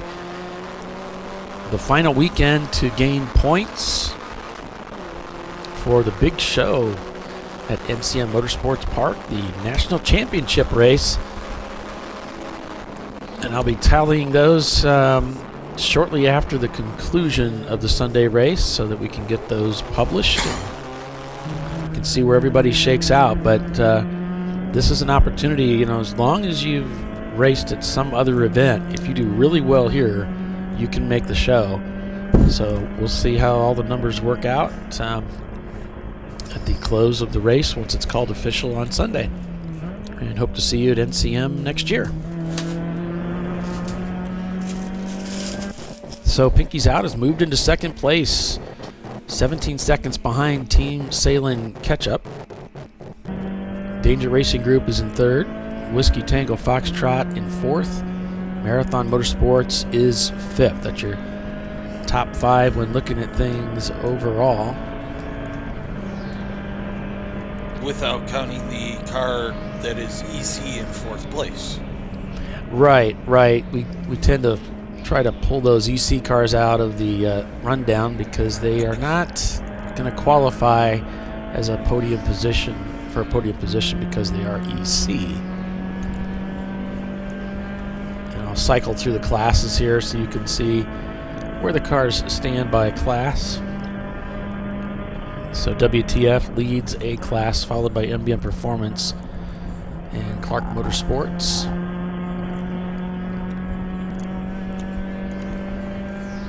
And you've got Average Joe's leading B class, Sled Bull Racing. Treasure Coast Miata is in third. It's a really nice color code you got going on, Polly. I like that. I wish I could take credit for it. But in fact, I will. Thank you, Tiffany. You're welcome. I'm not beyond that. I'll sink to that level right away. Team Salem Ketchup is leading C class. Pinky's Out Arrow, followed by Danger Racing Group in third.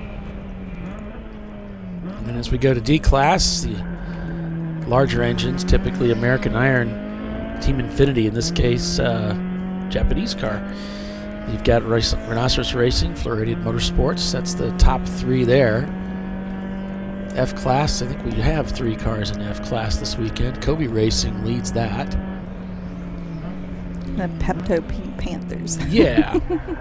Technically, Infinity would be considered American. Technically? Yes. Well, it may be assembled here. Yeah.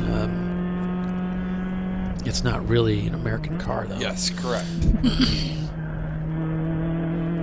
So GMW has been leading EC pretty much the entire day, and they still lead EC with Low Country Motorsports behind them and Open Throttle, the number 64 car, in third.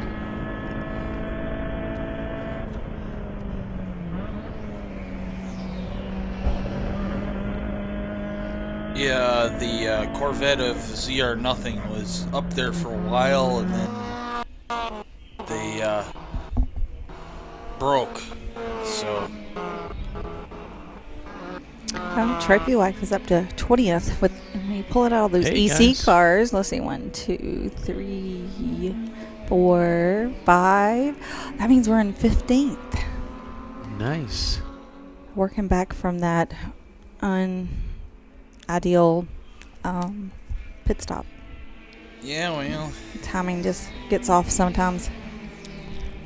we had a crappy starting position this morning. Oh, yeah, we did too. We were even behind y'all. Good news is it's inverse tomorrow. Yeah, we should start at the top tomorrow because I think they pit 51 is where they started. I wasn't there at the meeting. Yeah.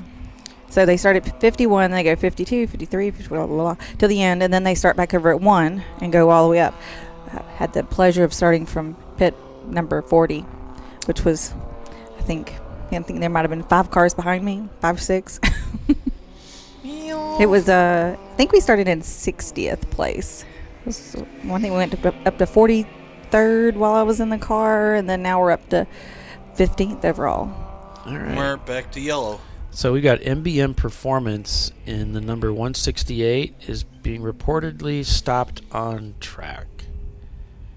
Aw. And that 669 car is the car I've been calling as currently riding in 8th place for MBM, as they, along with many teams this weekend, have brought multiple cars to this event to compete. So we've gone, as Billy said, to caution, then purple 35 to slow the field down. They are stopped off the track. They're not on the track surface over in turn number 8. Okay, and in the bent over racing car, Matt is getting out and Ken is getting in for his stint. I was checking in on the black Honda S2000. They blew their head gasket. I asked them if they were going to be able to fix it for tomorrow, and he says, yes, ma'am. There's no quit in us. Love it. That's what I want to hear. Great job, guys. That's the Hera Racing. So we should see them tomorrow. Nice. Keep fighting until there's nothing left to fight with. Right. And then use your hands. Tyler Pedersen was so much like that. Just those guys spent, countless races, I don't know, in the paddock working on the car, and there was just no quit in them. It was really impressive. You never know when you might get it right. Or you just get a bigger hammer and scare the car.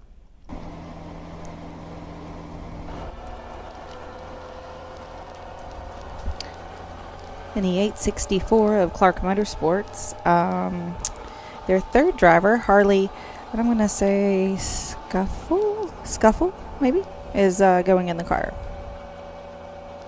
It's probably something way more interesting than that, but I'm going to... We're untrained professionals. As Weepe. I can get everybody's last name right, unless you... Some people send it to me like phonetically, and that's very helpful.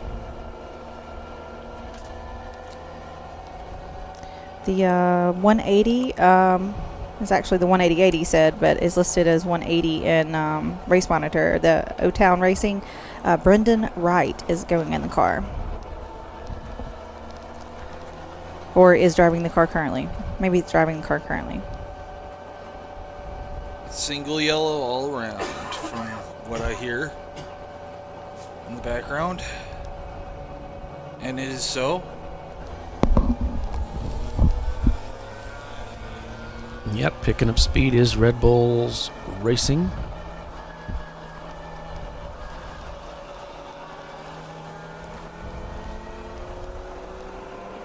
Green, green, green. Oh, that Dropping the hammer. Is that the Is trophy that- wife car up there? Is that you right in front? Yeah. Yeah. Got a nice jump there on that green. Oh, this is busy. Go, Rob. Go, Rob. My buddy Rob. This is 17, isn't it? Mm-hmm. Let's see, he's on the inside. Not bad. Oh, we got held up by somebody going in the pits. Dang. That was close. Yeah, I think it messed him up a little bit on the exit. Now he's on the outside, headed to 1.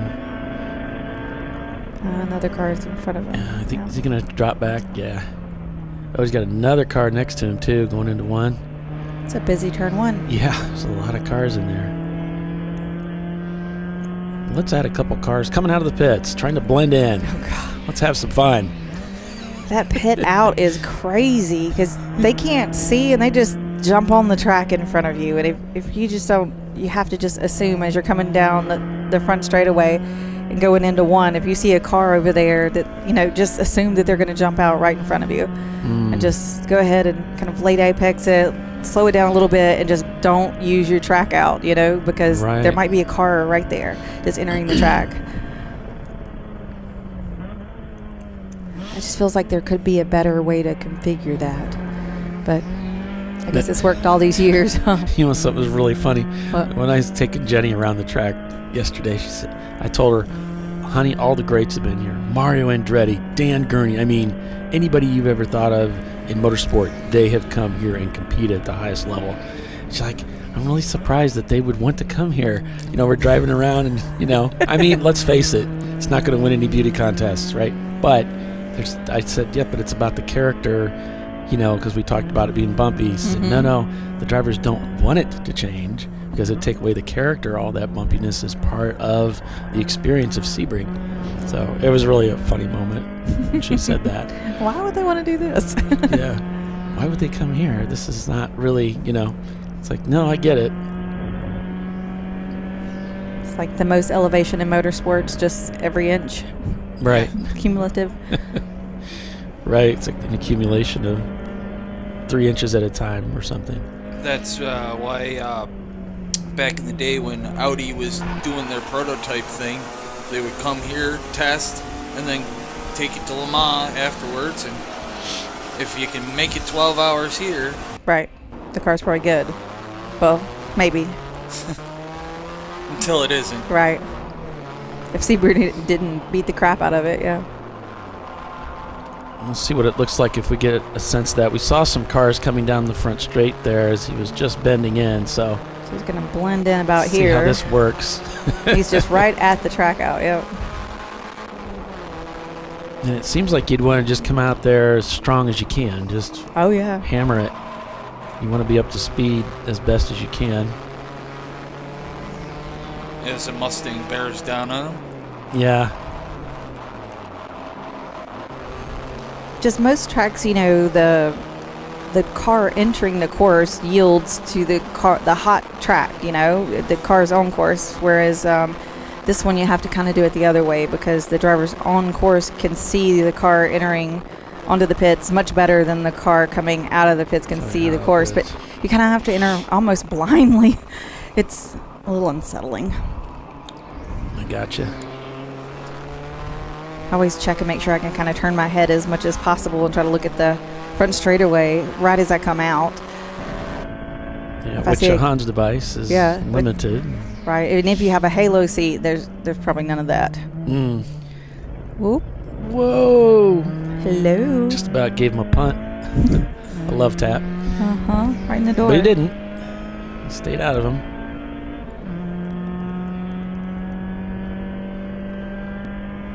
That's the TLM car up there. Yep.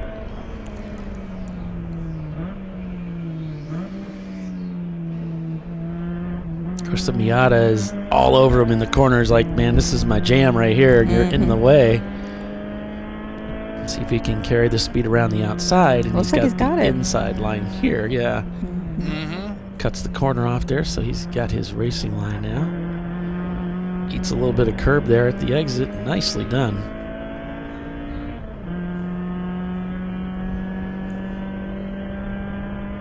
He's really nailing those clipping points.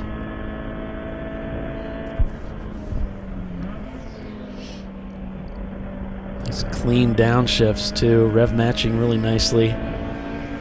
Here comes 16. The typical drop out to the concrete, so that you get a nice late apex and early on the gas to come down almond straight.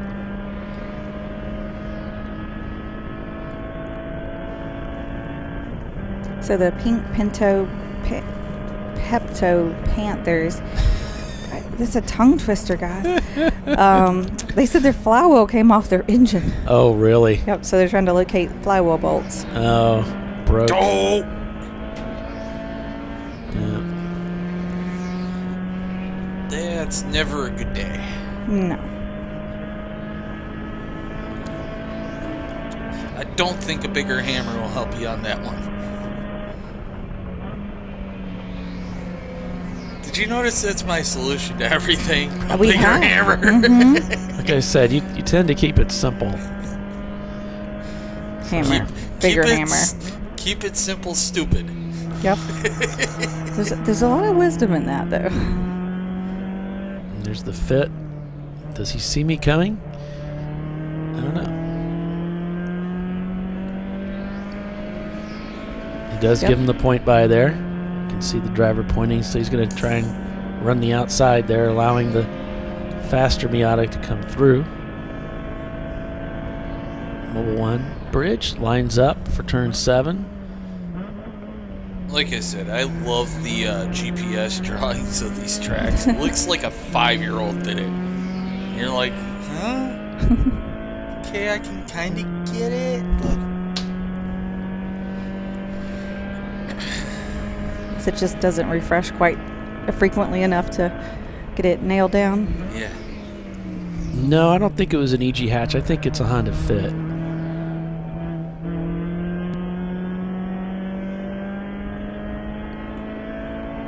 I was putting eyeballs on it this morning when they were lining up in the pits for the race. Things getting busy back here behind our friends in the DKW Racing Miata. Everybody and their brothers trying to get by. Trying to get by, yeah.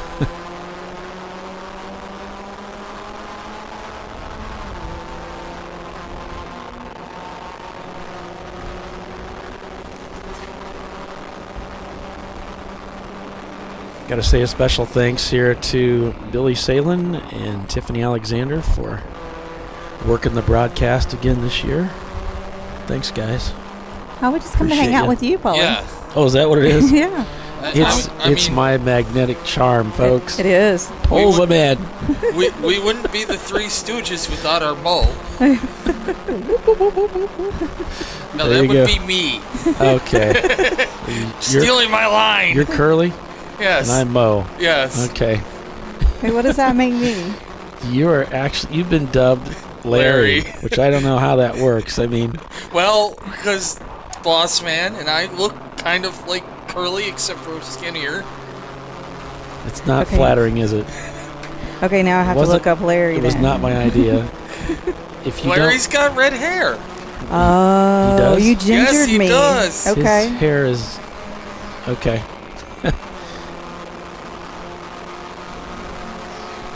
There was a Shemp too, yeah. Yes, but that's over there. The other one. Yes.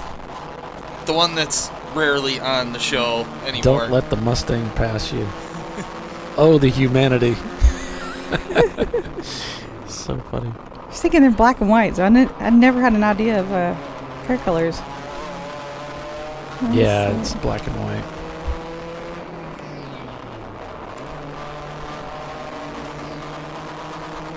Mo did do some interviews later in life when they had color.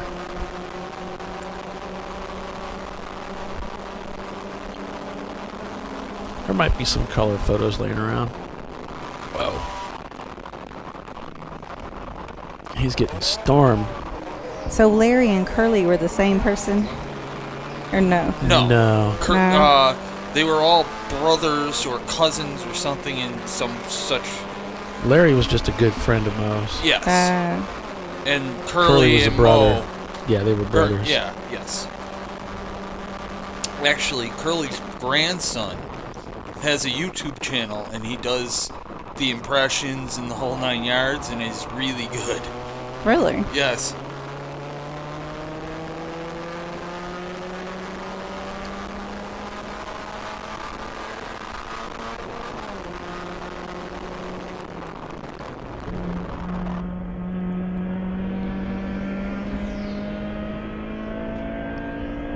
Team Ketchup leading the way over Danger Racing Group. Whiskey Tango Foxtrot now back up to third place. Wow, they've really run the gamut of the top 10. Pinky's out. Arrow now in fourth place, as they've dropped, likely because of a pit stop, I would guess. Fang Dog Racing also dropped significantly, down to sixth. MBM Performance, Clark Motorsports, Team Infinity, Running Bulls Racing. Looks like that's your top 10. There you go. Yeah. I think I've had that same crazy look on my face before. I've definitely had hair days that look like that. Yes, I try not to. That's why I had it short. I have naturally curly hair that often gets very frizzy. And it's not meant as an insult, Tiffany. It's just not taking it with one. You haven't got punched yet, right? So you're good. The only one that's punched me so far is Bill Strong, and then I punched it back. Good. That was going to be my first question. Please promise me you punched him back. No, Doc's lifetime goal was to get him slapped. Yes. We were always looking for a way to get him punched out or slapped in the pit lane. We never succeeded. I think we got close. Yeah. He probably got himself close. Yeah. It would have been a Christmas miracle. Yes. There's still time. So in the Jeff Height racing car, Jeremy Gant is in the car now. Nice. Love that information you guys sending us back. I really appreciate that. It's great that you're communicating with Tiffany. And yes, thank you. That's a Honda Civic. If anybody needs to communicate and can't get a hold of Tiffany, you can always get a hold of me or Paulie. We'll eventually get the information out there. Yeah, I'm tough to get a hold of because I'm always doing all this other stuff, but Tiffany and Billy are great contact points during the show to send update information to. And we got a report that the Average Joe's team, that car's been smoking a lot, specifically at the apexes of the corners. So they're keeping an eye on that. There's no action taken. That's just something that they're observing and they're watching. That's see if it gets never worse. Good. Yeah. See if it stops smoking. It's really bad. Well, it could be a tire rub, so That would usually only smoke in certain turns, right? So they usually will watch it and see like if it's smoking everywhere, only in certain turns, maybe what it smells like, because corner workers will call that in, saying, it smells like oil, so it smells like a tire, whatever. All right, folks. So with that, we're going to take another quick break for commercial. And we'll be back in just a few. We are racing here at Sebring International Raceway in Sebring, Florida. Stay with us. We'll be right back.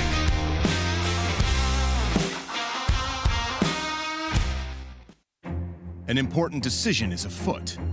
This man is about to buy tires on TireRack.com. Tire Rack is the leading online retailer of tires in North America and a repository of advice and expert reviews. And it's done! All that's left is to arrange for safe, easy installation at one of our independent recommended installers. Well, I guess he did that too. TireRack.com, the way tire buying should be. Come on, Road. Do your worst. We'll be at our best. Engineered to meet or exceed original equipment performance, exclusively at AutoZone.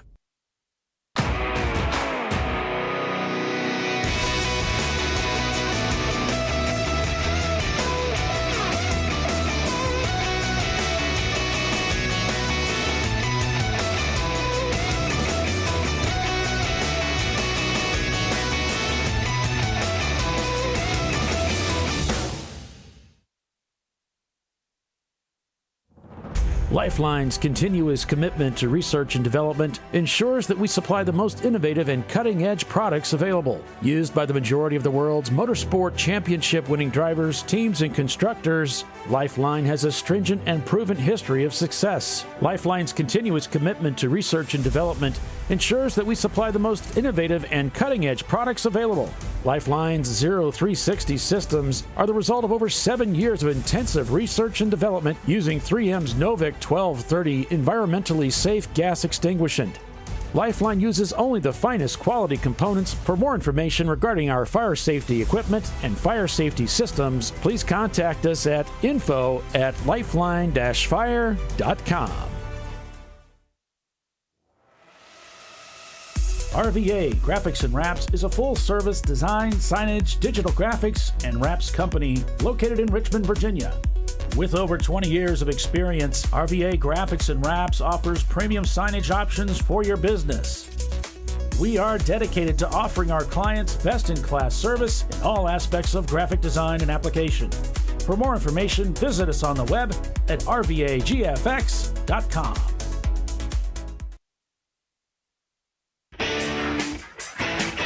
Located in Northeast Ohio with 40 years of combined experience, Money Shift Racing knows how to deliver performance and safety, offering everything you need to get your vehicle and drivers ready for race day. From safety equipment to full engine assembly and repair, in-house fabrication, 3D design, and rapid prototyping. Money Shift Racing. Performance done right.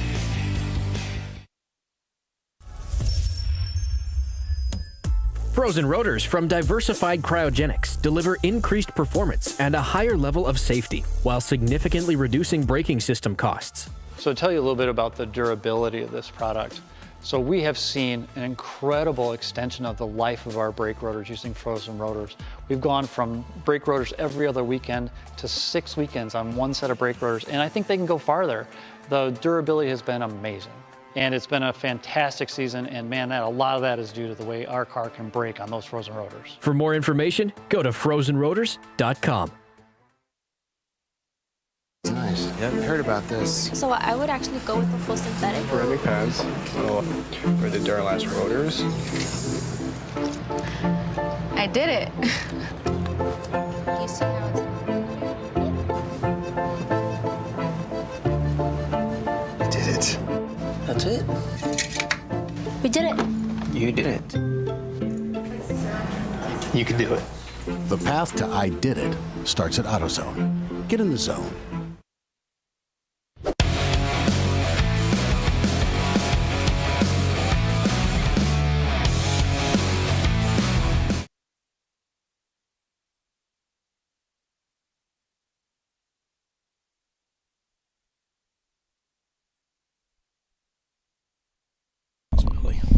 All right, welcome back to ChampCar.Live, presented by AutoZone.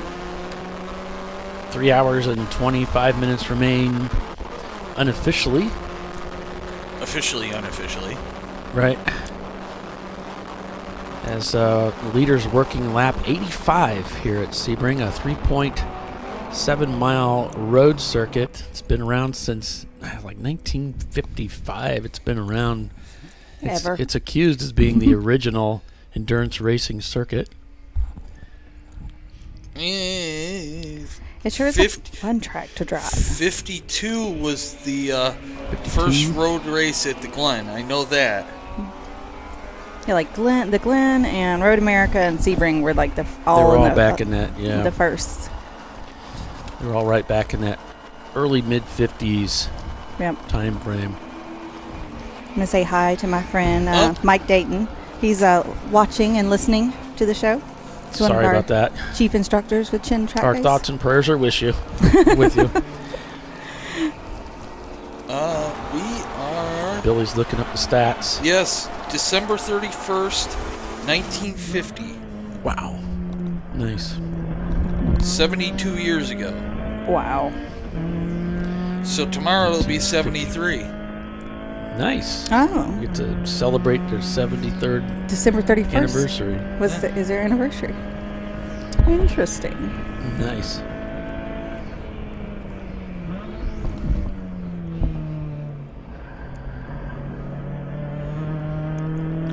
still surprised they haven't had a NASCAR race here, because NASCAR technically owns this track, or for Road America for that matter, or Road Atlanta for that matter. Well, they've raced at Road Atlanta. They don't run the whole course. They cut it. They don't run the boot. And at least they haven't in a long time. That was the big reason why the bus stop was put in, because Tommy Kendall's nasty accident there at the end of that side straight. They added that to slow him down a little bit. Yeah.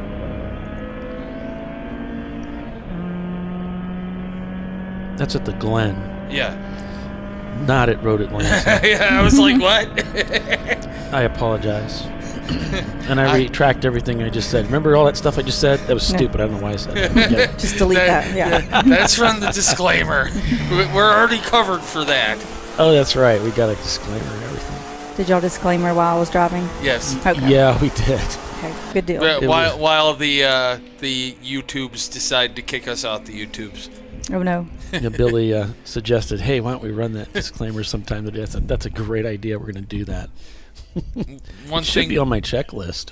One thing we forgot to do, Paulie, is make our picks today, but... Yeah. It's a little late for that now. I'm trying to think, was there I don't know who you would pick, though, Billy. It's just it's a complete toss-up. I would have to go with Running Bulls Racing, not because I'm convinced they're going to dominate and destroy the field, but just because, I mean, you know, it's got our guys with it. Andrew, one of the drivers, and Michael, good friend, was a great friend of our friend Doc Waldrop. So, absolutely, yeah. Great group of guys.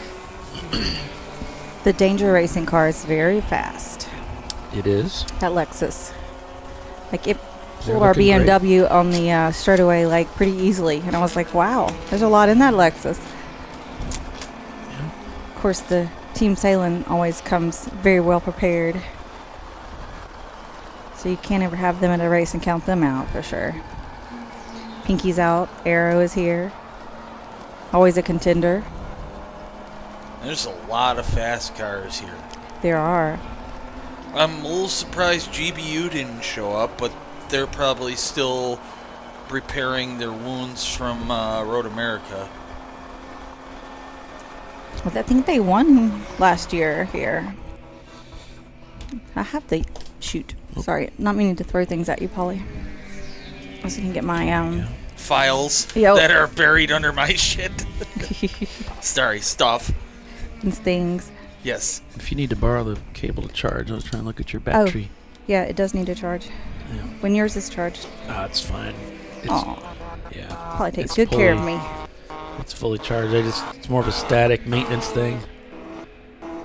Let's see. This is the July race. Let's see. Oh, this is the wrong. It's USB-C. Oh, you got the new one too. I think.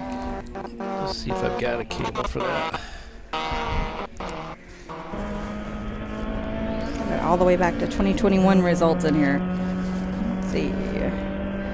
So last year it was supposed to be the 10.5 hours. We just ran it one day, but it ended up being 9.25 hours because we had a fog delay. And that was GBU won, and Clark Motorsports, who's doing really well today. Burris Motorsports, MBM, and Running Bulls was 5th place, with Level 1 Racing right behind them. That was last New Year's Eve. Oh yeah, we skipped that one because my father doesn't like driving in the night. I'm with him on that.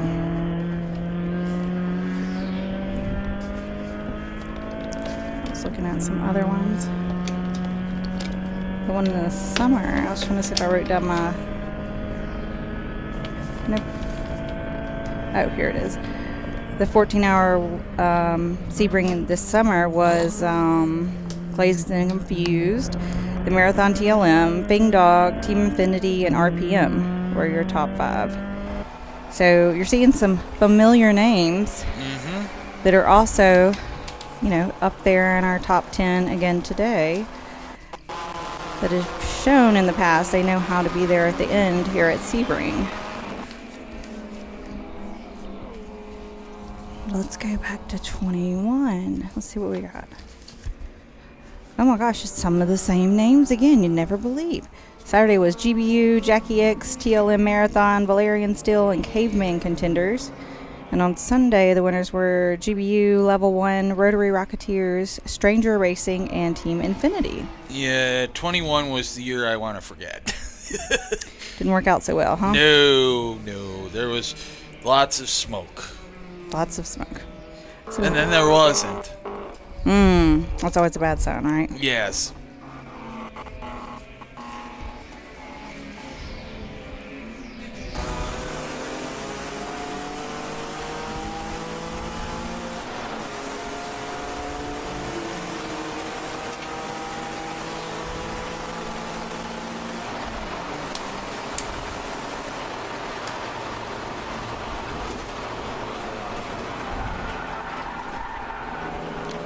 Hear the tires protesting when they're going through that corner. They are absolutely angry. Yep. Or squealing with joy. I mean, I guess you could think about it either way. I don't. I'm sure think, that's what it is. Yeah. As they're getting ripped apart. Right. Team Sailing Ketchup leads the way about 38 seconds over Danger Racing Group in their Lexus. In third place, it's a Mazda Miata Whiskey Tango Foxtrot. Then it's a BMW Pinkies Out Aero. Then it's MBM Performance, Fingdog Racing, Clark Motorsports, Team Infinity, Running Bulls, and DVM Racing the top 10. See, I tried to blank out last Christmas because we had 3 feet of snow in one sitting. Ugh. It was a blizzard, basically. So. And you still say you like snow. Yes. I had to shovel myself out because my snowblower was elsewhere at the time because it got all gummed up, so someone was working on it. Oh no. Yeah, so I had to shovel my way out. Oh, that was great. As the yellow flag comes out. Yep, caution comes out.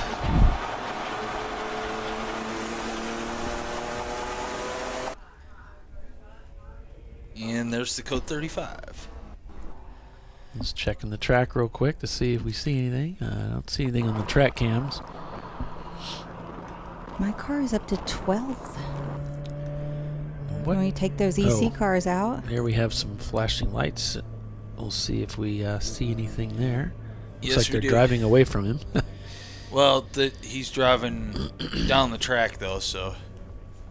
Over in turn 17B. I didn't know there was a B, so it's basically the front straightaway. And it's involving car number 806, Continental Motorsports, a 2008 BMW 328i. Looks like there's impact with the wall. I'm going to go see if I can see it. All right.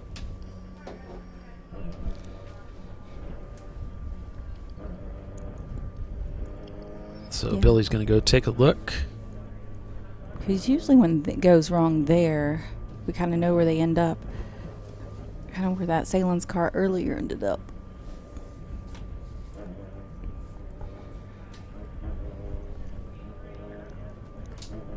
I came through there and I saw the barrier all messed up and I was like, oh, somebody just rode off a car. Couldn't see anything. Well, we're coming through 17 Yeah, now, we're coming through 17, so maybe we'll see something here. They're on right the there. outside. He just kept going. Couldn't get her turned, huh? Yeah, it looks that way, doesn't it? Mm-hmm. It's probably something done broke or he was in too hot. I'm going to assume the done broke part. If you ran out of brakes, or got into the brakes too late, you'd be in a lot of trouble. Yeah. There's not a whole lot of room left to deal with that much speed with all the bumps and everything. Sometimes you get into much larger bumps than you were anticipating. Yes. The bumps might be larger. There's probably some marbles out there. Oh, yeah. Icky stuff. And then you're along for the ride.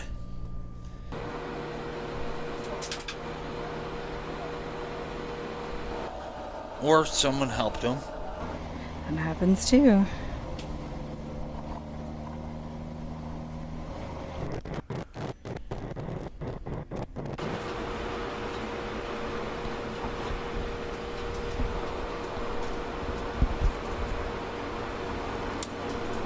Trying to catch up with somebody who's in that area with an in-car camera that we can. I think I just missed it with Clark Motorsports. Nope, it's the Cadillac Bridge. Is that the front straight? Yeah. Yeah, it is.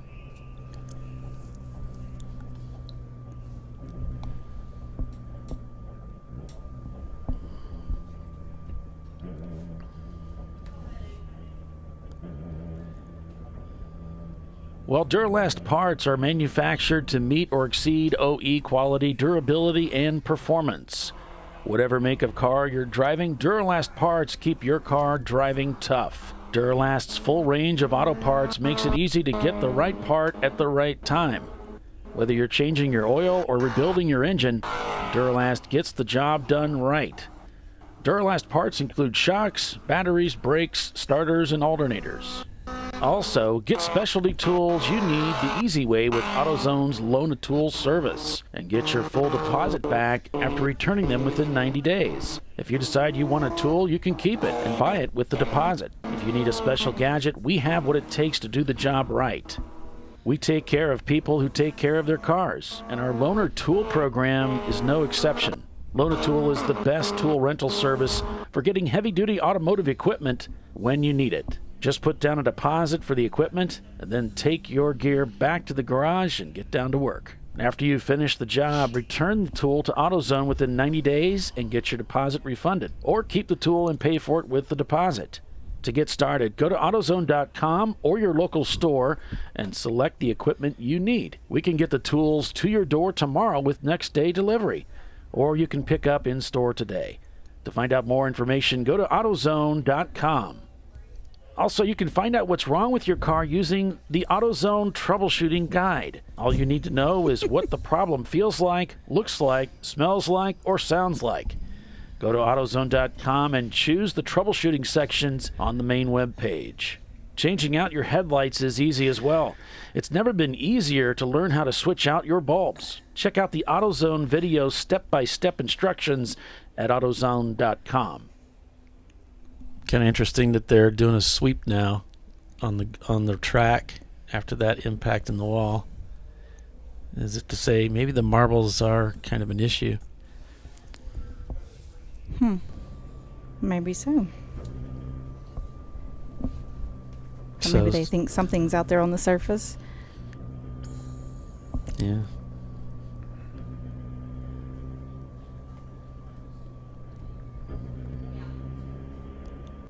I do believe they're under pace car also. I thought I heard that. Oh, really? Yeah. Hardly ever use that anymore. Yeah. They had it out earlier too. So it must be a thing. With the impact? Yeah. Oh, I never saw her. Jackie's driving, I guess. But I never, I did one lap and then came in, and that's when we did our driver change. Trying to get it done under the caution there.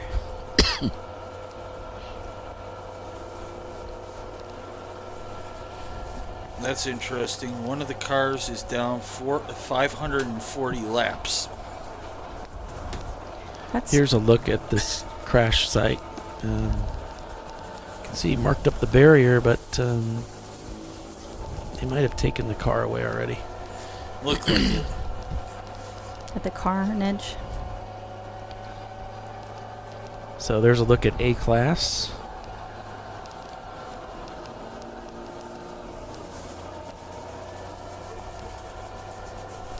And B-Class.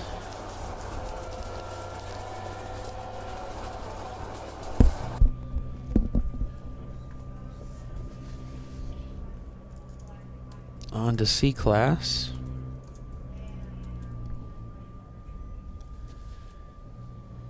And there's the sweeper car out there.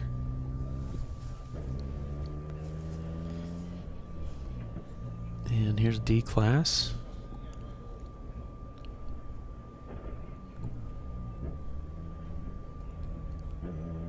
You wouldn't believe how unbelievably slow it feels to go 35 miles an hour after you've just been racing. Like it's all of a sudden the world goes into like extra slow motion. Torture. Mm-hmm. But I just want to go. I believe, yep, we're in the pits, so.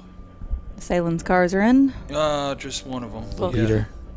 Our overall leader in the pits. And just leaving. So they must have known it was a long caution. Yeah, they disturbed the barrier. That's always a good gamble to assume maybe you're going to get a few more laps. Mm-hmm.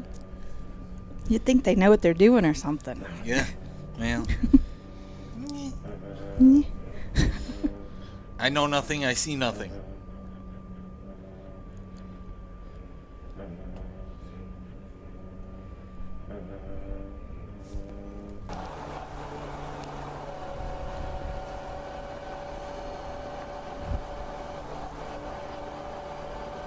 I just want to go fast.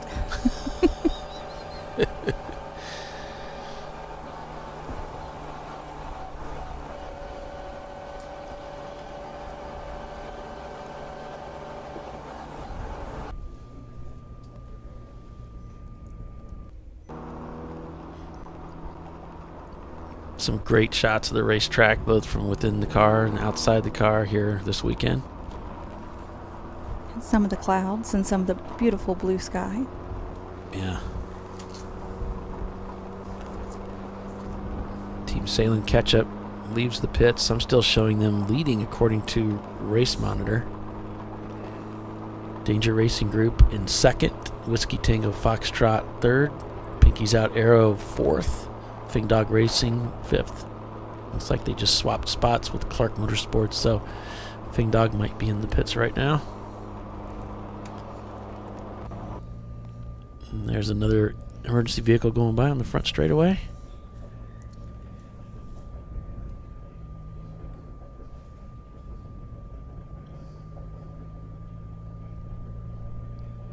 I guess we could take our break early and then come back to green flag. But that's only if you want to. Yeah, we can go ahead and do that. We'll take a quick commercial break and be back in a few. You're watching Champ Car Live, presented by AutoZone.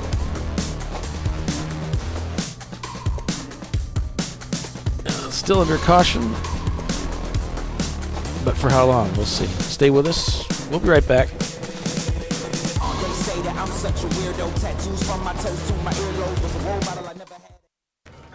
You know, I'd buy tires online, but then what? We've thought about it. We're TireRack.com. They should let you ship directly to a mechanic. Actually, we call them independent recommended installers. They should have like 1,000 mechanics. Try over 7,000 installers. Then you just make an appointment. At a time that's convenient for you. This could change tire buying forever.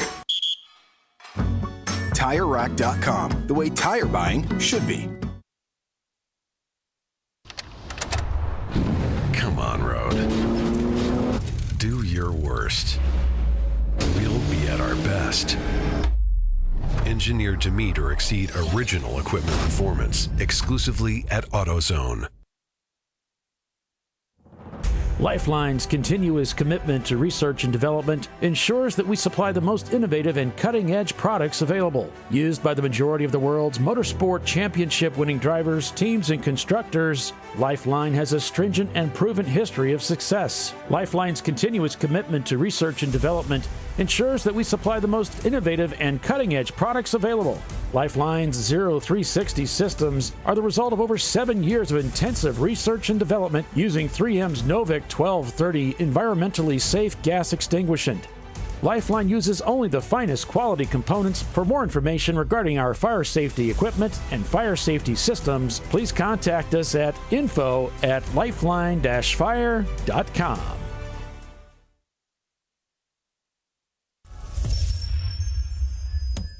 Frozen rotors from Diversified Cryogenics deliver increased performance and a higher level of safety while significantly reducing braking system costs. So to tell you a little bit about the durability of this product. So we have seen an incredible extension of the life of our brake rotors using frozen rotors. We've gone from brake rotors every other weekend to 6 weekends on one set of brake rotors, and I think they can go farther. The durability has been amazing. And it's been a fantastic season, and man, a lot of that is due to the way our car can brake on those frozen rotors. For more information, go to frozenrotors.com. Located in Northeast Ohio with 40 years of combined experience, Money Shift Racing knows how to deliver performance and safety, offering everything you need to get your vehicle and drivers ready for race day. From safety equipment to full engine assembly and repair, in-house fabrication, 3D design, and rapid prototyping. Money Shift Racing. Performance done right. Discovery Parts is a veteran-owned racing and safety equipment company. While we're located inside Atlanta Motorsports Park in Dawsonville, Georgia, Discovery Parts can also be found at the tracks, supporting a number of Champ Car Series events.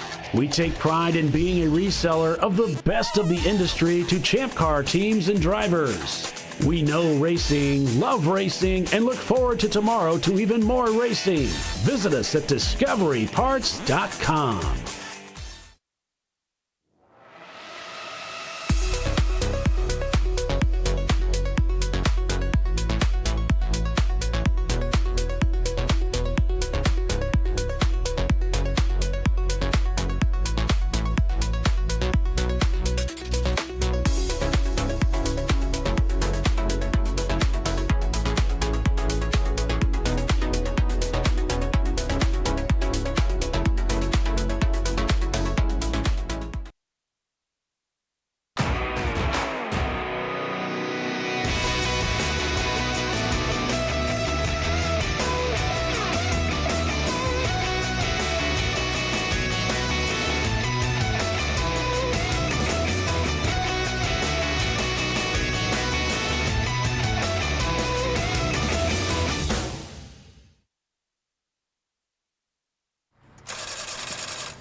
No. Seriously?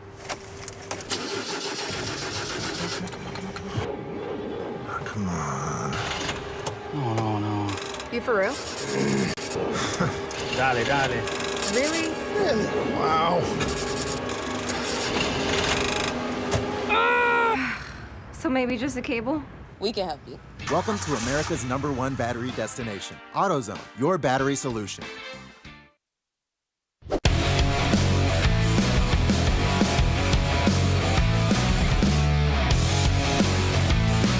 And welcome back, everybody, to ChampCar.Live, presented by AutoZone. Oh, might add a little bit of contact there for Floridian Motorsports as they're working their way through a corner. I see a rear view mirror check.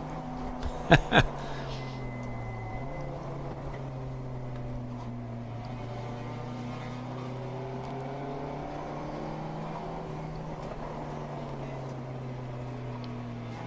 and get 720 out of this, see if it looks any better. We'll see how long we can keep that 720. Yeah, it looked like a little bit of a bump as they were going through the corner there, but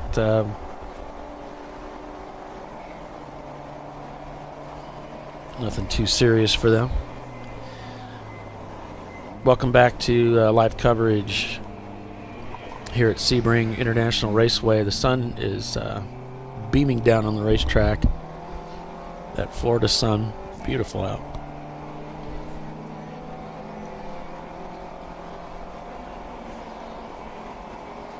Got a report of exhaust falling down or hanging off of one of the cars. That's the Panthera Racing Toyota Supra, car number 45.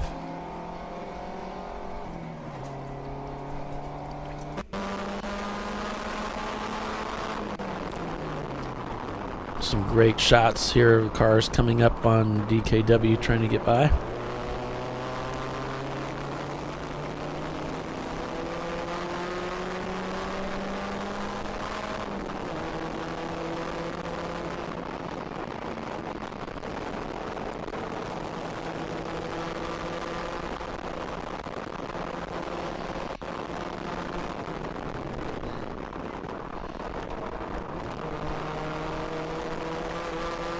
Yeah, these clouds are kind of like large, thick, but clumpy type clouds. So you get periods when there's the sunshine, and then other periods when the sun's kind of blocked out, but you see a lot of blue sky. So headed down Almond Straight here. You can see contact apparent on that green, one of the open throttle cars, I believe it is, as they head down Almond Straight.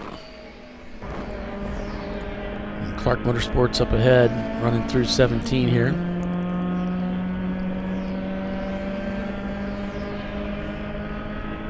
Looking for a shot down the inside here on the Miatas. Oh, as he gets stormed by an E36. Coming into turn 1.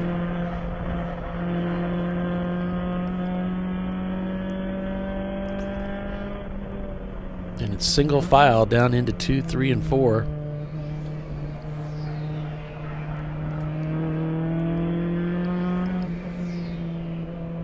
Pivot here. And on the power early here for turn 5. Looking to follow the BMW around the outside through Big Bend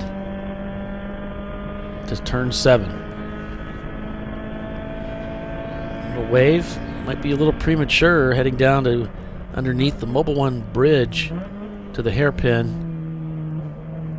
Gets the inside ride to the curb.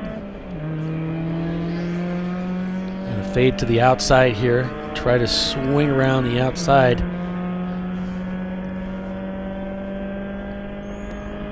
Both times he cuts back now, takes the outside line for the run down to turn 10.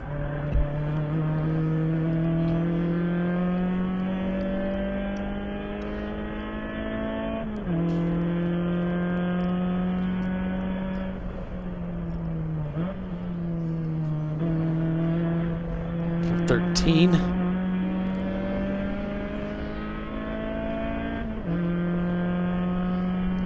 And BMW beginning to pull away now. Do the fast section here of the track. Here comes turn 16 coming up. Got to get through this area here first. Here we go. JB Bugs right up ahead. Everybody swinging wide.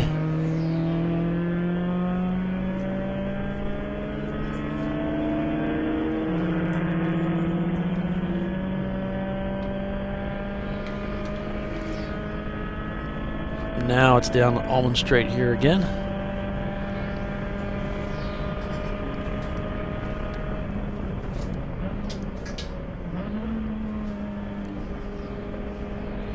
Makes that downshift as he's in the corner.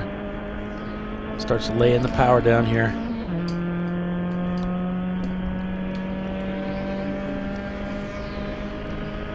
Is that me? Yep. Yeah. Cool.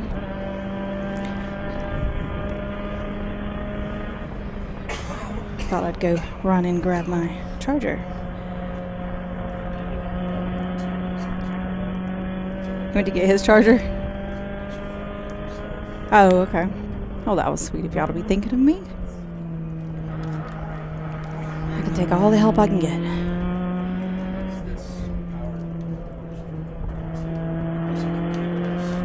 I can just charge it off my laptop. It's fine. Okay. My team was able to take advantage of that last caution and do their driver change. I was very proud of them. They were ready. Nice. So Rob came out of the car, and Alan, the team owner, just went in. Alan Barksdale. Nice. Yeah. Watch Alan go out there and like murder everybody's time. Everybody hates that guy, you know? Right. There's always that guy. It's his car, though, so. Well, in that case, you know, he's always the fastest guy, whether he is or not. That's just, everybody agrees. Yeah, he's the fastest driver. Floridian Motorsports ahead of the Mini Cooper. Avenue Autos. So I got a question about the classes. They're asking about AAC and EC. Why isn't EC a true class? So EC is cars that are over points. All of our cars start out with the VPI, Value Points Index, I believe is what it's called. Yeah. They all have a points they start with, and then from that point, say your car, you pick out, I don't know, let's say a Honda Civic, and it has 150 points. No, or something else. Say it has 300 points. You have that 300 all the way up to 500 points to improve the car, to improve the reliability, to improve the handling, performance, that sort of thing. And each improvement or reliability costs points. So, are you putting the camera on us? Yeah, I'm putting the camera on us. Oh, I don't have to switch to it. Gotcha. Anyway, so you can do it all the way up to 500 points. 500 points is the max. Cars that they meet the safety standards and some other standards, but they're over points, we still allow them to race with us, just their EC. So they are not eligible for the overall win. They are eligible, as long as there's 5 EC cars, they're eligible for a trophy in EC class. So they don't meet our rules as far as points. I'd like to add a few adaptations to that. Okay. There are cars, well, there's a caution flag out, so that's a perfect time to talk about that, is there are cars that are over points, but are classed because they take laps onto their starting position. Right, so like every 5 points over, you can take a lap, typically, so they can start a lap 2 down, that sort of thing. And then some folks don't want to take, and then they would be a class car. So say you just had like 510 points and you just started 2 laps down, and then you can run in your class otherwise. And you might want to tell your drivers out there now, there's a report of oil down in turns 1 and 2. That is the reason for the caution. Ooh. So they're going to go out there and clean that up. So you might want to tell your drivers oil down? Oil down in 1 and 2. If you see anything black and shiny on the surface, don't go over it. And if it's dusty, also don't go over it. Well, somebody's got to rub it in, right? Like, just somebody's got to grind the oil dry. Just kidding. Yeah, driving over kitty litter is not fun.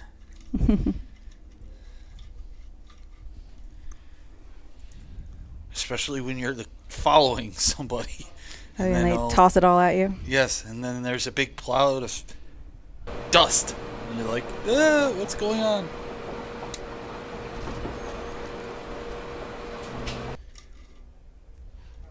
See the blowers and everything going out. Looks like they got a mess to clean up. Let's see if you see anything. See them over there. But they're there. Oh, here we go. Oh, right on the racing line, too. Nice. Well, sometimes people don't notice that they're going to go kaboom. Until it goes boom? Yes.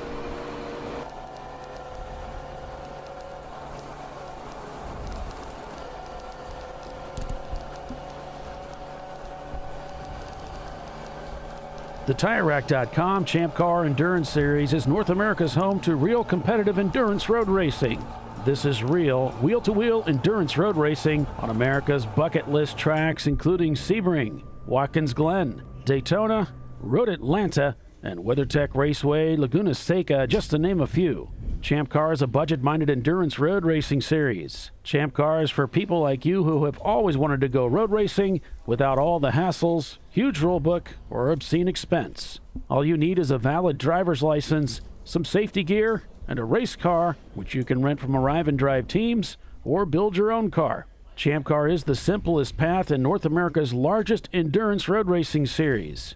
While we often see racers from outside the world of motorsports, our series is a diverse mix of automotive enthusiasts, weekend warriors, and race series veterans. But at the drop of the green flag, they're all racers participating in the challenge and thrill of real wheel-to-wheel endurance road racing. To find out more information, visit the Champ Car website at ChampCar.org.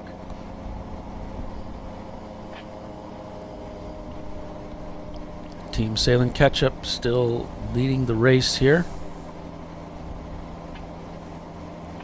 Danger Racing in second, Whiskey Tango Foxtrot third, Pinky's Out in fourth, MBM Performance number 669 is fifth overall.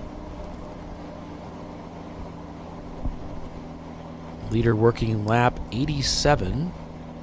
Team Salem and Danger Racing Group both working the same lap.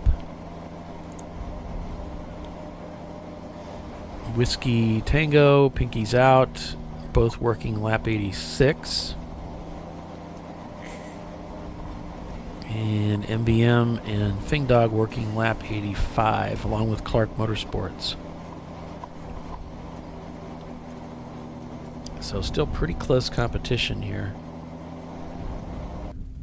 As we've got a report of oil down in turns 1 and 2. And it looks like they've singled out one poor guy in the bunch that caused it all. Car number 9, but I don't see them on my sheet, so. I've got the effing Ranger. Oh, okay. They were the ones that F-I-N. crashed into the wall, so Yes. got the car back out there and then blew oiled up. down the track. Nice. It's been a fantastic day for those guys. Yep. That's going to be more wonderful bills from Champ Car to them. Yeah, they'll have a little bit of an invoice there for the kitty litter. I'm sure moving the wall back will also be added into that. They probably won't even notice the kitty litter bill for if they have an engine failure.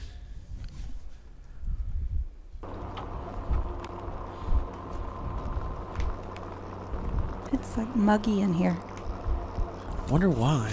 Because we're in this tiny room. Because we're in Florida, too. Yeah. It's kind of nice outside. Do you think they'll let us prop the door open? I think you could. I actually thought about doing it. I'll do it. Until they I'm used to being yelled at. Yeah.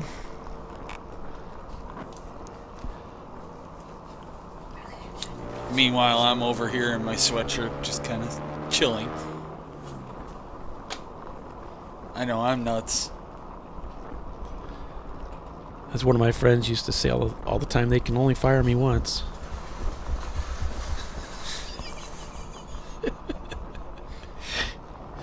Great mentality. Unless they rehire you and then... Figured they wouldn't, you know. Eh.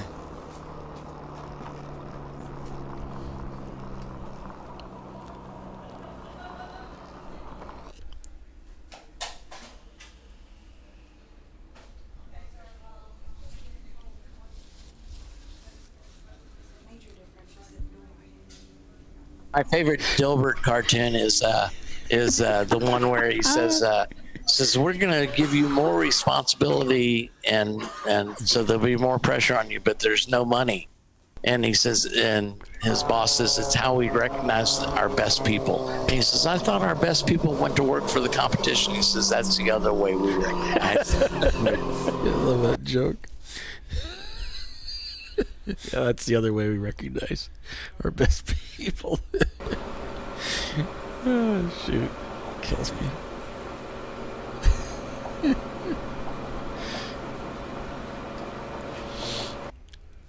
Car's still coming down pit road, taking advantage of this caution as the crews work at turn 1.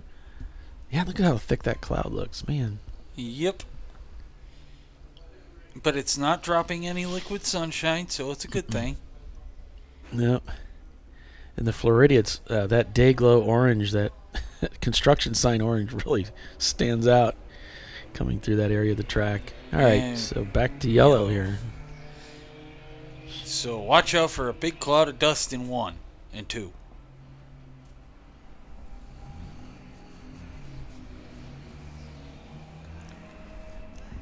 And it's green flag racing at Sebring for the TireRack.com Champ Car Endurance Series.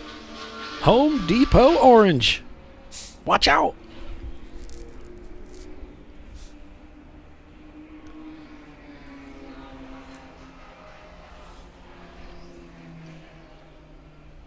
And here comes the shark car.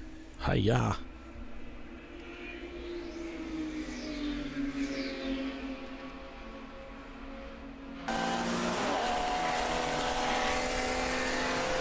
Atlanta Motorsports. Going by them. There's the hotel to the left. And no, it's not the Hotel California.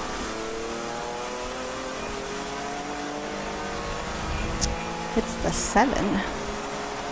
Or Chateau Elan if you want to Go old back school. and- yeah.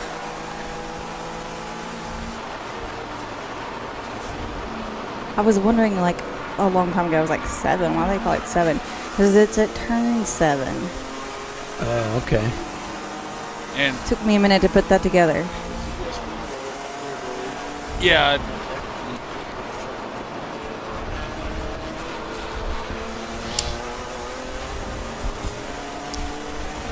So yeah, you can rent a room and stay right off the track, and they have windows that look onto the track, and then some rooms have little, I don't know, balconies that you can stand out on. Like, that'd be the way to watch, like, the 12-hour race, right? yeah. That The bougie way. Yeah.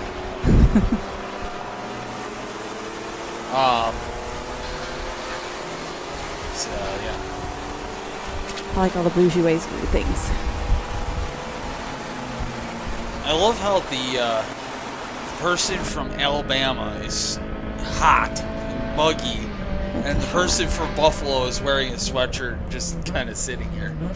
The guy from Indiana's in a t-shirt, completely comfortable. This makes no sense, but my blood's thicker.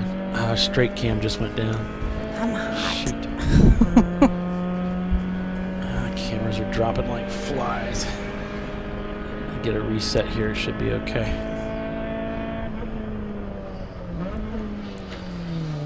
You know, I've reached that time of my life where, you know, sometimes you get these warm flashes.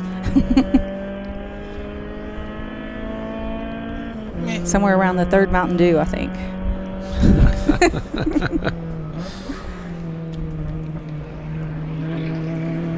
I work in a 38-degree cooler, so That's cold. year-round.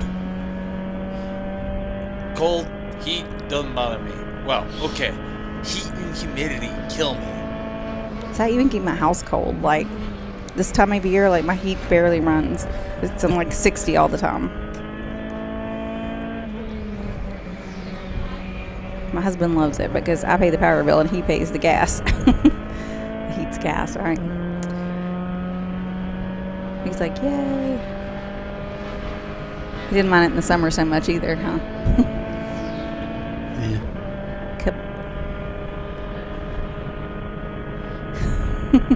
Hey, Scotty.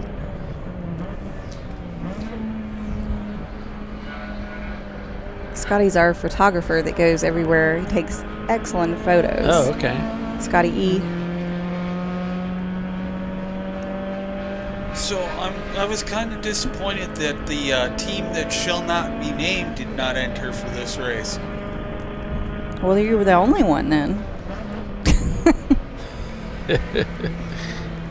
Ooh. You know who I'm referring to. I do.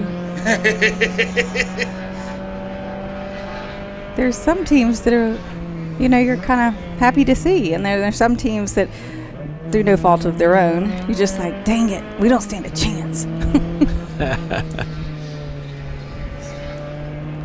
So Pinky's out, managed to get by. Oh, now Clark Motorsports finds a way by. In the twisties. And for those that are wondering, the team that shall not be named, that would be Birmingham Racing, because in my book, Birmingham is very bad. Caramelizing is not bad. But Yes. The next step. Yes. Burnt. Yes. No. Not good. No. Blackened. I like it. I don't mind it with the grill stripes. I don't mind if it's caramelized. It's really good. Mm-hmm. Well, no, I'm talking about the. We're talking about the torch step, burned. Yeah, the step before you guys get it. Crispy, Yeah. flaking. Yeah, That's no. probably not. No, that's not good. Yeah, they haven't done a race in quite some time. Birmingham? Yeah. What's the holdup? What's a faster car? It's just, the car's not very competitive with some of the faster How can you cars. say it's not competitive, That's Roger? That's what they say. Roger's So always funny. competitive. If he doesn't feel like he can win, it's not competitive. Dude, you guys crush it all the time. It's okay to finish third. No. Yeah, it's right. not competitive. I mean, we're competitive too, but, some days we don't, get to the pointy end. Look at today. Yeah. It's a lot of work to get a car, ready for an endurance race. I don't know. My husband's going to car shows these days. I told him we're not old enough to go to car shows yet. I went to car shows You're when not I was old in my enough. 20s. I'm still spending my man. weekends at the track, not at the car show. Oh, okay. Yeah, my dad used to take me to car shows when I was a kid. Yeah.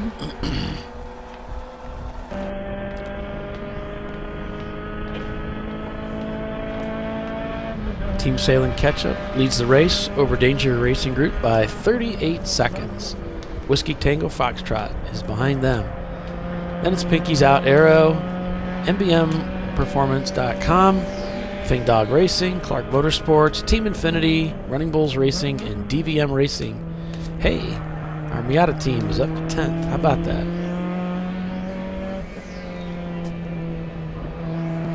These guys are in the top 10. No, it's DVM. No, it's not DKW. All these letters.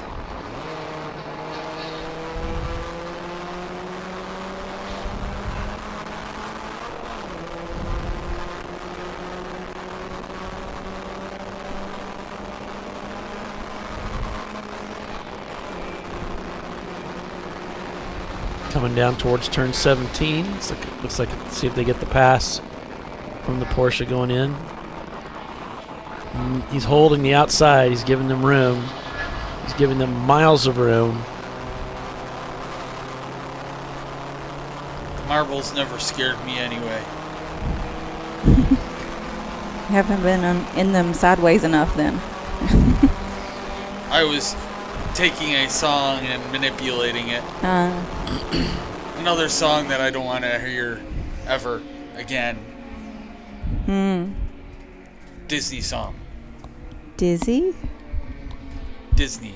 Oh, a Disney song. Yes. Salem's Porsche crossing the start-finish line to begin another lap as the leader of this race. And I think this needs to be refreshed. I think it's not current. Is this one of your family members? It says Hot Dog 970. No. There we go. No, that is not. There we go. Might be a friend. I don't know. All things hot dogs.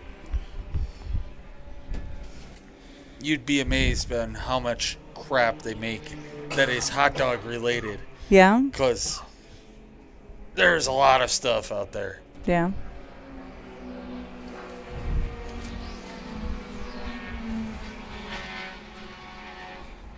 I want to see where my team is since they had their last pit stop. Oh, they're at 19th. Minus 1, 2, 3, 4 EC's cars. So that's 15th. It's top 15. Woohoo! So, we're almost down to the 2-hour mark. Half hour to go before that. Time flies when you're having fun. Well, it's time to tell the team to put the beer in the cooler, huh? Time flies when time's fun when you're having flies. There, I got it right that time. Ew.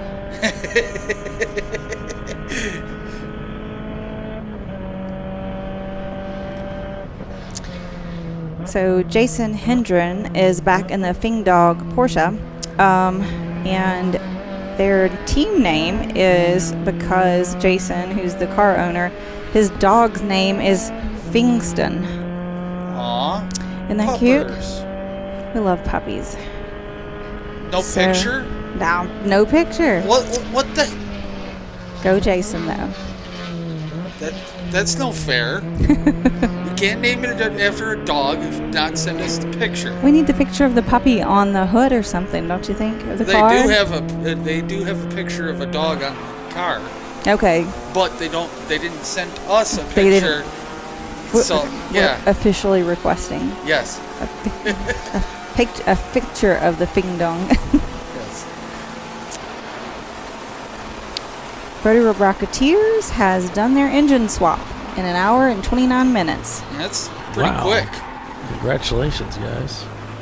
Although the Mazda rotary motors are not exactly that heavy, so. No. They were really fooled with on much. Looks like Trophy Wife is in 8th place overall, in 8th place in class. Oh, okay. Not overall, in class. So in the Treasure Coast Miata, Shelby Smith III is in there. They've got the 4th, the 3rd. They've got a couple of them of Shelby Smiths. At least 2.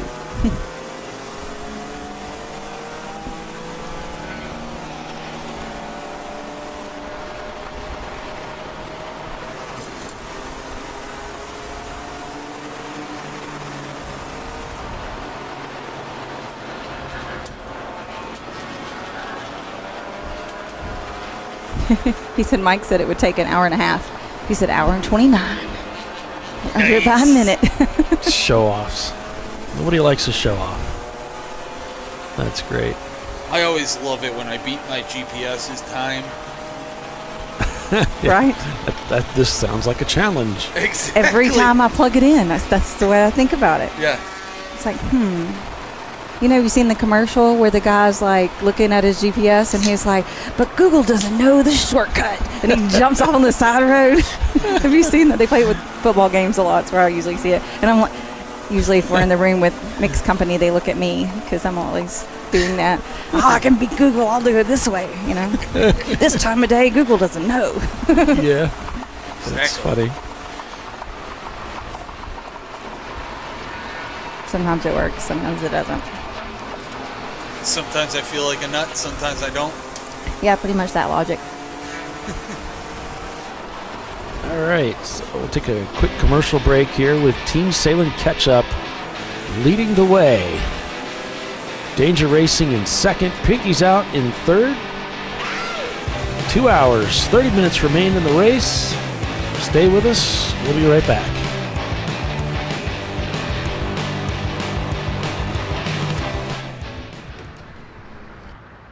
I probably need new tires. You do.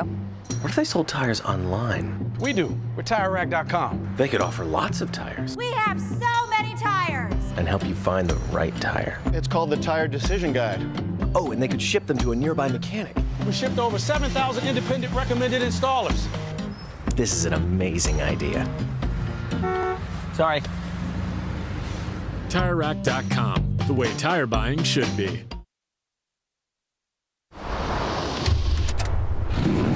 Bring on the frozen tundra, the grinding gravel, the cratered concrete, the rain-soaked streets. Come on, road. Do your worst. We'll be at our best.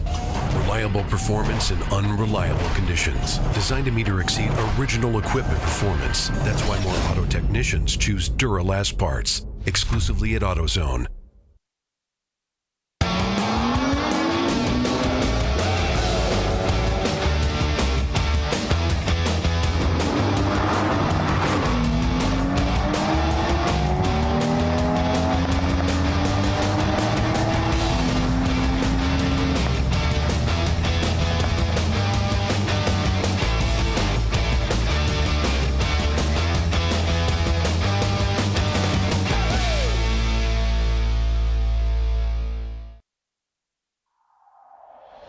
Discovery Parts is a veteran-owned racing and safety equipment company. While we're located inside Atlanta Motorsports Park in Dawsonville, Georgia, Discovery Parts can also be found at the tracks, supporting a number of Champ Car Series events. We take pride in being a reseller of the best of the industry to Champ Car teams and drivers. We know racing, love racing, and look forward to tomorrow to even more racing. Visit us at discoveryparts.com.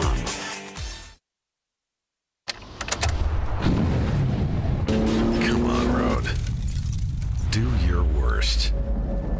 We'll be at our best. Stress tested to meet or exceed original equipment performance. Exclusively at AutoZone.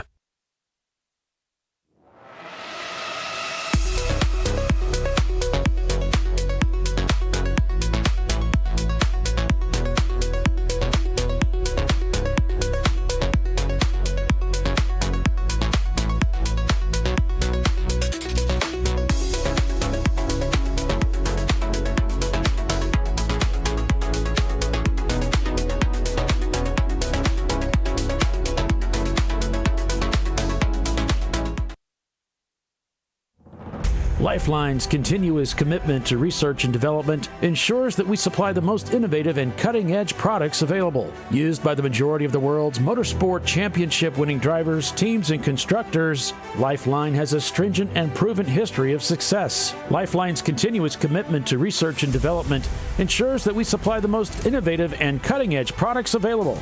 Lifeline's 0360 systems are the result of over 7 years of intensive research and development using 3M's Novik 1230 environmentally safe gas extinguishant. Lifeline uses only the finest quality components. For more information regarding our fire safety equipment and fire safety systems, please contact us at info@lifeline-fire.com. Located in Northeast Ohio with 40 years of combined experience, Money Shift Racing knows how to deliver performance and safety, offering everything you need to get your vehicle and drivers ready for race day. From safety equipment to full engine assembly and repair, in-house fabrication, 3D design, and rapid prototyping. Money Shift Racing. Performance done right. Frozen rotors from Diversified Cryogenics deliver increased performance and a higher level of safety while significantly reducing braking system costs. So to tell you a little bit about the durability of this product. So we have seen an incredible extension of the life of our brake rotors using frozen rotors. We've gone from brake rotors every other weekend to 6 weekends on one set of brake rotors, and I think they can go farther. The durability has been amazing. And it's been a fantastic season, and man, a lot of that is due to the way our car can brake on those frozen rotors. For more information, go to frozenrotors.com. I did it. You see how it's... That's it. We did it. You did it. You can do it. The path to I did it starts at AutoZone. Get in the zone.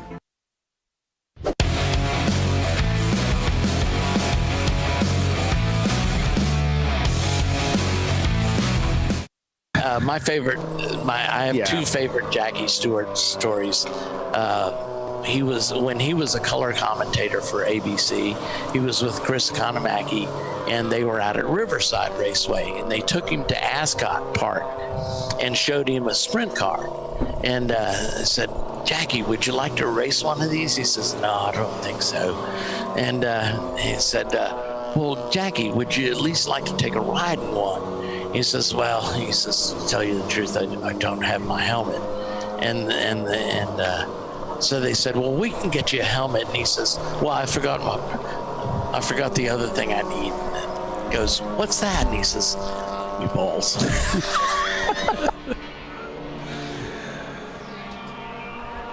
We're back here at Sebring International Raceway for the conclusion of this 8-hour race here. The New Year's doubles at Sebring for the TireRack.com Champ Car Endurance Series. Collectively Worse Motorsports finally got their car rolling after that transmission trouble they had. I don't know, maybe they're getting pushed or something. I'm not sure, but I can't tell. yeah, the way the mirror is kind of jumping around there, almost looks like they're People behind it. not sure what's going on here. I don't hear the engine, so let me see if I can. It's in gear, I think. Yeah, there's definitely engine. He's got engine power, so this is a good sign for those guys. Obviously the driver's not suited to be on the racetrack, but it's like he's just maybe taking some laps here. Let's see how this transmission is working. It looks good, at least for tomorrow's race for that team.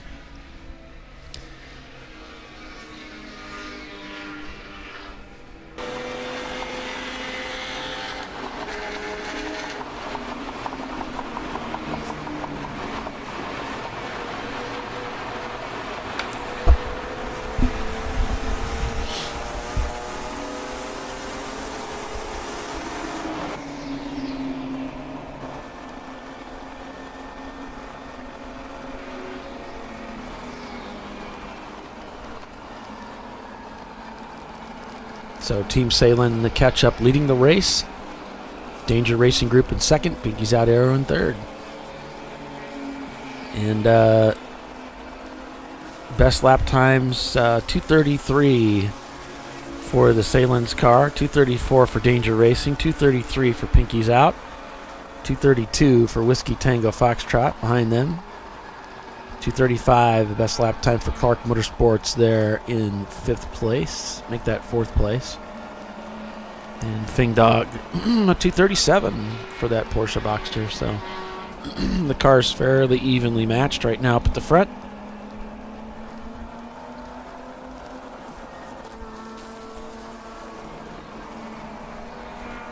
You're welcome. Thanks for joining us. It's great having so many people signing in to watch the event with us.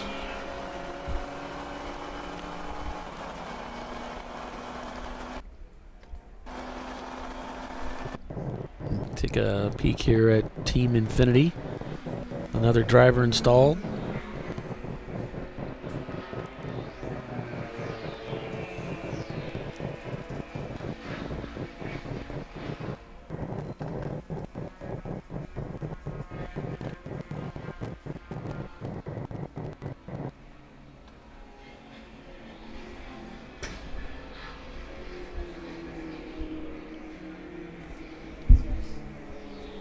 We heard what sounded like a backfire down on the front straightaway here.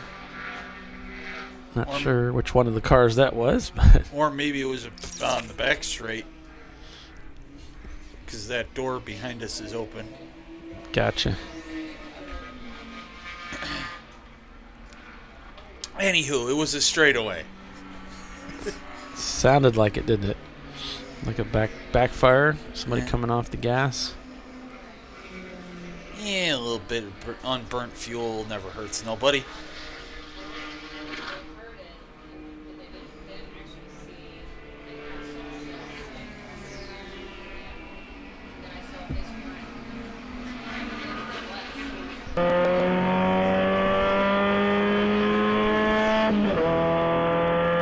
Never Start Racing comes into the pits.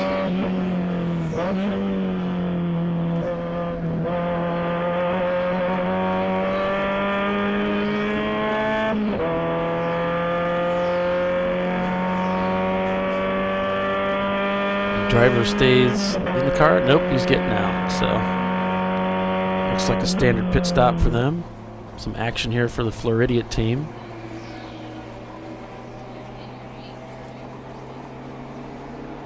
Holding on to that steering wheel with mega grip as he heads through 17 there. And then there's Wayne, who's got one arm on the wheel, the other. Right. Exactly.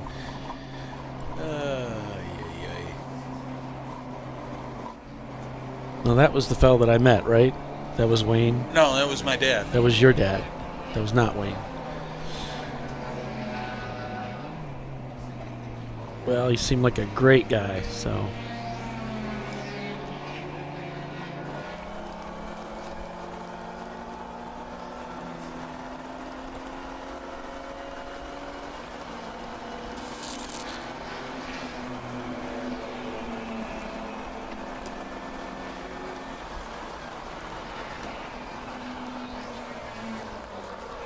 Ooh. A little hot there. Yeah, it looked like I don't think he meant to get that wide, do you? You. I know I yell at myself if I get that wide in video games, in like Forza or iRacing.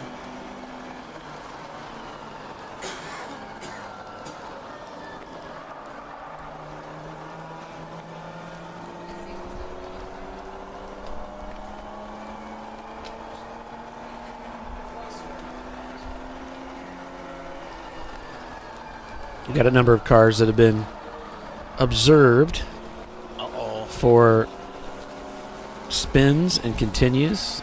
Blue Steel was one of them. DKW, one of our camera cars. Urge Racing. And finally, Sled Bull Racing, also a spin and continue. And now we're getting some news, no flag. In time? I don't think so, not if they're not going to flag them. Well, no, they do a timestamp just for... Right. For MS2 Racing, the Volkswagen Jetta, and the Honda Civic of Lemon Tea Party, spin and continue for both of those cars in turn 17. So we have a guest with us. Let's see. Let me make sure everything's turned on. There we go. Hi. How are you? I'm doing mostly okay. Mostly okay. Tell me your name and your team name. Gary Lund, and we're the Ethan Racer. Okay. Y'all say it different than me. Okay. Well, yeah, now I know. They do say it F, and I try not to do that much. Oh, okay. Okay. Now I have an alternative, though. Yes, because we're the Shark team also, right? So there's a fin on the truck. Yeah, I thought I saw that earlier. So I didn't know if you are associated with the other We Shark. are. Oh, okay. You all buddies? Yeah. Okay. So tell me what happened to you today. Well, was coming out of 17, running the best line I thought I'd run all day. Yeah. And had a tap in the back of the car, actually more than a tap. And it's... So another car had another car. Okay. Another car hit me at the track out point, at the terminus of the track out. Okay. And I ended up spinning into the barrier, probably 80 miles an hour, and it was a pretty abrupt stop. Ouch. Ouch. But you know what? First thing, I realized that while I took a good pull and my back hurt a little bit, my head and neck were fine. The Hans, the helmet, everything did its job. The net's got a scrape on it. The B-pillar's got a big ding in it. Yeah. Would have been this close to my head. No issue at all. So all the safety stuff did what it's supposed to do. Did its job. I was strapped in super tight in the seat. And, I think they said the G's triggered somewhere between 25 and 30 G's. So, oh. Yeah, that's the most impressive stopping I've ever done in my life. Not in the way you wanted, for sure. Correct. And did you tell me that your car is back out on the track? We've had it back out. Okay. And, we've got a couple things more to fix, but I think we'll be racing clean tomorrow. That is I cannot believe unbelievable, isn't it? Mm-hmm. Well, we're so glad you're okay. Well, Yeah. I'm glad to be here. Yeah. And I'm glad you are able to get the car, the truck put back together enough to, rejoin the race. Yeah, she's not pretty. She's more like a Lemons truck now. Okay, well, it's happened to all of us. Yeah, well, pleasure to visit with you. Absolutely. Thanks for coming to visit us. You bet. I'm glad you're okay. Yeah. Thanks. Good luck today and tomorrow. Alrighty then. Yeah. Okay. Cool. On board with Clark Motorsports here and their Miata.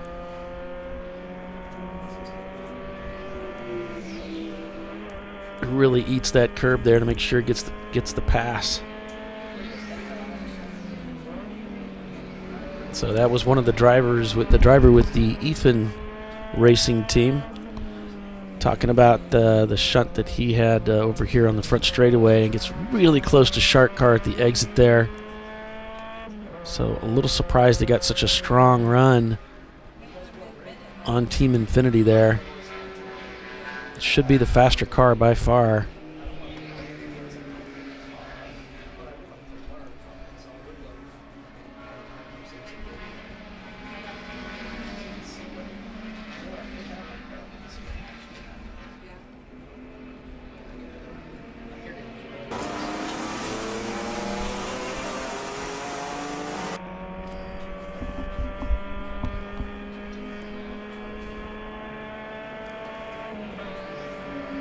collectively worse strapping in a driver.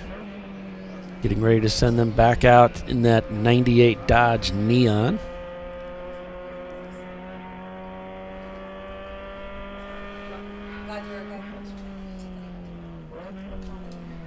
Nice to meet you, sir. Take care. Glad you're all right. Good luck tomorrow. Good luck tomorrow. I like this headset better. Oh. That one has a little static in it. I'll give that one. No, that one's too short to go over there, isn't it? I'll just do it.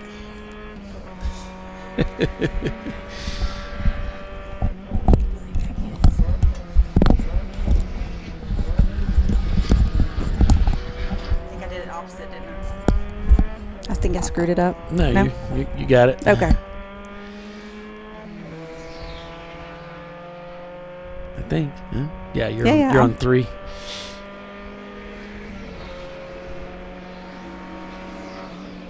Well, I'm sure I'm glad he's okay. That was a hard hit. He said a lot of G's. So, I mean, how impressive is the safety gear that he's up here talking to us and their vehicle is back out on track.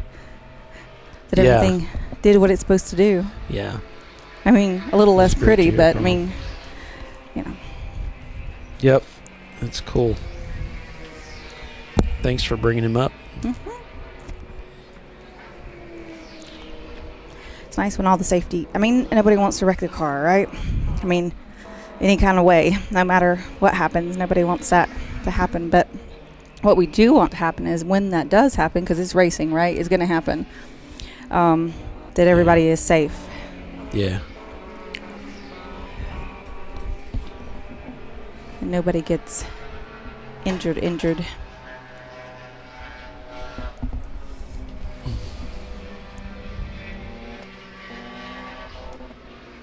Oh, I didn't realize it's Hog Dog 970, not Hot Dog. Maybe because Billy was sitting here, I just automatically assumed it said Hot Dog.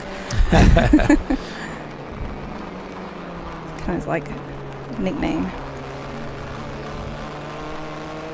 Like the Hot Dog Kid.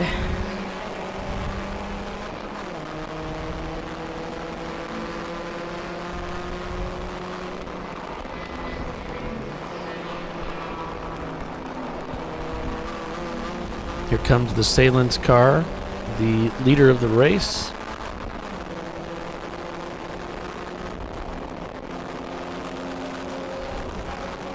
So they've got one car destroyed and one car leading the race. I mean, the kind of the best and worst of both worlds. Yeah. Looks like WTF going by there.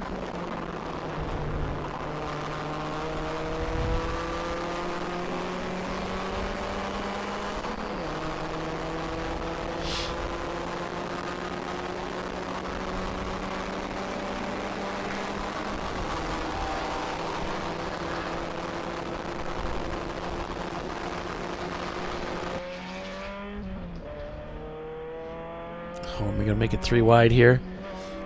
Not so sure. There's TLM getting ahead, so. You know, this is a really wide track in a lot of places. There's a lot of places that you can really kind of get away with 3 wide. A few places you definitely probably don't want to be. But I mean, as far as like a lot of tracks, there's a lot of room out there. You can kind of alter your line and kind of figure it out. Man. This thing is quick. Look at him. He's barreling down on the shark cars and just swinging by the E36 just killing it. What has he got, a V8 in there?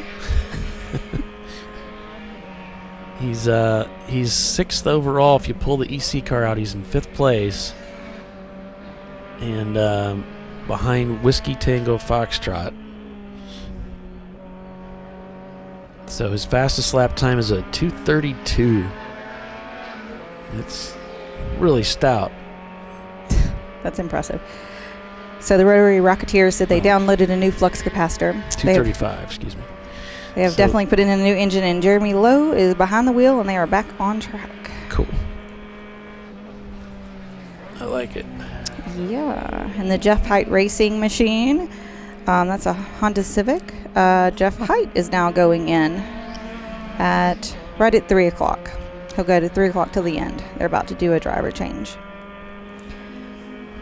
And what else do we have?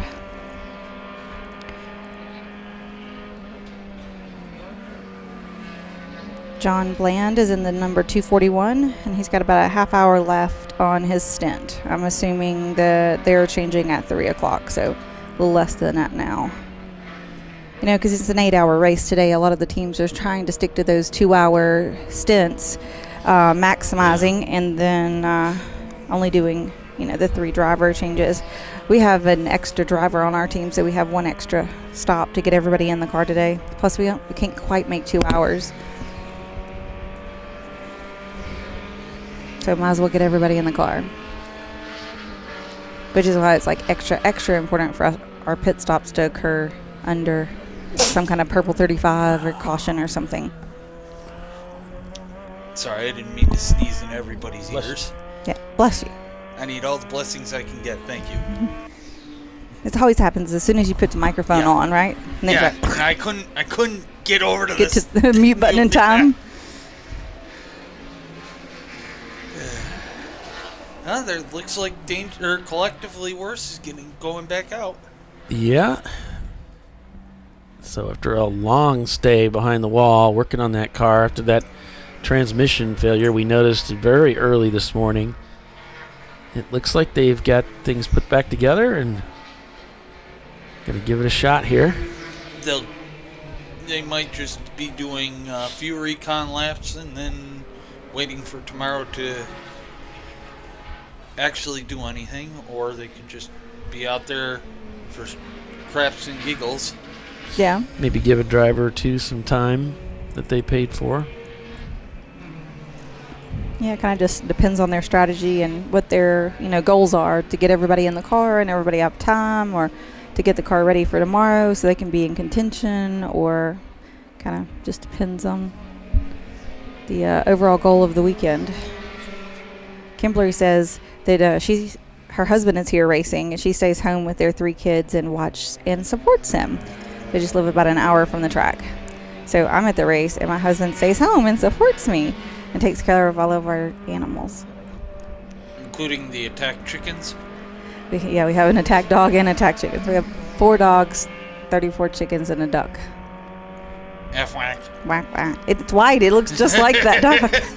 And it's super nice. You said you have 34 chickens? Yeah. Wow. Y'all, if y'all could see the look Polly just gave me. You got a coop. We were empty nesters. It took a lot to fill the nest. I don't know. My brother has had 4 dogs at one time. Yeah. Yeah, we got 4, 2 big ones and 2 little ones. I say the little ones, they're like 8 pounds and 13 pounds. So they just count as one, right? Yeah. They don't eat that much. Now they're finally getting into big dogs, because they had 2 at one time, 2 wiener dogs, a pug, and my brain is. I love a pug. They're so cute. Ugh. Their personalities. Ugh. People either love them or hate them. That dog was smart, very smart, but just every 5 minutes you'd hear her snorting or farting. Oh, they do that a lot. There's a lot of noises that come from pugs. Not many of them pleasant. No. And then the dog wanted to sleep under the covers because Joseph and Kristen let the dog sleep. And it's like, I have one that likes to sleep under the covers too. And I mean, that's fine, but not a pug. Sorry, no. The wiener dog, sure. The pug, no. That's funny. Yeah, my house has just turned into like a petting zoo. I try to talk my husband into an emu, and he gives me a crazy look. So he looks like an emu? Mm-hmm. I was hoping you were going to pick that up. Like, put it down right there in front of me. Yeah, you gave me that curveball. I hit it. Or one of those little miniature goats. Those are really cute. They have fainting goats, little mini fainting goats. Yep. Ours would just probably stay fainted all the time, though, with all the other crap that goes on around our house.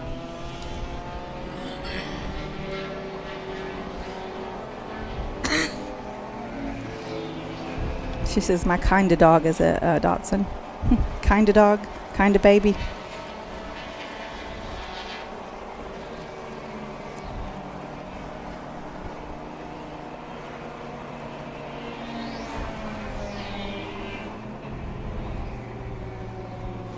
We used to have an RV, and the main reason for having an RV is because we have all the dogs. So we would load all the dogs up in the RV and take them with us to the racetrack. My oldest little dog has been to more racetracks than most people. I know that feeling. Mm-hmm. She's been to VR, Mid-Ohio, Sebring. She's been everywhere. We used to take her everywhere. And Floridian comes into the pits. They're going to do their thing. More exhaust falling off of race cars. That's close. Let's see, car 45 again, the Panthera Racing Supra, being black flagged, meatballed for exhaust falling off or hanging. Not in the proper position, huh? Correct. Correcto. Need a bigger hammer to fix that exhaust.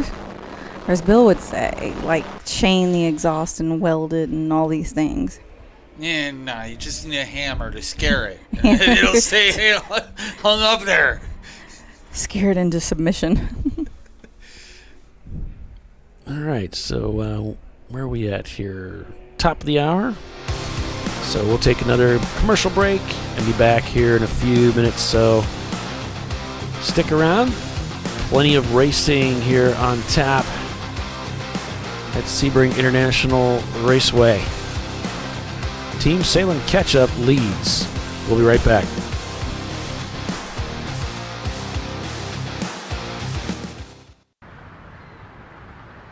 I probably need new tires. You do. What if they sold tires online? We do. We're TireRack.com. They could offer lots of tires We have so many tires. and help you find the right tire. It's called the Tire Decision Guide.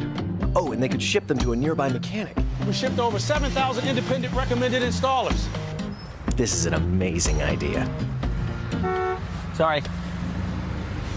TireRack.com, the way tire buying should be.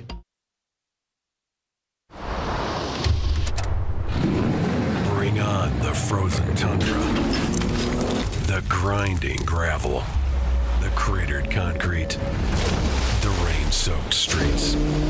Come on, road. Do your worst. We'll be at our best. Reliable performance in unreliable conditions. Designed to meet or exceed original equipment performance. That's why more auto technicians choose Duralast parts. Exclusively at AutoZone.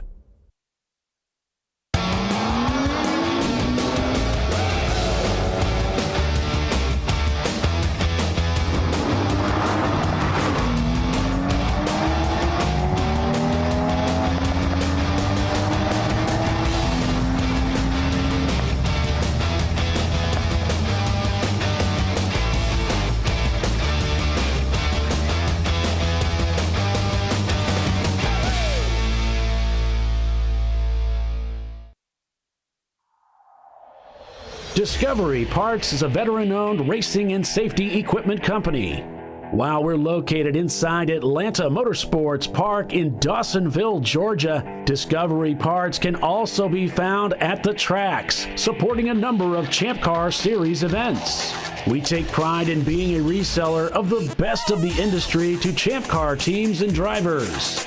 We know racing, love racing, and look forward to tomorrow to even more racing. Visit us at discoveryparts.com.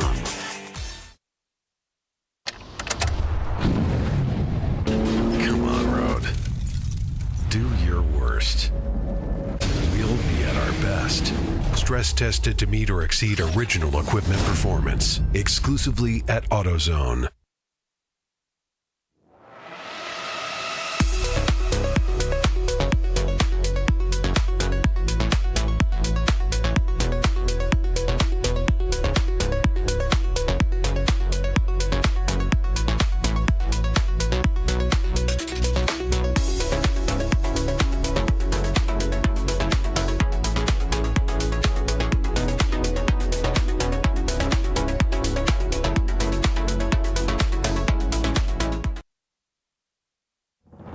Lifeline's continuous commitment to research and development ensures that we supply the most innovative and cutting-edge products available. Used by the majority of the world's motorsport championship-winning drivers, teams, and constructors, Lifeline has a stringent and proven history of success. Lifeline's continuous commitment to research and development ensures that we supply the most innovative and cutting-edge products available. Lifeline's 0360 systems are the result of over 7 years of intensive research and development using 3M's Novik 1230 environmentally safe gas extinguishant. Lifeline uses only the finest quality components. For more information regarding our fire safety equipment and fire safety systems, please contact us at info@lifeline-fire.com. Located in Northeast Ohio with 40 years of combined experience, Money Shift Racing knows how to deliver performance and safety, offering everything you need to get your vehicle and drivers ready for race day. From safety equipment to full engine assembly and repair, in-house fabrication, 3D design, and rapid prototyping. Money Shift Racing. Performance done right. Frozen rotors from Diversified Cryogenics deliver increased performance and a higher level of safety while significantly reducing braking system costs. So to tell you a little bit about the durability of this product. So we have seen an incredible extension of the life of our brake rotors using frozen rotors. We've gone from brake rotors every other weekend to 6 weekends on one set of brake rotors, and I think they can go farther. The durability has been amazing. And it's been a fantastic season, and man, a lot of that is due to the way our car can brake on those frozen rotors. For more information, go to frozenrotors.com. I did it. You see how it's... That's it. We did it. You did it. You can do it. The path to I did it starts at AutoZone. Get in the zone.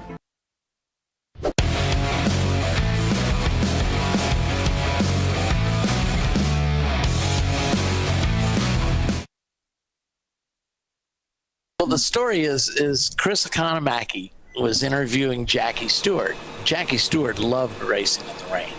So it's just miserable. I mean, it's pouring down rain. Chris Economaki sticks a microphone in front of Jackie Stewart and says, "What do you think of the conditions today?" And I mean, it's literally appalling. And Jackie says, "It's a great day for a motor race." It is indeed that. As we're back to a purple 35 here at Sebring. We were just commenting how well that purple 35 really fell for a lot of teams on the ideal strategy of every 2 hours, right? Yeah. Just this last stop, it just fell right in their laps. Unless they had taken it just a little bit early, they might have been ahead of it. But for a lot of teams, that was probably well-placed caution. We're not in yet, so... This is due to one of the two Section 8 Ford Mustangs. This one's the car 606 that's it's stopped off the track around turn number 8. They're going out to pick that car up. It looks like, with my blurry vision from here, they've got them on a rollback. Yeah, so, I keep hearing mentions of fuel over next door, so... There's lots of blinking lights over there. Yes, Christmas trees. As Mike Paz would call them. Yeah. So they're picking up that car, and they've already got it on the bed of the rollback. They're actually just wheeling it up now. So it shouldn't take them long to level that out and just everybody leave the racetrack unless there was something spilled that they need to clean. I don't know. I'm not seeing anything in the log about it, other than the car was stopped off the track. Nope, we're not going to take advantage of this. Okay, whatever. Are y'all not on the kind of standard 2-hour pit stops? We've been kind of all over the place All trying to play the game, so... Playing the game, okay. Well, right now they seem to be playing it well, leading the race by about a lap over Danger Racing Group. Pinky's out in third. Whiskey Tango Foxtrot 4th. Then it's Fing Dog Racing, Clark Motorsports, and Running Bulls, and DBM Racing behind them. But I do know we owe a pit stop, so. It looks that way. Because you got 2 hours left, so. Yeah.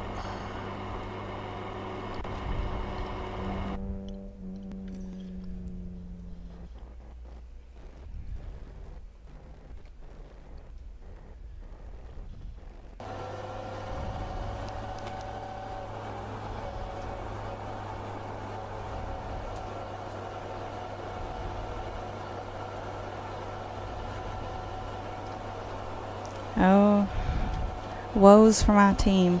Sounds like Alan, the team owner, was in the car and had some car-to-car contact with another car in turn 17. He said somebody closed the door on him and maybe bent the front wheel or the steering. Oh. Uh-huh. So they're in the paddock checking on it. That's never well. We can't finish then. Like if we're in the paddock, dang it. Well, at least we're under a purple 35. Maybe it's a quick check and go that everything is drivable. I'm knocking on wood for you. Right? I would say if you send them back out, send the last driver out in the car, right? Because then he could stay out for the rest of the stint.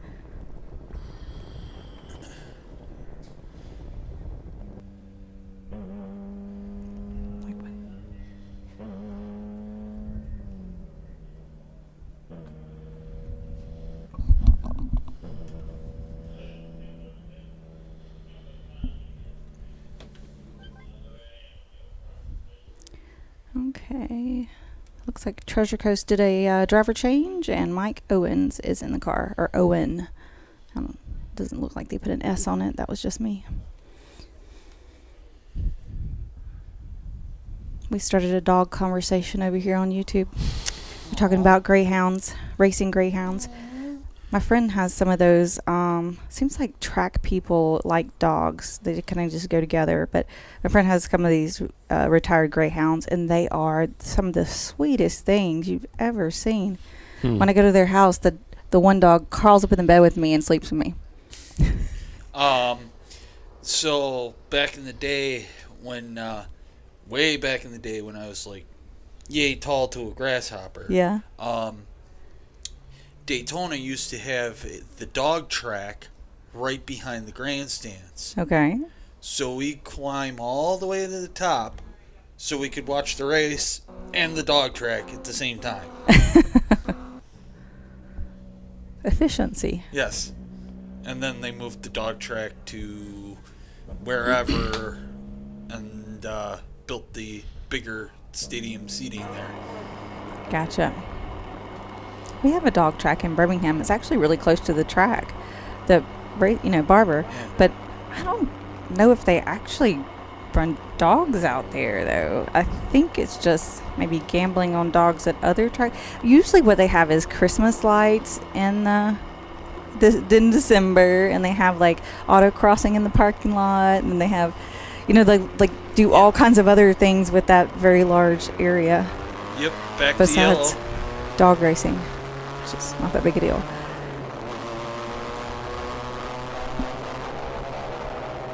Okay. Now we be racing. Actually, we be racing is not here, but Yeah, we are. Now we are. no.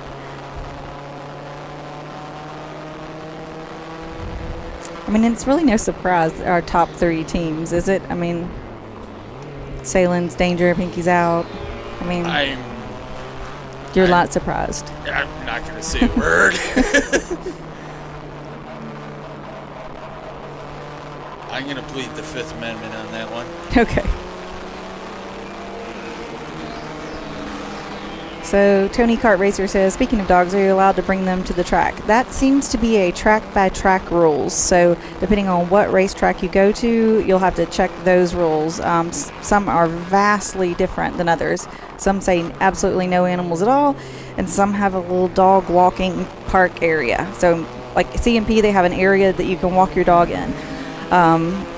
But, you know, places like Barber, they'll please keep it in your RV and out of sight. That sort of thing. And then some places are do not get caught with the dog. So those rules you can find on our website respective to the event, and it's called supplementals. So if you look through the schedule on the website, with each event, there's the entrant list that you can click on and open, and the supplementals, and you open the subs and you can find that info. There's lots of things like that vary per track, so that's kind of why we have the supplementals. So whether you can have a grill, an open charcoal grill, or only, you know, they have rules about that, and spectators and open-toed shoes on the pit lane, and like here you have to be 18 to even go in the hot pits whatsoever. And dogs and things. So dogs and kids and shoes rules. That's what we should call them. Oh my. I'm glad you got that. Lions and tigers and bears are mine. And I even sent you guys a picture that I did my homework. Yeah? Did you actually watch the movie? Yes. What'd you think? Yeah, it was okay. It's better the second time. Oh, God. So you did watch the whole movie, though? Yes. It's not till you start quoting it that it really sinks in. The Princess Bride. Oh, it's a fantastic movie, yeah. It probably is the second time, yeah. It's kind of like Idiocracy. The first time you're like, what is this crap that I'm watching? The second time you're like, prophetic. It's like that's one of those movies that did not do well in the theater, but then it picks up a cult following. People love it, and you know, it's like, why did they not like this in the theater? I don't know. It's just once you've seen it a couple times, then you start to like it. You realize how silly it is, and Did you ever watch Idiocracy? I don't know Idiocracy. You'll love it. But I have seen that somebody's produced all of the main characters from Princess Bride as action figures. So they've got a whole set. Yeah, and it's really, really awesome. I don't know what that would cost or why I would ever even want to buy that. I think I sent that to you. Oh, did you? Yes. Okay. Fantastic. Okay. Yeah, I was really surprised to see that. I don't know. You know, with 3D printing nowadays, I see people creating one-off stuff. So you never really know, but it looked like it was maybe official. You know, it may be something that a company created. And like the Nightmare Before Christmas, they were afraid that was going to be a kind of a total bomb, but you know, now it has a cult following, it's a and huge industry. Yeah. Yeah, enormous. It's huge. Yeah, if you go to Disney, I mean, it's like, wow. But Disney didn't even want to put their name on it to begin with. That's why it's called Tim Burton's The Nightmare Before Christmas, because Disney didn't think it met their criteria for Disney enough. It meets their sales criteria. Oh yeah. Oh yeah, especially when they do the Haunted Mansion overlay in California. I'm going to do a Nightmare Before Christmas tree, like a little one. Yep. I'm going to do like, you know, all black and white and weird. Yeah. We did all Christmas pajamas this Christmas with the family. Everybody wore pajamas and we did brunch. Yeah. So I did Nightmare Before Christmas pajamas because my grandmother loves it when I show up in all black. It's her favorite. She's always like, "What's wrong with you? You look like you're going to a funeral when I wear all black." I'm just having fun. Right. So what's this mean here? Upgrade, and is that from the movie? Yes. Okay. So Upgrade is a pimp, and there's lots of references to him. You know, it's really hard to explain the movie without just telling you the whole movie, really. But Upgrade gonna get his money. Oh boy. Yeah, Bernie, we explained it to them, so he knows what's going on there with the dogs. Pooches. Who let the dogs out? Ha ha ha ha ha. You definitely have to see it, Polly. It is your type of humor. Oh, okay. Definitely. Idiocracy. Yeah. Got it. It was rated like B movie of the year. That's funny. Like the people who made Beavis and Butthead made this movie. Oh, okay. So then I'd enjoy it. Yeah. It's kind of you think it's cheesy when you're watching it the first time, and then you walk out into the world and you see the world is actually moving in that direction. That was 10-15 years ago. It's already moved in that direction now. And then you're like, oh my gosh, it's prophetic. Then I have to go watch it again, and you're like, oh, this is hilarious. Right. The first time I made my husband watch it, he was like, what is this crap?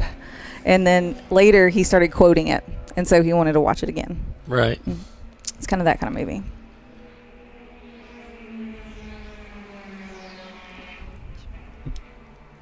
There's just so many things from it. Most of them we probably can't say on the show. Running Bulls Racing, I just had, there we go. They're scored 11th overall, which puts them up into 11th, 9th. Yeah. I'll try to pull the EC cars out. They got 2, 1, 2. They have 3 ahead of them. So they are in 8th place.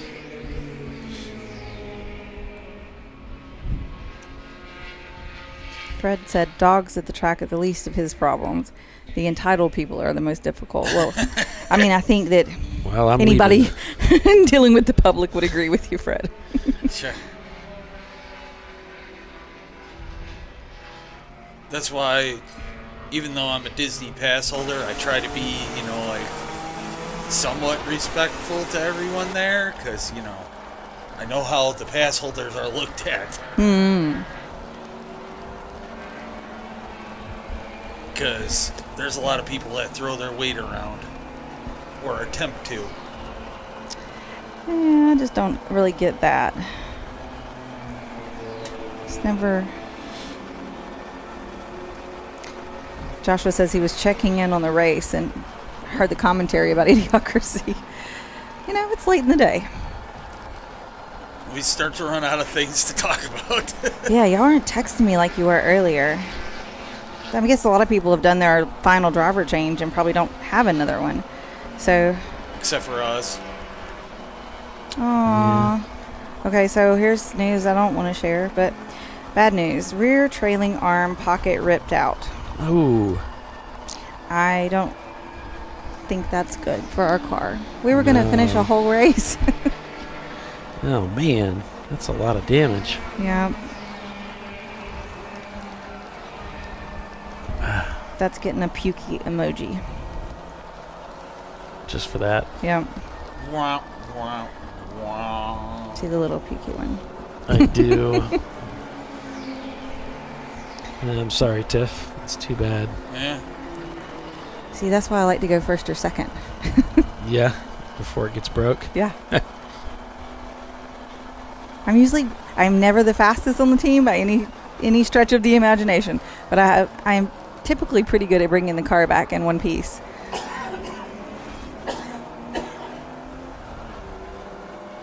But when I went first this morning, so I'm being a little conservative, right? I am not going to be that guy who tears up the car, right? So if anybody's going to do it, let it be the team owner, the car owner, not me.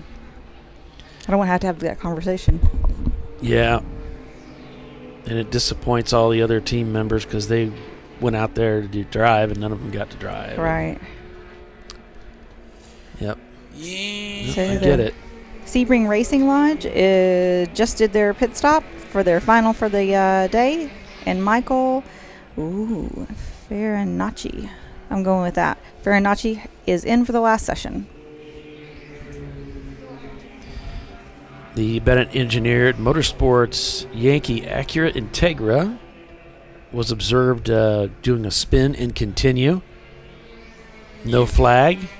You spin me right round, baby. I really love that song. If I was there, I would want to hold up cards 9-5, 9-9, 9-5. Right? Score them for the quality of the pirouette. How did you do? That would be lovely. If you could keep it in the center of the track the whole time you did it. It's that's a perfect score right there. You could have some little cartoon cards that pop up on the screen. Yeah. Could all quickly log our score. That would be fun. That would be fun. It might lead to people trying to do it intentionally. Yeah, well.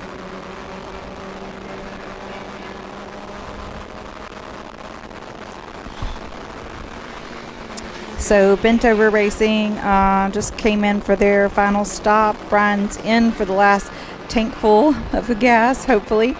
He says he hates those 35s, but now we kind of need a few. To make it to the end.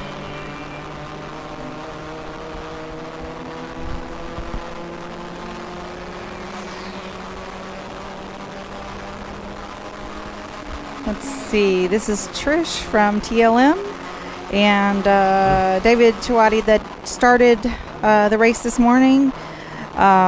Just got in. Oh. And is planning on passing the entire field. Yeah, I'm sure he is. Well, if I wish him luck. Right. Spin up, we would get that. But I bet that is his goal. And in the 775, Simon just got in.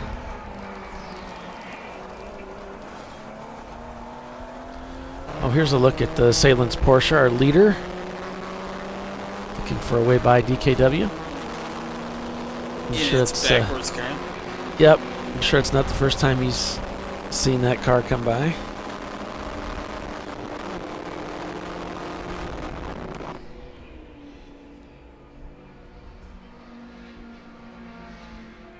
There they are. They are coming through turn 7. See if we can pick them up here in turn 10. Some of our track cameras have gone down, so it's difficult to really put the whole thing together for you.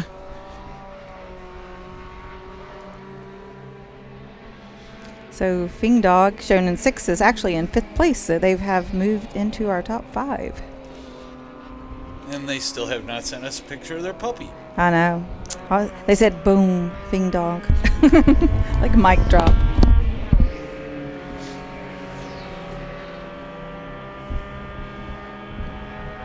Kimberly, I see your comment. My husband thinks the same way. He just fixes it, LOL. But I don't remember what we were talking about when you put it in there. You have to remind me.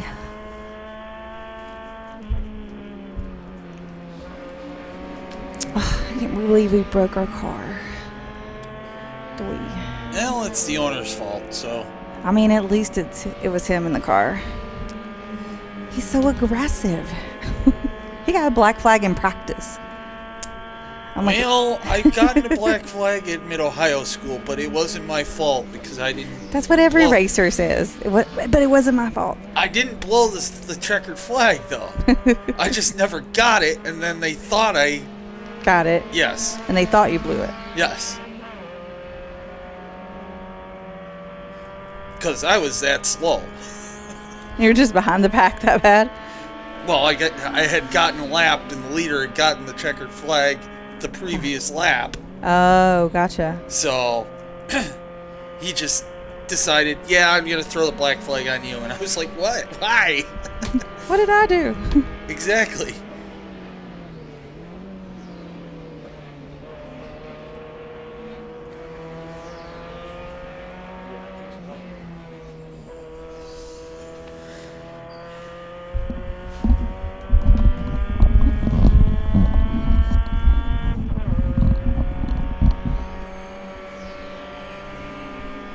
Oh, well, we were talking about, at least it's the owner who broke the car, not me. Yeah. Let the owner break the car. If anybody's going to break it, yeah, let it be on them.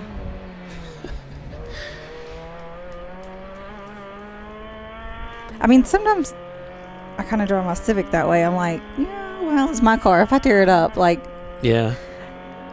Make sure everybody else drives first, but then, right. And see the way, and if we're in contention, right? And I figure cost benefit analysis. It's going to probably sound bad, but when I'm in someone's car and I'm driving it, I'm figuring that if I wreck it, I'm paying for it anyway. It's basically my car while I'm driving it. So I'm going to drive it my way.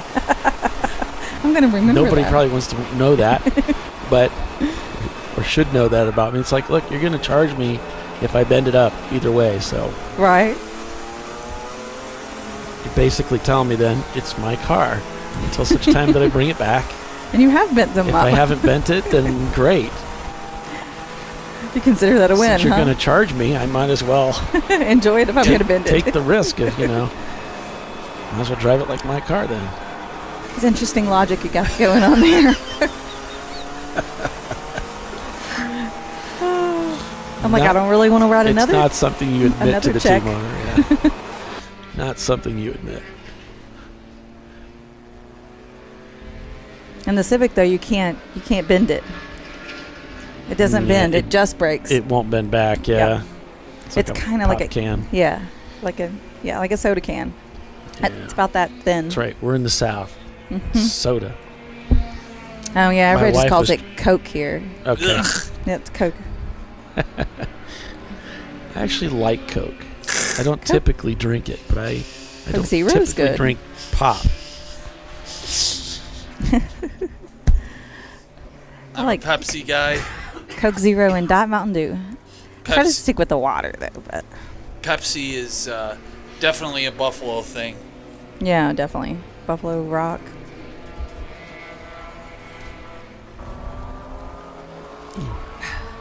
Salen's has like 2 laps on the next car. Yeah, because we have How did pit. they? Oh, that's. I was like, how did they do that?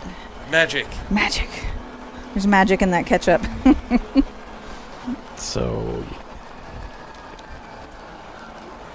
I don't know. Is it legal to have magic ketchup in Florida? The state laws keep changing so fast; it's hard to keep up. yeah. I was in some. I thought it was a gas station that I pulled into, but then when I went inside, there was gas pumps outside.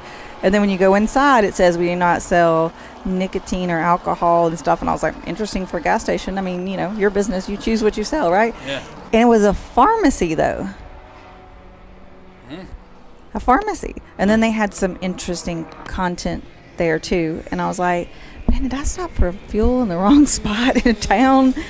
No idea where I was. You're in Florida. That's where you were. That explains enough. It's an interesting place. Yes. All right. So, after 120 laps of racing at Sebring International Raceway, Team Salem Ketchup leads this race by nearly 2 laps over the field. Will they be able to pull out the win at the end of the day? We'll find out. Stay with us. We'll be right back.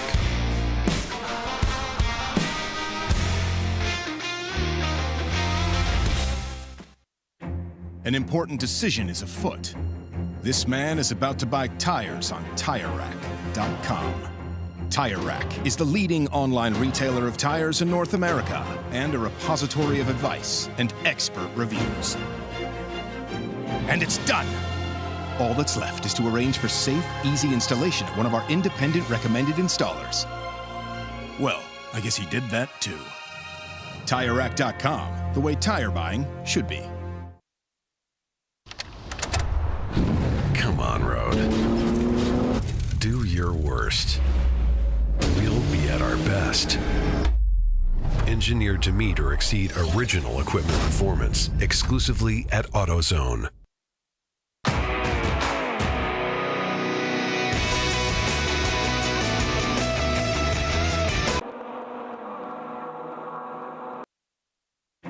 An important decision is afoot. This man is about to buy tires on TireRack.com. Tire Rack is the leading online retailer of tires in North America and a repository of advice and expert reviews. And it's done! All that's left is to arrange for safe, easy installation at one of our independent recommended installers. Well, I guess he did that too. TireRack.com, the way tire buying should be. Come on, Road. Do your worst. We'll be at our best. Engineered to meet or exceed original equipment performance exclusively at AutoZone.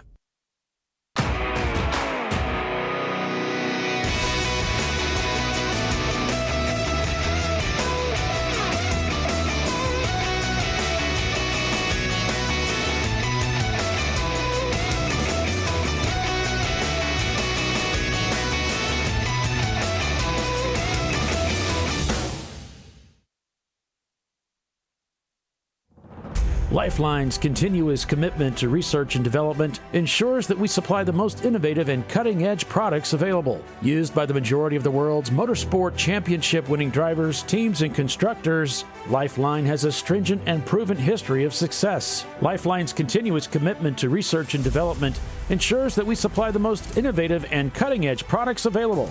Lifeline's 0360 systems are the result of over 7 years of intensive research and development using 3M's Novik 1230 environmentally safe gas extinguishant. Lifeline uses only the finest quality components. For more information regarding our fire safety equipment and fire safety systems, please contact us at info@lifeline-fire.com. RVA Graphics and Wraps is a full-service design, signage, digital graphics, and wraps company located in Richmond, Virginia. With over 20 years of experience, RVA Graphics and Wraps offers premium signage options for your business. We are dedicated to offering our clients best-in-class service in all aspects of graphic design and application. For more information, visit us on the web at rvagfx.com.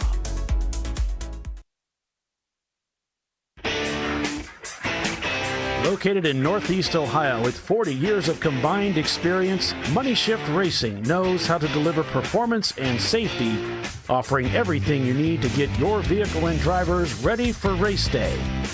From safety equipment to full engine assembly and repair, in-house fabrication, 3D design, and rapid prototyping. Money Shift Racing. Performance done right.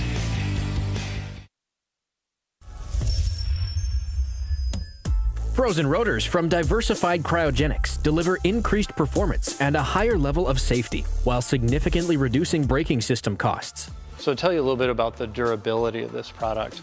So we have seen an incredible extension of the life of our brake rotors using frozen rotors. We've gone from brake rotors every other weekend to 6 weekends on one set of brake rotors, and I think they can go farther. The durability has been amazing. And it's been a fantastic season, and man, a lot of that is due to the way our car can brake on those frozen rotors. For more information, go to frozenrotors.com. Nice. Yeah, I heard about this. So I would actually go with the full synthetic. Brake pads. So for the Duralast rotors. I did it. You see how it's...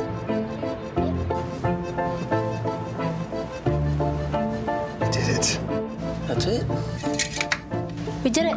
You did it. You can do it. The path to I did it starts at AutoZone. Get in the zone.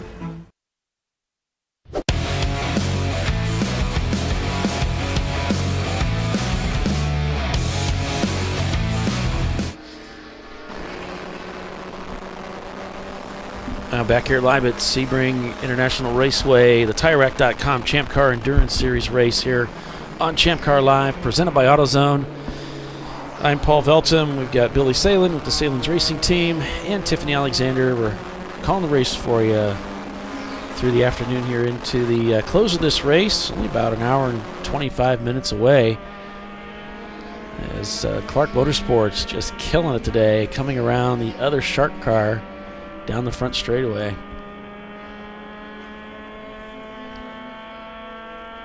And then the Shark car walks past.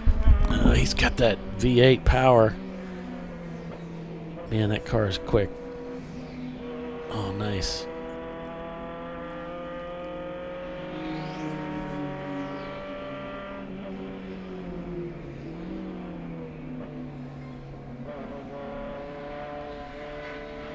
Yeah, he got bottled up by the both the Miata and the BMW here. Yeah. It's a lot of fun having the fastest or one of the fastest race cars on the track. It's just the car is so good in so many ways. It's just amazing what you can do.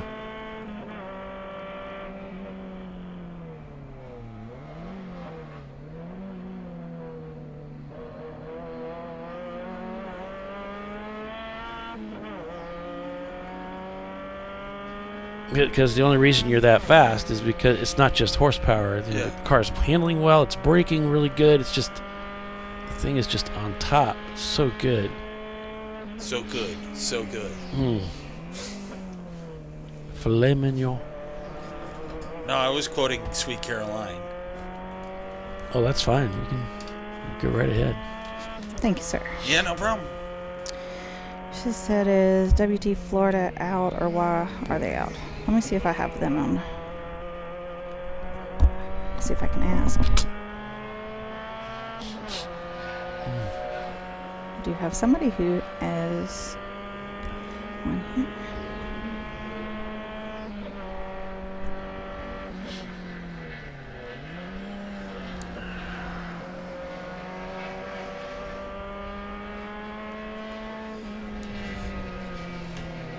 Is that the Betty White car?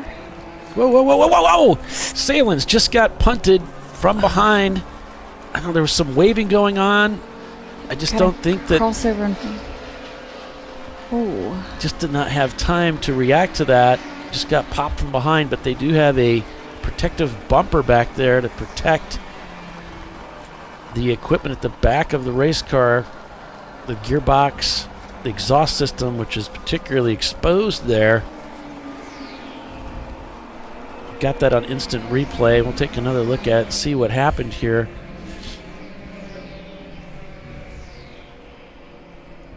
I'm not sure. We just turned to it just before it happened.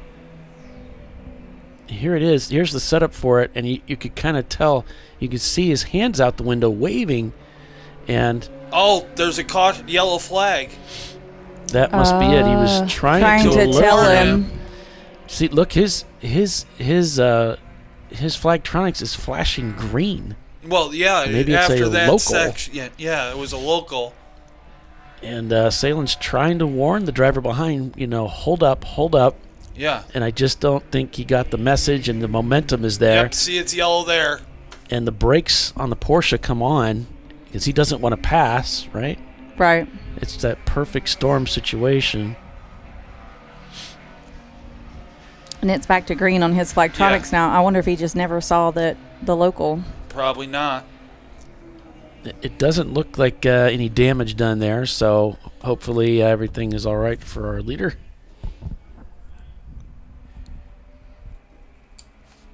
It could have been really bad. It could have turned him into that competitor, and it could have been a nasty accident. Yeah. That's why you always have to pay attention.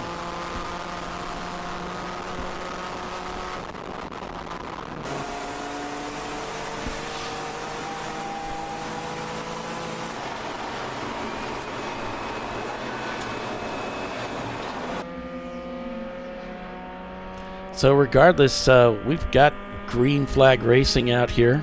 Apparently that corner. Now we're yellow. It looks like they had a local yellow flag around turn 16. That's the area we were looking at for a spin and continue on car 843.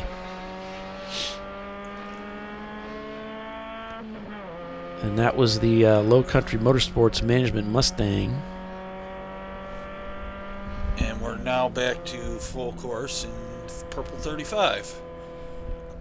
John saying it looked like the Salem's car slowed down and was waving him by. I think he was waving, trying to let him know it's a yellow, don't pass, dude. Yeah. That's kind of a thing that we try to tell each other is, it's a yellow flag.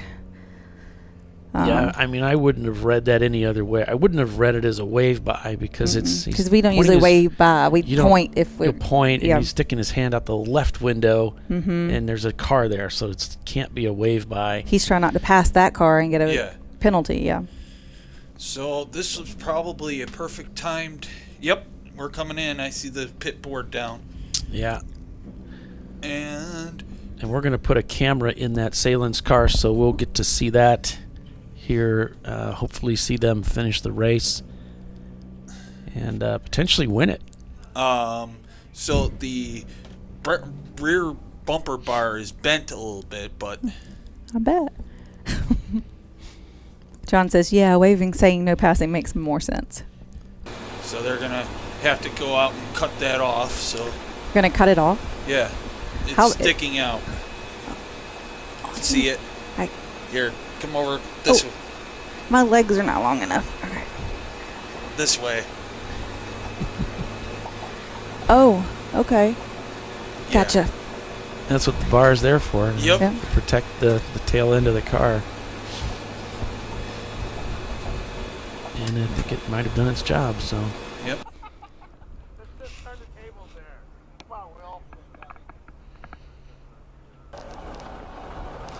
Yeah, that happened to a team I was with one time. We got hit in the rear in a braking zone. The car behind us, I think, just lost their brakes, nailed us, and it broke our exhaust. And so ended up, that's how I got the carbon monoxide poisoning, because it was getting in the car. But then we ended up having to come in because of the hit, because it bent in the right rear fender into the tire. So we pulled that out, didn't realize the exhaust wasn't completely broke maybe. And then we got flagged in again for dragging the exhaust that we had to come, after it shook loose. Oh, man. It's like, oh, guys.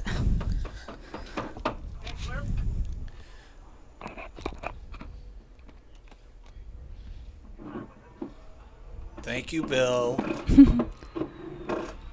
Even though you can't hear us.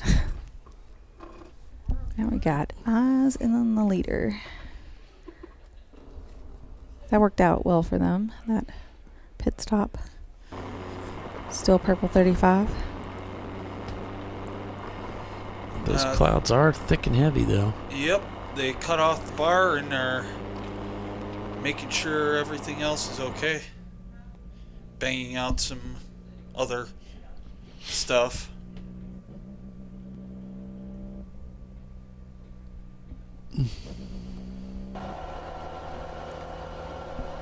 I mean, that's a tough situation too. For Salen's, they had so much momentum coming onto that car, and then with the yellow, he can't pass him.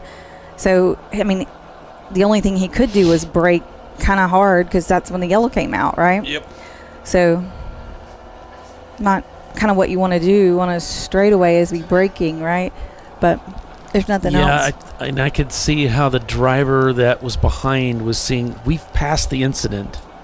But in Champ Car, you can't go until you can see the next corner is clear. Yeah. And at that time, their flagtronics were still yellow. Yes. Right. So he had no option to accelerate at that point. So I understand how there could be some confusion, and it's just a short period of time, wasn't it? It was like maybe 2 seconds. Yep. That all that rolled out, and it's just maybe 3, and it's like, yeah.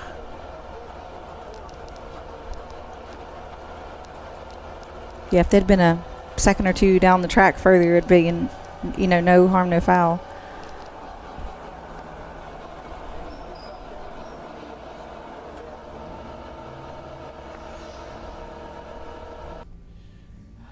All right. Well, we're rolling, so.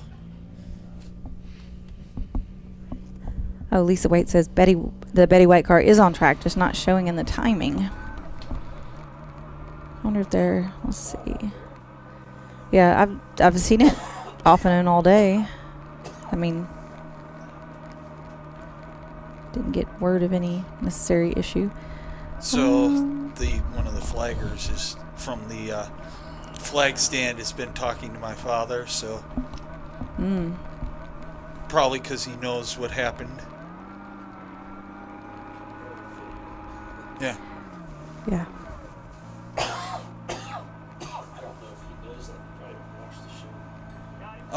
My mother does sometimes when I'm broadcasting. Okay. So. And then she tells your dad what she saw? But not usually. She's usually crafting and then forgets or something. So today she's crafting and not watching. So I will explain to him. Back to caution here. Yep.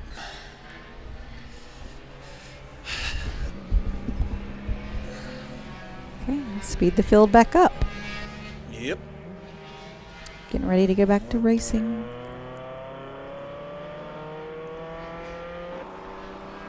Just a little bit over an hour to go to finish this one off. So we've raced for almost 7 hours now. So we just kind of wind this one up and we're back to green. Yep. This is the part of racing I hate because it's the end and, you just want it over. So, well, especially when you're leading, right? Yeah. Right now, the only thing that could happen would be something worse. Yes. Like something bad. Although, we probably should give a lap back eventually. Why is that? MOV. Oh. But we wouldn't do that till tomorrow, right? yeah. Okay. But then you'd be 2 laps down. Oh, you're saying, I got what you're saying. Yeah. Try not to go 2 laps Yeah. down for tomorrow. Yes. Okay. All right. The margin of victory.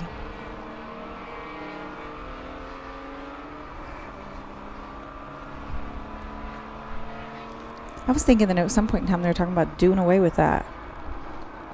Please. I kind of like it in some ways, though, but in some ways it doesn't work because, like, if you went on Sunday, it doesn't apply to your next race. Yeah. It only applies to a Saturday victory when we have a Sunday race. Well, back in the day, it used to be 3 laps, and it would continue for 3 races. Oh, wow. Yes. That's a lot more. Yes. That's why we were one of the ones that fought to get that changed, I think. So, because, it was a lot more stringent. Mm-hmm. Well, definitely that would make it much more difficult to have, like, back-to-back wins. Yes.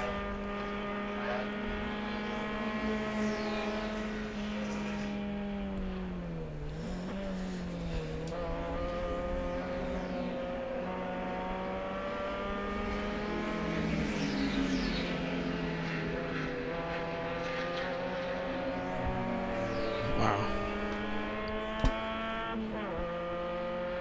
It's surprising how cloudy it is and not any liquid sunshine. Hey, I'll take it.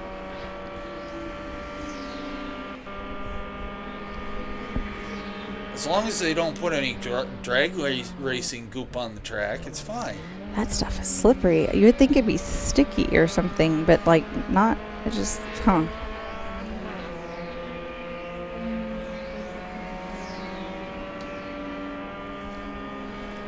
Like, I remember one year, like, I think we did like an HPDE the weekend after, like, Indy was at the track. And man, the track was amazing because all of, I guess, some of their old sticky rubber was down, still. And it was like, wow, like, best lap times ever. But then other things like that drag racing thing mixed with the rain was really bad. Oh, it was bad. We went through like 6 or 7 cars in that front straight wall. Yeah. It was so slick.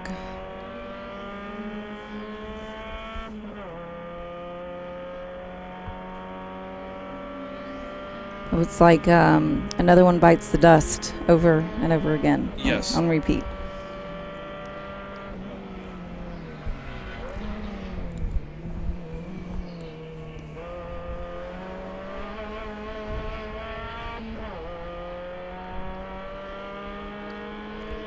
Team Salem Ketchup retains that lead after that stop. Danger Racing Group behind them.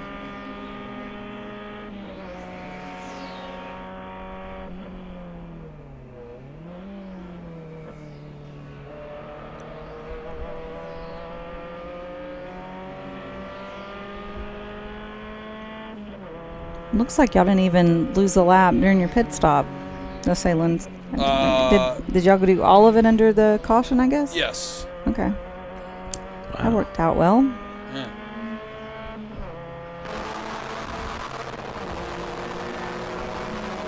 I think we lost 1 lap. Still showing 2 over second place. Yeah, because they haven't cleared the loop, I don't think. Oh. We shall see.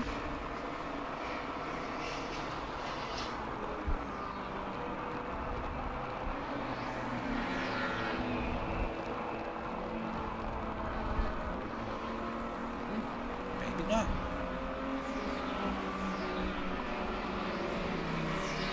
It hasn't changed yet. Yeah. So we'll see. You said Wayne's in there for the last stint? Okay. Yeah. Oh, there he is right there. He's the red, white, and blue helmet. Yes.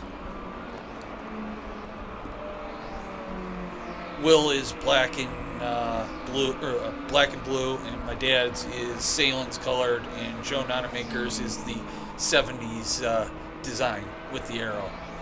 With arrow? Yes. So the helmets of the Nonamakers form an arrow towards the front, telling them which way to go, quote unquote. I like it. That's what Joe Nonamaker said in his cap chat a long time ago to remind him which way to go. Gotcha. Well, they don't seem to have any problem going fast.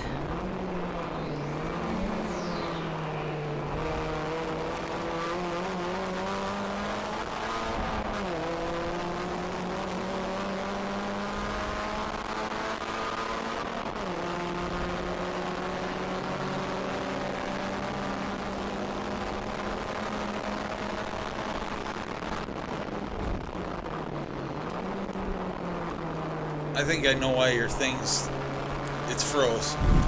I'm like, I haven't seen the laps change at all. That's probably it. Let's do a refresh. There we go. Oh, it's a 1 lap difference now.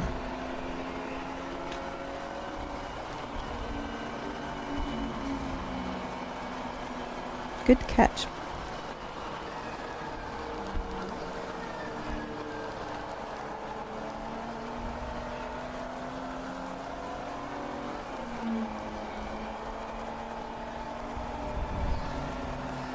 Let's see when they all come back around if there's actually closer to 2 or if it's more like 1 or less.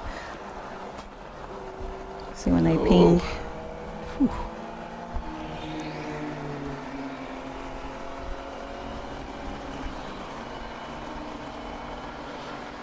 Man, there's almost only an hour left in this race. Yeah. Yep. Our Running Bulls car is flying. Yeah, they've had a good day, really. Yeah. It's sitting in, let's see, that says 9th, so it's actually 7th because we have 2 EC cars, so that's good. I think we've got a local yellow somewhere because it was flashing green. So I think in the back section there might be a spin. Gotcha. Didn't see I anything didn't right. see anything.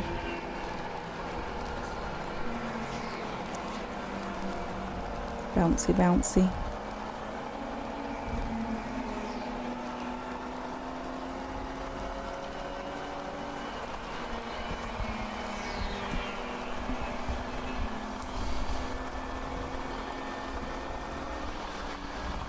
Looks like it's a solid lap between 1 and 2.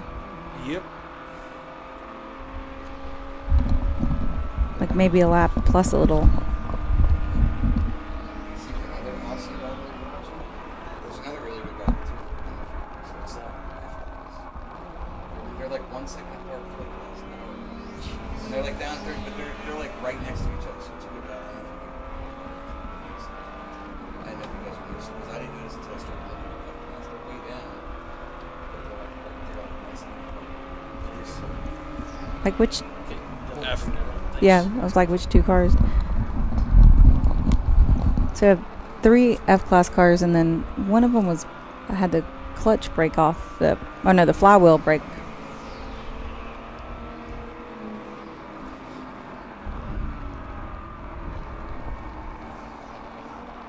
Yeah. Yeah. Okay. 2.041 seconds the gap from Open Throttle Racing's 6:45 to Cobra Racing's 2:14. And Troy's saying it's been like this for like an hour or something. They've been just right on each other. 2 seconds apart for like an hour. 1.5. 1.5. Oh wow. They are flogging each other. We'll have to see where.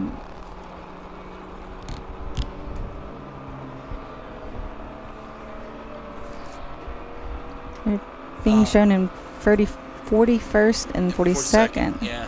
Let's see when they come across start finish. They just did. They just did? Okay. So I'll have to give them a few minutes here. Oh, because it just updated to the 1.5. Yeah. Yeah. Putting all that together. Let's see. Go to turn 7. I don't know. Is one of those the pink cars? The pink one. It's the pink probably one those broke. two right there that just went by. I can't tell. What did it do with my folder? I'll put it over I there. know one is a white Integra, and the other one is a Mazda Miata, I'm assuming. open throttle. Is that green? Yes. Okay.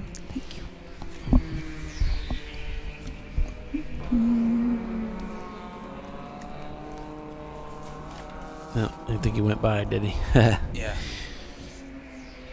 I think I just saw that battle at 10. 91 Integra. And 645.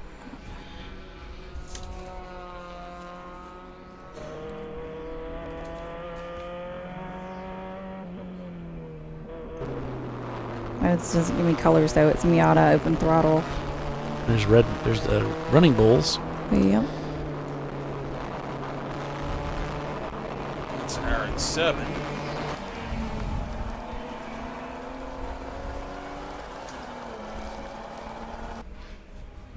Let's see if we can catch those two F-class cars duking it out.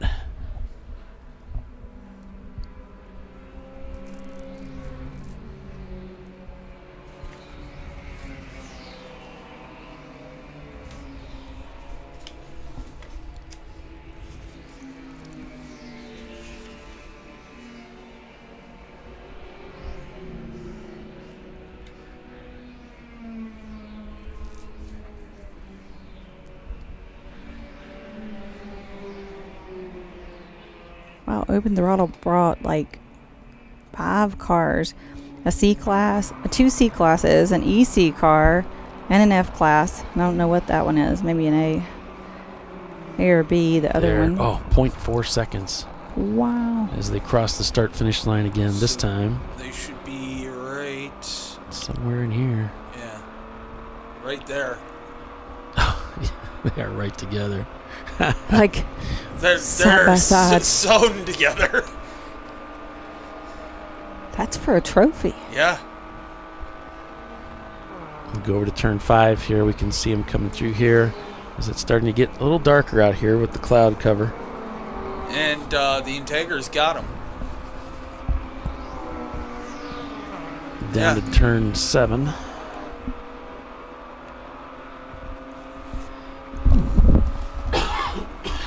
So, car 606, section 8 racing. The left rear wheel fell off. Whoops.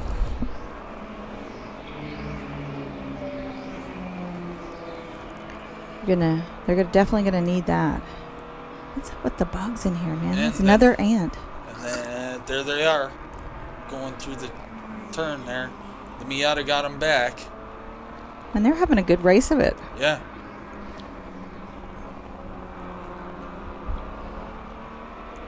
Looks like there's something in the middle. Maybe that's a reflection of the track. Yeah, that's a reflection of the track. Ooh. Jeez. Does that look like anything to you? Oh, poop.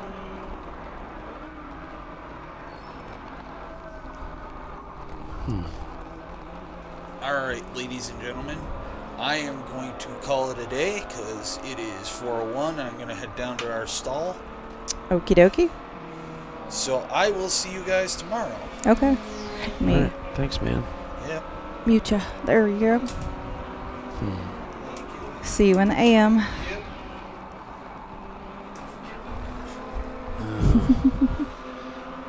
See that tear? Oh. So the bolt goes through that boss, and it's basically that's how it attaches to the frame. That's not supposed to be So there. it's broken. Okay. Like you said, it tore it out of the frame. Ew.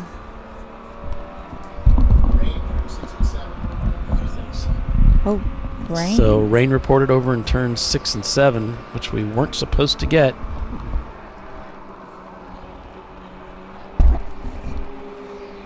closing minutes of the race. So plenty of drama. You know, as Doc used to say, you've been with us this long, you might as well stay through the rest. So might as well.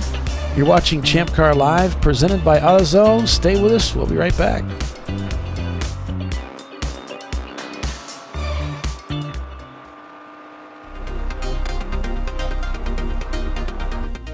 Welcome to TireRack.com, revolutionizing tire buying since 1979. With our unmatched selection of branded products, finding what fits your vehicle and is right for you and how and where you drive has never been easier. Through helpful online shopping tools that include our professional hands-on reviews done at the introduction of a tire and consumer reviews that give real-world feedback over the life of the tire, you can make the right tire choice and find exactly what you need. And if you prefer to talk to someone, our tire testers, our sales team, are available on the phone. And that's how we get you the right tire for you and your vehicle for where and how you drive.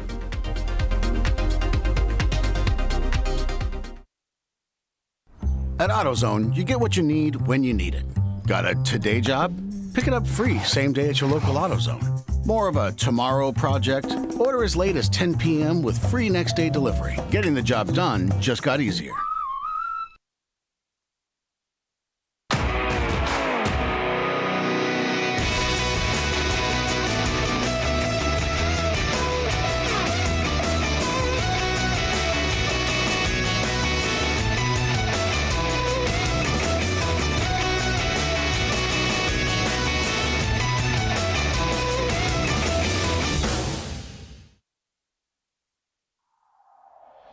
Discovery Parts is a veteran-owned racing and safety equipment company.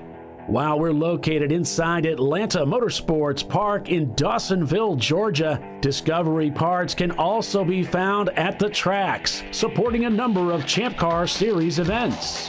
We take pride in being a reseller of the best of the industry to Champ Car teams and drivers. We know racing, love racing, and look forward to tomorrow to even more racing. Visit us at discoveryparts.com.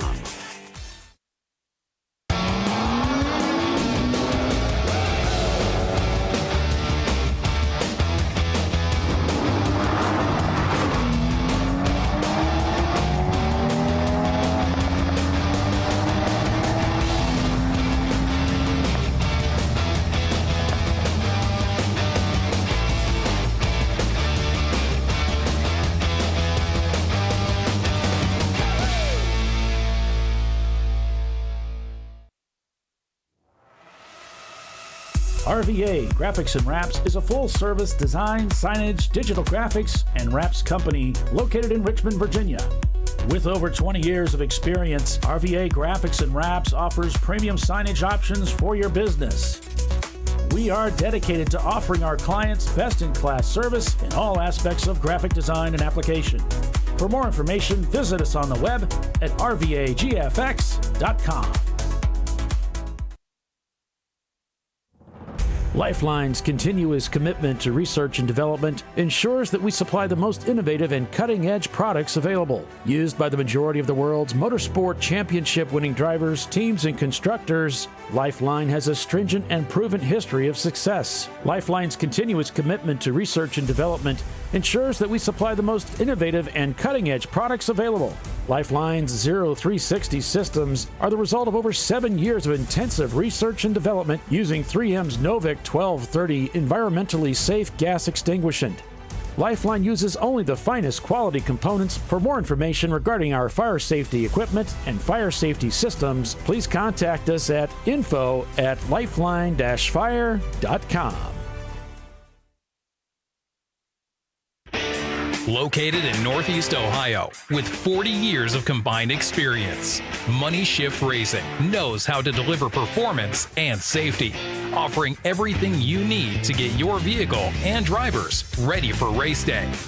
From safety equipment to full engine assembly and repair, in-house fabrication, 3D design, and rapid prototyping.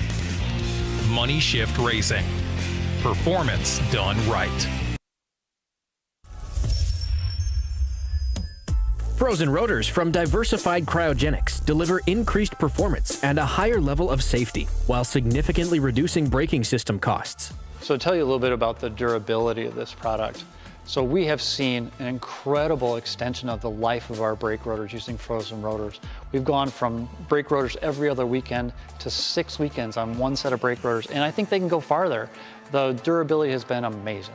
And it's been a fantastic season, and man, a lot of that is due to the way our car can brake on those frozen rotors. For more information, go to frozenrotors.com.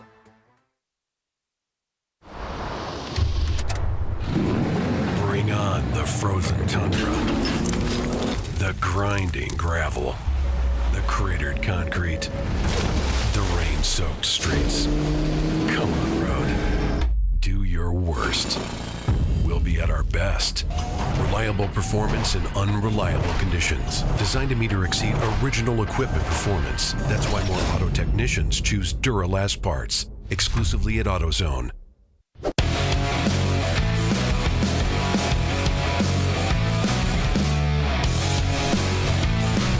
All right, welcome back to ChampCar.Live, presented by AutoZone. So less than an hour remains in the race. Down to the final hour. And we'll see what happens here. Team Salem catch-up, it's been kind of one of those days where you got disaster, and then you've got, man, things are looking really great. So, yeah. And they almost, they kind of avoided disaster just a few minutes ago with a relatively minor collision from the back end. A relatively tough love tap. But everybody stayed good.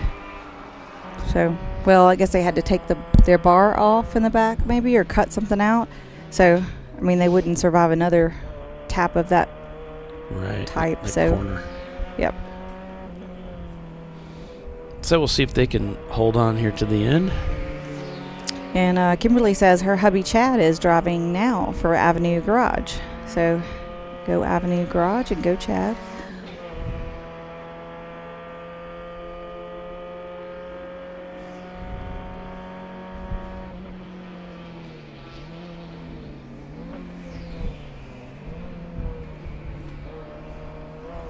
Oh, there goes Running Bulls running right by. Yeah.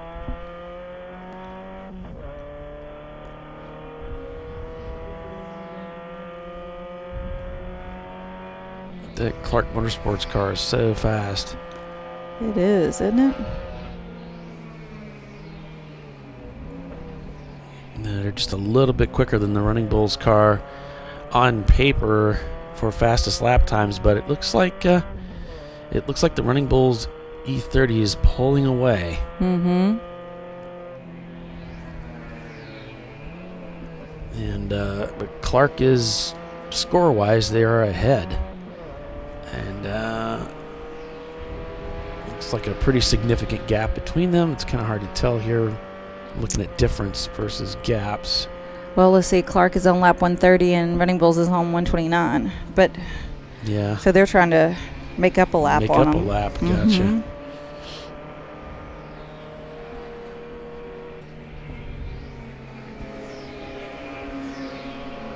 So they needed to not only pass them, but get all the way almost Back 4 miles around around the track again.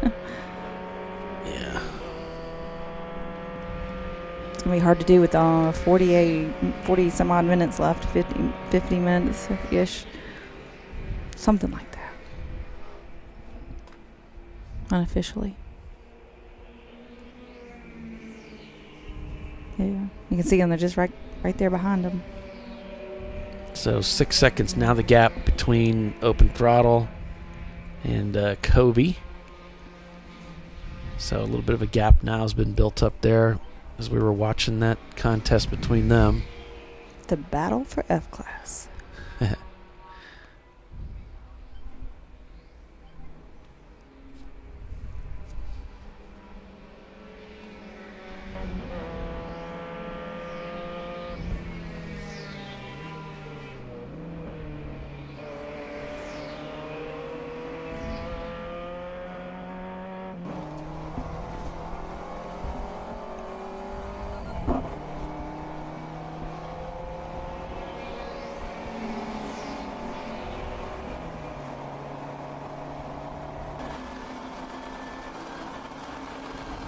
Okay, so Eddie Moran is watching and listening, and has friends and family watching and listening. And they ask if we could explain the classes.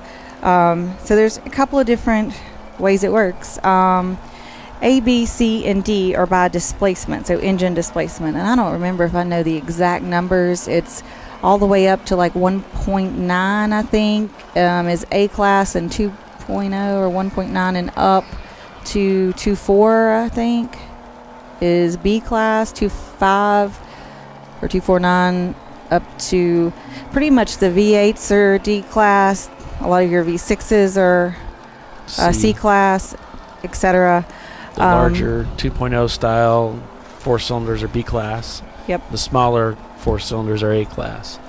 And then you go to F class, which is based on points. So all of our cars are assessed at a point value to begin with, and then whatever they've done to improve their car adds points to their car. So say if it's a 400-point car and they've added coilovers all the way around at 25 points a piece, and now it's a 500-point car. F class has to stay under 300 points. 300 points or under. So you have to get a car that obviously is less than 300 points and then not do all the upgrades. Or only upgraded up to a 300 point. And then EC is our exception class, and they don't they are over the 500 points. So they are, they meet safety requirements, but they're usually way over the 500 points. They don't have to be way over, but if you're like, for every 5 points over 500, you take a lap. You can start a lap down and just go into the class that your car would be otherwise. But if someone's like 550, 600, 650, I mean, there's no point in starting 20 laps down. For a lot of teams, they'll just race EC. They're not eligible for the overall win because they don't meet our rules. But they are eligible for a trophy against the other EC teams. So at the end of the race, we pull the EC cars out of the runnings, and they have a separate timing and scoring that's just EC cars, and then all the rest of the class cars. And if there's 5 or more EC cars, there's a trophy awarded to the first place EC car. So hopefully that explains it all and makes it clear as mud. But lots of different ways we class cars.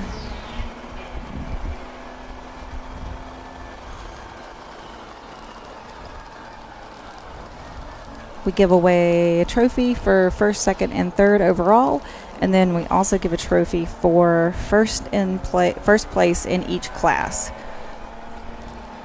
EC is the only exception to that. There's only a trophy given to the first in class if there's at least 5 cars. If it's less than 5 cars, they're not trophied. Right. So hopefully that works. And thank you for that. You're welcome. And yellow's been thrown. Now we've gone to 35.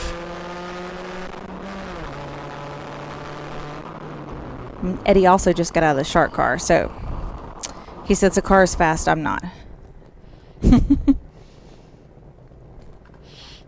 Well, you gotta bring it home. That's the most important. In the 283 of Rhinoceros Racing, Christian Listro is back in the car, driving again for this last stint.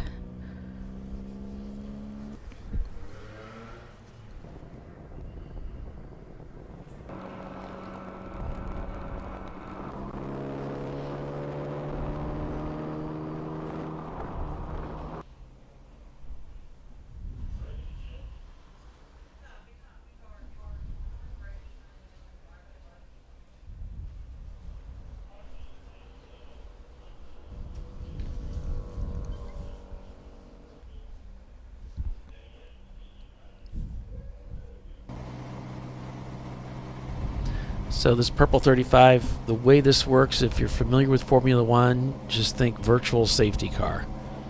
Everybody just slows down to 35 miles an hour and holds that speed so the gaps maintain. And the concept is, if we can do this without deploying a safety car, pace car, it speeds up the period of time. It decreases the amount of time that the cars are in this pattern. We can get them back to green much more quickly. We don't have to wait for the pace car to trail everybody around to come into the pits again. Because we can instantly, we'll go yellow and then we go purple 35, get the full field under control and slow down, and then they can work the incident very quickly. Whereas if you deploy a pace car, you've got to find the leader, wait for the leader to come around, get the pace car behind the leader. Hopefully the leader doesn't pit and the two cars behind the leader, and then you've got to try to find fourth place, and they're on the other side of the track. So then you have to wait again, which does happen all the time, right? And then the pace car will have to stay out until they're back to pit in to come in, right? So this makes it a lot quicker to get everything safe for, you know, a car extraction or whatever, and then quickly back to green. So at the last yellow, it was reported that car 3 had suspension damage under braking. So that's car it. 3 is TLM. Yeah, TLM marathon car. So apparently they've gotten some amount of damage to their car. Oops.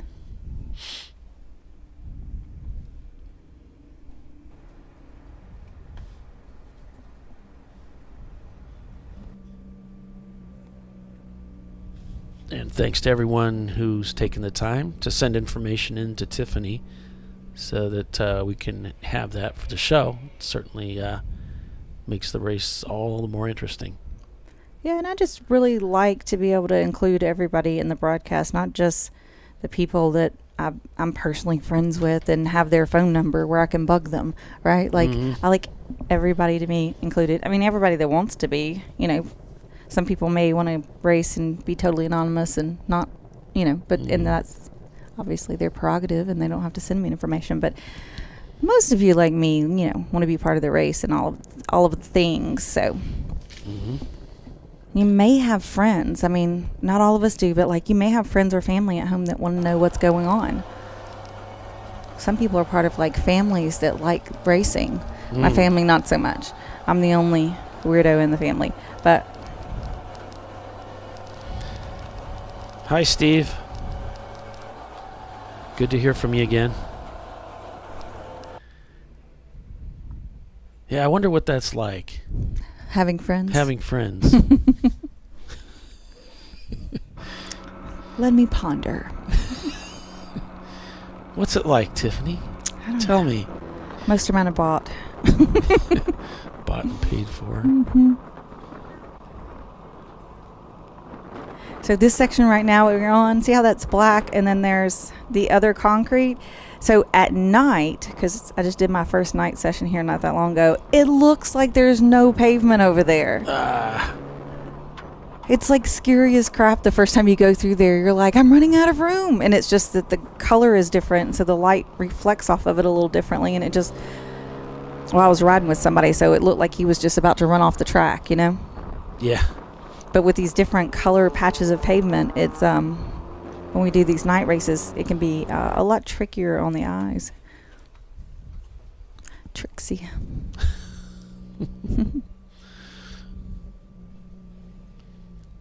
Hog Dog is like, I'm a mechanic. What are friends? I got my husband a shirt for I don't know, a holiday, a birthday or something, and it has a little wrench on it, and it says, yes, Yeah. I'm a mechanic. And then it says, no, I won't look at your car. Jeez. Because when you're a mechanic, everybody's like, hey, so let me ask you something about my car, you know. Yeah. Like my poor friends that are doctors, or, you know, everybody's like, you know, has to like ask them something everywhere. So I heard about this thing, you know, I don't know. So back to yellow here, getting ready to turn everybody loose.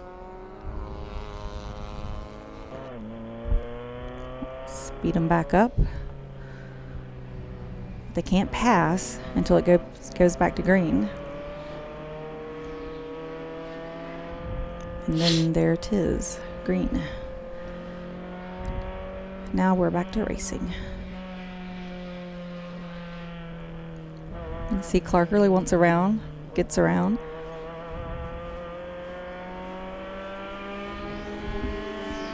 the threads that are funny to me on social media is when somebody has a car problem and then 2 or 3 people chime in, not with ideas of how to fix it or anything like that, but simply people they know that probably know how to fix it. Like, they volunteer somebody else to take care of that person's problem. That's what friends are Instead for. of, it's like, wait a minute, how about I'm willing to help you? You got 4 people that are volunteering other people, whereas I'm actually volunteering my time. Oh, my brother's son's cousin works on those, That's great. I'm glad that he does. Exciting. He's probably a pretty knowledgeable guy. I don't know that he wants to be volunteered to work on somebody's car just because you happen to know that he's proficient with that. Any more than your mother would want to be volunteered to bake a bunch of pies for people or anything else. Right. You might want to call her first.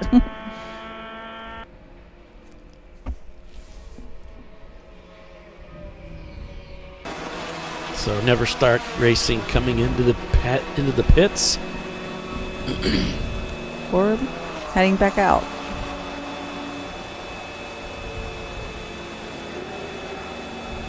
Maybe they just did their last driver stop and they're headed out.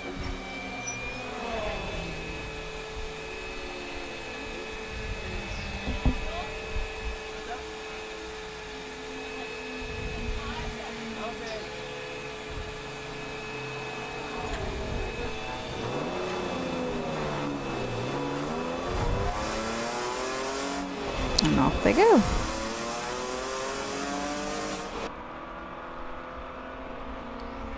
Yeah, Mark, thanks for joining us. Appreciate it.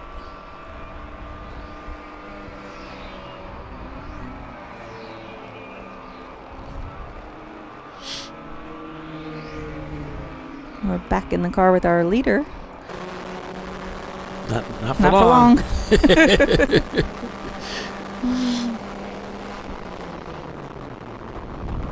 Doc always accused you of very much enjoying doing that. Yeah, as soon as he would start describing something or it's like, oh, I can't believe you did that again. And I'm like, what? What did I do? I was just talking about what was on the screen.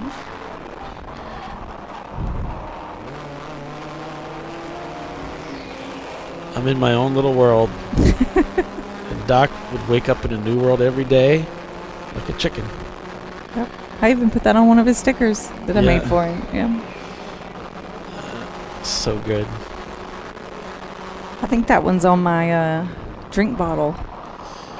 I've got the white one. I've got one of the white ones on a hat. I saw you got some on your laptop there. Oh yeah. Yeah. That's the chicken one right there. And it has his Yep. That's the one I got on my hat, I think. Unless you got do you have other ones that look like that have other sayings, or is it just that saying's the only one in the black and white. I think the other one is a color. Yeah. And I think it has a different saying on it. I was trying to remember what the other one was.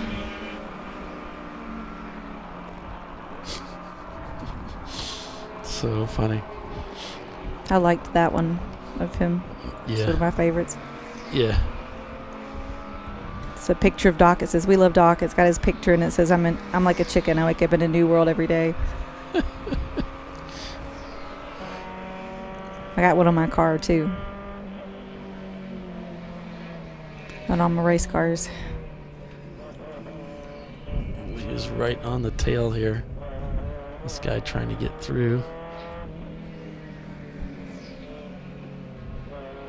Woo. Running Bulls right there. Managed to catch back up with him. And I think this is really a battle here for these two guys, although it's not really for position. That sandwich is getting There's small. WTF. Oh my gosh. Little tire smoke there. There's so many cars coming down into 7 there.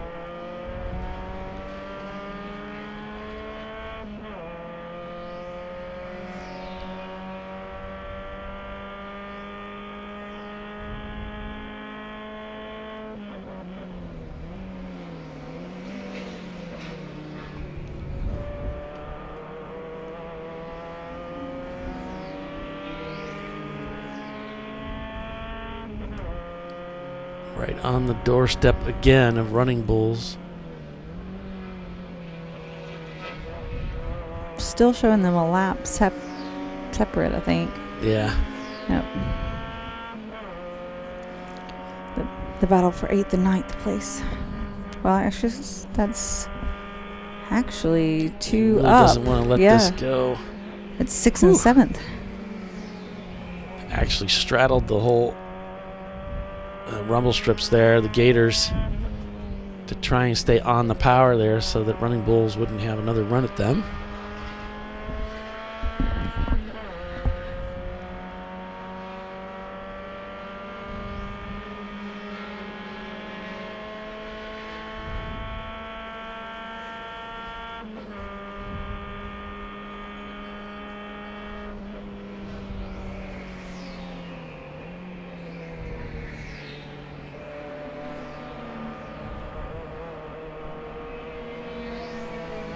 Going through the very bumpy 17 onto the front straightaway.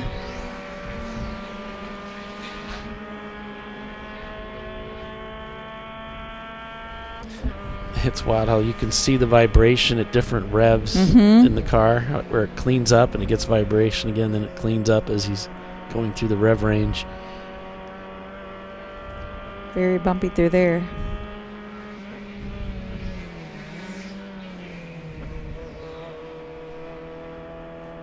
All right, well, guess we'll take our final commercial break of the event. With just 30 minutes remaining in the race, Team Salem Ketchup leads, but will they be able to seal the deal?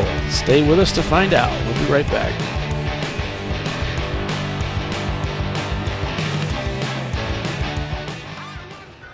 You know, I'd buy tires online, but then what? We've thought about it.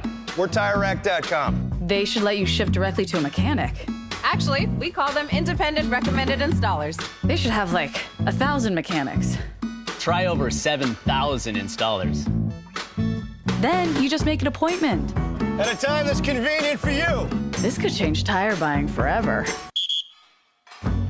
TireRack.com, the way tire buying should be.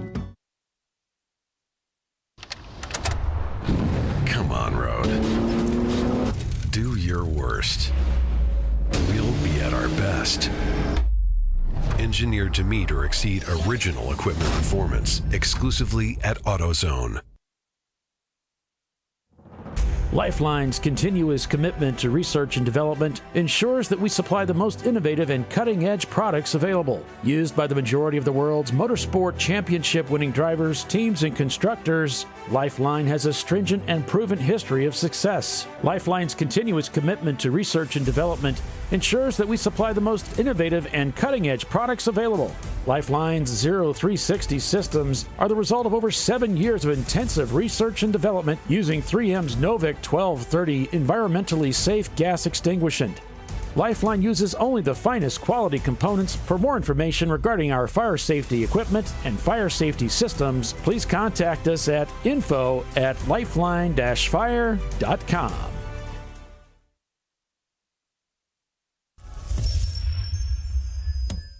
Frozen rotors from Diversified Cryogenics deliver increased performance and a higher level of safety while significantly reducing braking system costs. So to tell you a little bit about the durability of this product. So we have seen an incredible extension of the life of our brake rotors using frozen rotors. We've gone from brake rotors every other weekend to 6 weekends on one set of brake rotors, and I think they can go farther. The durability has been amazing. And it's been a fantastic season, and man, a lot of that is due to the way our car can brake on those frozen rotors. For more information, go to frozenrotors.com. Located in Northeast Ohio with 40 years of combined experience, Money Shift Racing knows how to deliver performance and safety, offering everything you need to get your vehicle and drivers ready for race day. From safety equipment to full engine assembly and repair, in-house fabrication, 3D design, and rapid prototyping. Money Shift Racing. Performance done right. Discovery Parts is a veteran-owned racing and safety equipment company. While we're located inside Atlanta Motorsports Park in Dawsonville, Georgia, Discovery Parts can also be found at the tracks, supporting a number of Champ Car Series events. We take pride in being a reseller of the best of the industry to Champ Car teams and drivers. We know racing, love racing, and look forward to tomorrow to even more racing. Visit us at discoveryparts.com.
No. Seriously?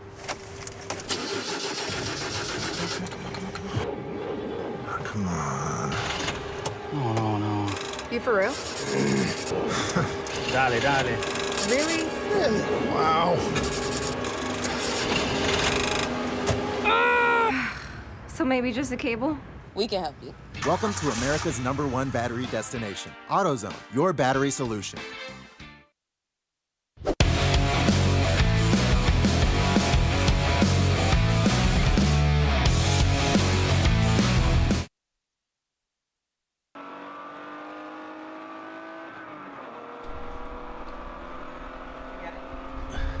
My angle on that's a little weird. Mine's much easier. Welcome back to ChampCar.Live. So, yeah, on board with Team Sailing Catch Up here. See if they can hang on to this for the next 25 minutes unofficially to take the checker and the win for the first day of this 2-race finale here for the TireRack.com Champ Car Endurance Series race at Sebring International.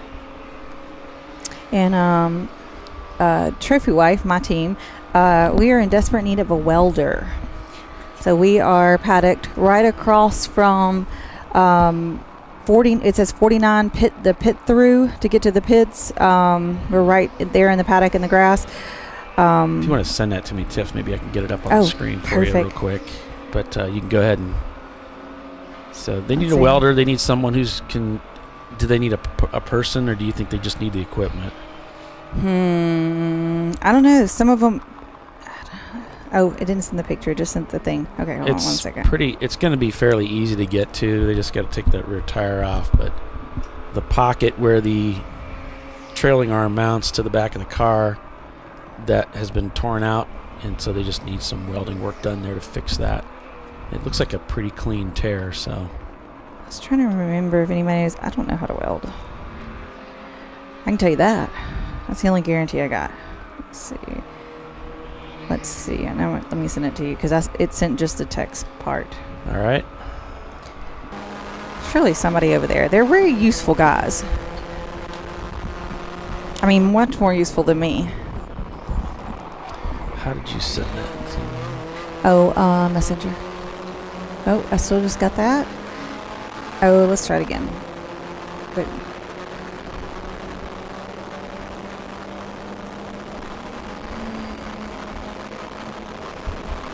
I copied it and it didn't copy all of it. There it is right there. So, yeah, we got it. Stupid ants.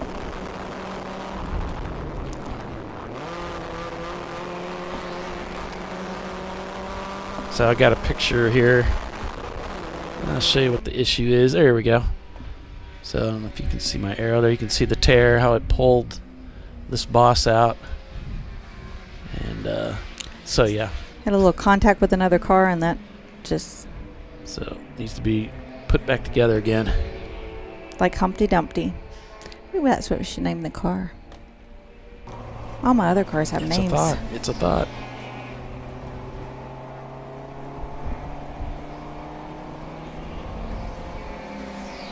I like it. It was painted by drunk boys with rollers. Oh, yeah? Painting rollers, yeah. And if you get within, I don't know, 50 feet of the car, you can tell. Right.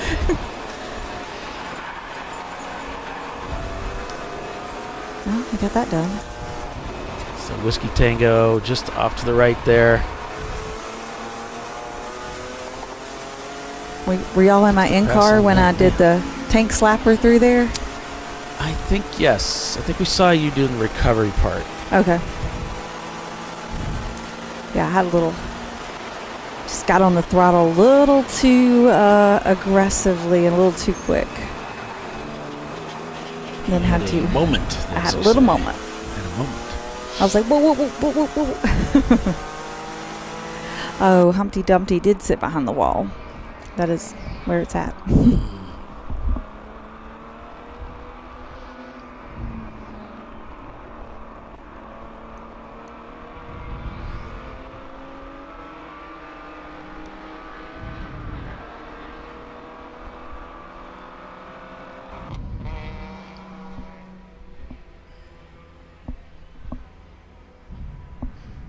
Yep, so if you have a welder, like the actual machine,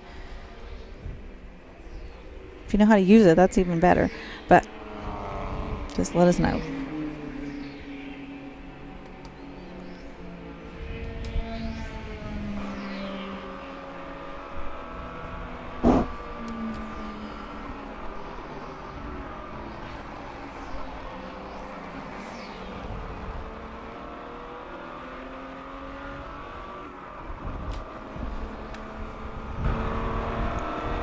We don't have long to go on this one, about 20 minutes-ish. Yep, Team Salem up at the front here with Pinky's Out Arrow in second, Danger Racing in third, Whiskey Tango Foxtrot in fourth, Fing Dog in fifth, Clark Motorsports behind them, followed by Running Bulls Racing. So Pinky's Out's past Danger Racing. They're on the same team, essentially. Yeah, pretty significant gap there, about 33 seconds if I read this right, maybe not. Let me expand this out. Make sure I'm looking at the right thing, the gap versus the difference. Yeah, it's easy to look at the wrong number. I'm used to looking at the other. So 7 seconds maybe is the gap between Danger and Pinky's. So not a huge gap.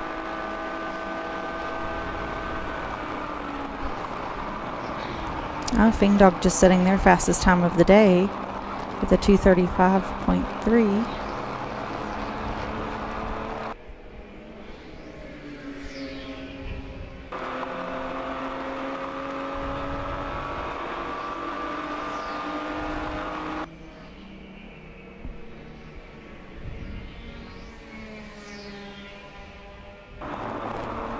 The marathon car also setting their fastest time at a 2:34.9.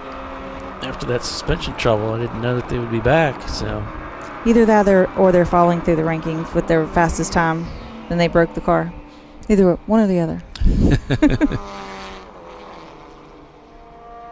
I've noticed that sometimes you see the fastest lap right before they break the car. Yeah.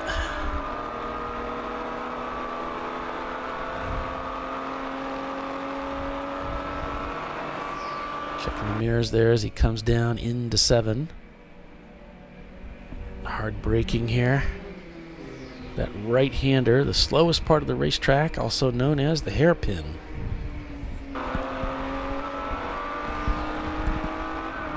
It's a fun little turn. This is a fast part of the racetrack as they get ready for turn 10. Here comes the braking.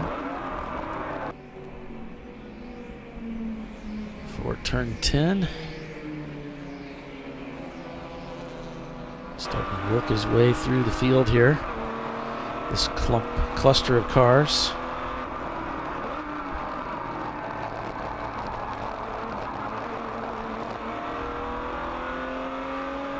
Through tower.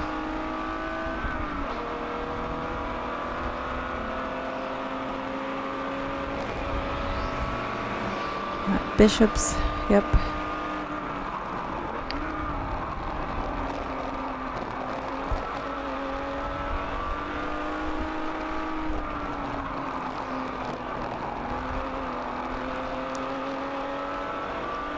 That glare is significant. Hopefully he can see better than us. Yeah.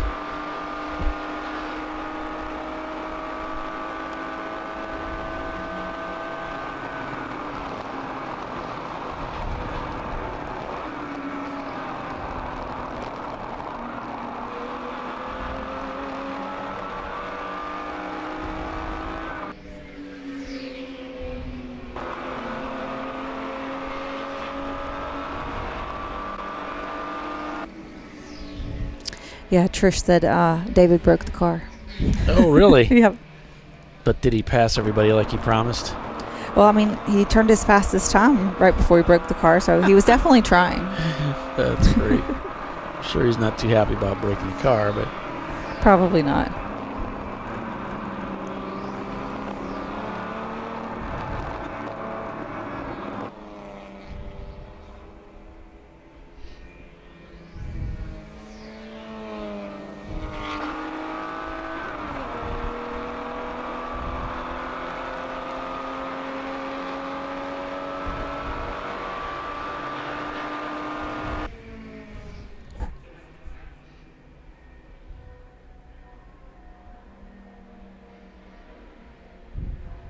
we're on turn 7. Our leader of the race, Team Salen's Ketchup Porsche Boxster.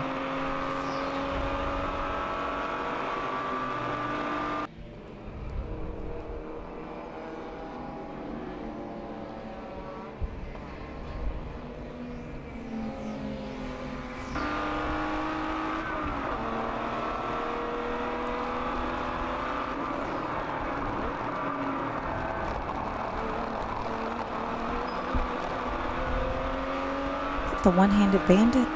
Yeah.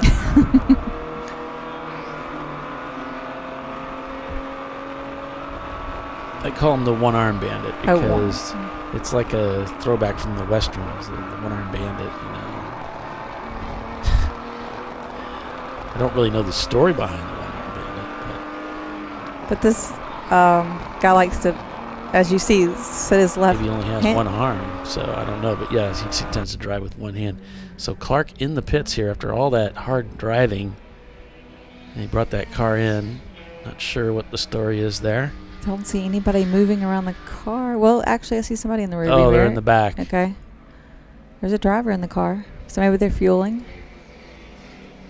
Could be. Oh, is there a car stop down there in 17? It's kind of difficult to see inside their car window. There's Avenue Garage right there as they come by. It doesn't look like the camera loves that windshield. Yeah.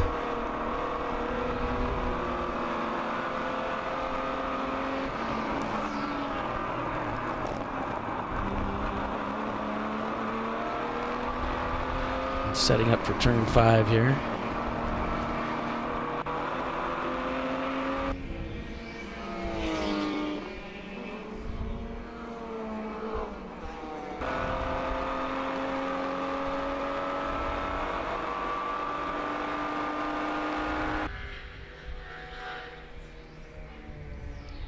Down to Hotel.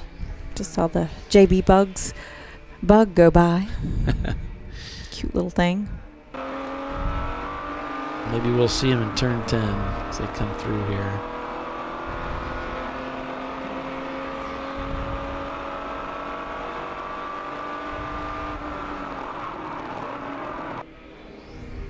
Here he comes. There we go.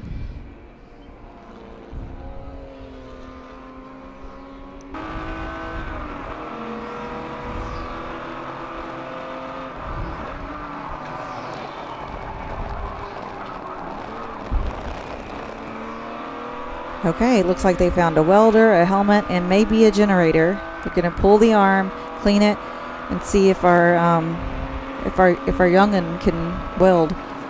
Oh, our youngin. One of our baby teammates. Gotcha.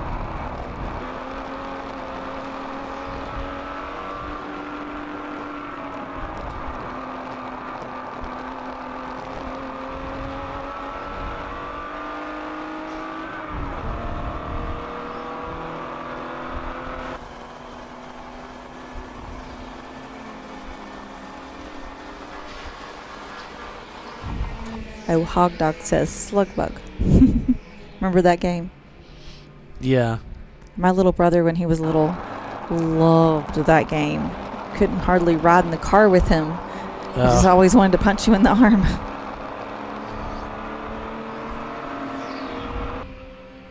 He'd be like, slug bug, bang, slug bug, bang. Did you see that vintage slug bug that was out at the hotel? Oh, I didn't. Maybe you're not. Are you staying at the hotel? I am. Oh, okay. I didn't. Yeah, it's for sale too. Oh. He's got it kind of dolled up. I can't envision myself actually driving and owning that car. It just would be so strange for me. But the wife wants a van. Okay. It's one of the Volkswagen buses. Like the old buses? Yep. Oh, wow. Okay. Like do a 1960s tour? Yep. Okay. Route 66, the whole thing. Yep.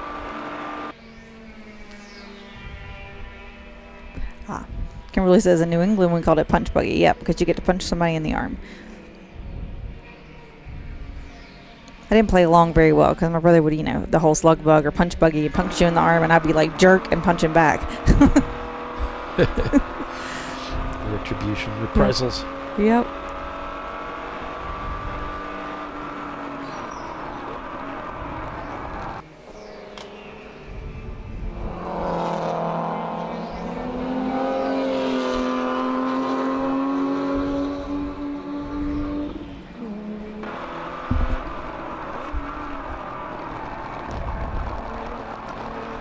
About 10 minutes here with 3 minutes a lap. Just a couple, 2 or 3 laps here, and I'll checker the winner of this race. Well, it seems to be a long day, and now we're down to the last 10 minutes. Yeah. Had a lot of cautions today with just so many teams out there on track. Yeah, there was quite a few. When I was out there, there was only the one that was like over a lap long, though. All the other ones were yellow, purple, and then back to yellow, back to green before you finish a whole lap. So that's kind of, better. It's not so boring. And I would have a really hard time keeping the car at 35 and not going over. It's just, but that's the real endurance of my patience. I'm like, I came here to race. Like, I'm ready to go. But I'm not trying to get a penalty for speeding. Not under purple 35.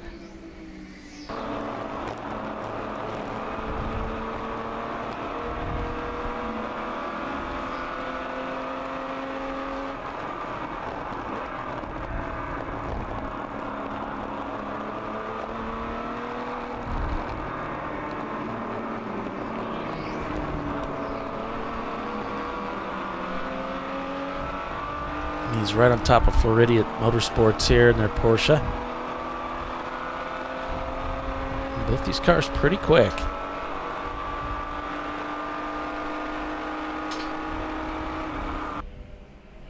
Coming down to turn 7 here.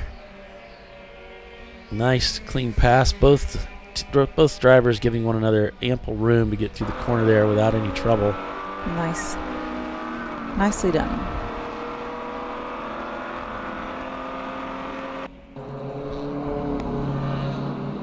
So the 241 currently has Doc Martin. I'm like, the shoes?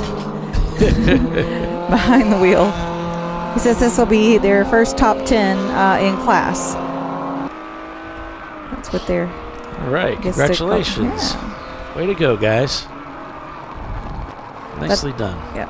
Always better than being broken paddock. Well, it's a very difficult race to do well in because it's so brutal. So, well done. Yeah. That's an accomplishment you can be proud of.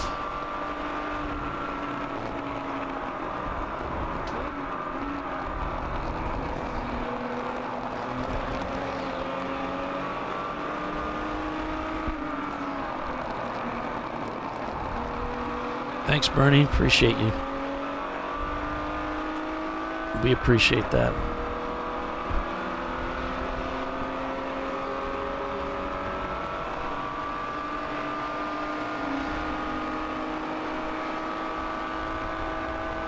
Only a couple more laps.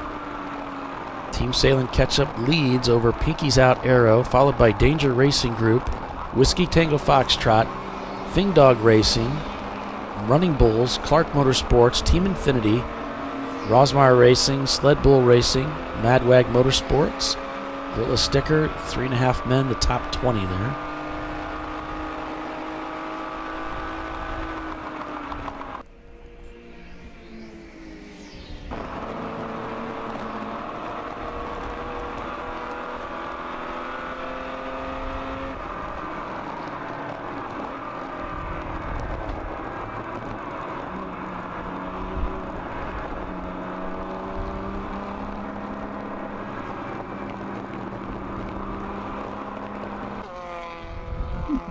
Fun. I'm gonna show the whole thing.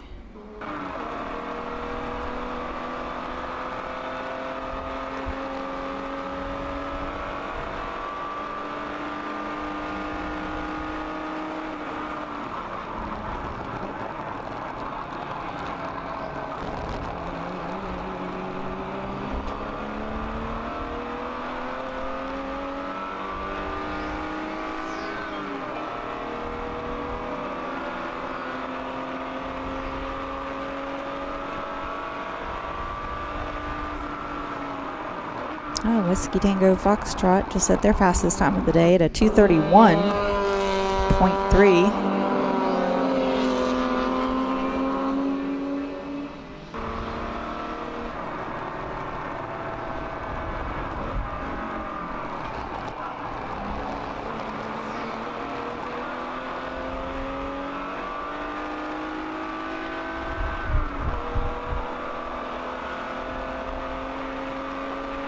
Through Tower here.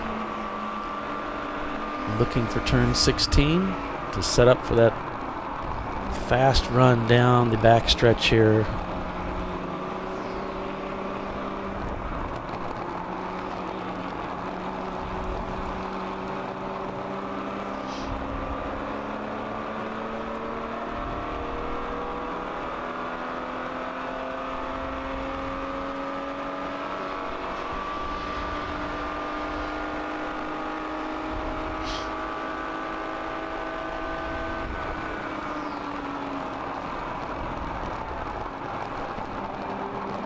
Watch him as he's coming around here to see if he gets the one to go this time by. And measure that if it's not this time, I would imagine it would be the next one.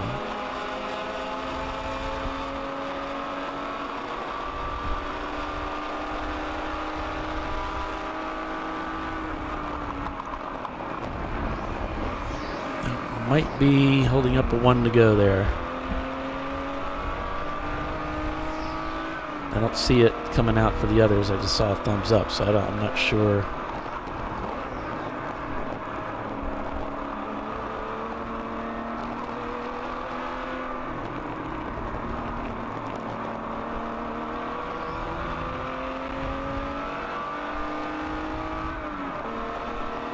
Coming through 5.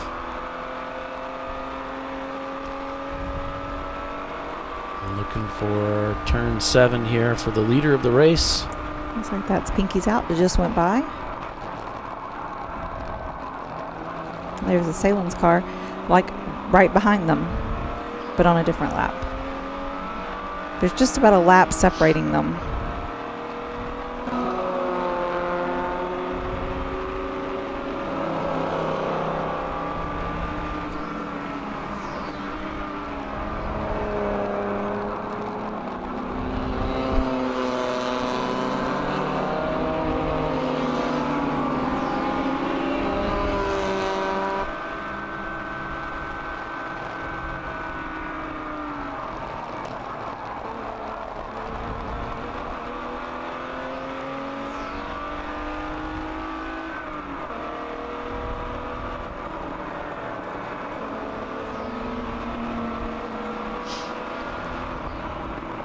And that might be Running Bulls up ahead once again.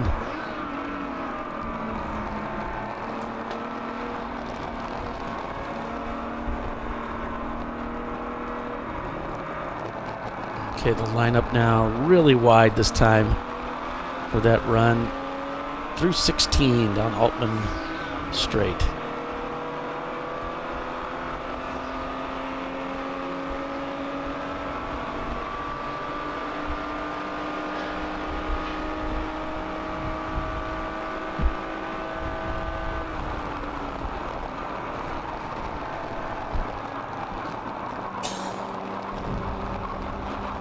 Uh-oh, he's got his hands up. Yep, he sure does. That's the one to go. Team Salins comes across the start-finish line for the final lap of this contest. Whiskey Tango Foxtrot just did their fastest time of the day again at a 2:31.1, followed by Danger Racing doing their fastest time of the day at a 2:34.2. So the cars are getting lower on fuel, lighter. Everybody's pushing at the end. Everybody getting some of their best times out of the cars. And it's probably getting a little cooler out there than it was in the heat of the day. Although it was pretty cool this morning. But in the coolness of the morning, they were probably a heavy fuel load.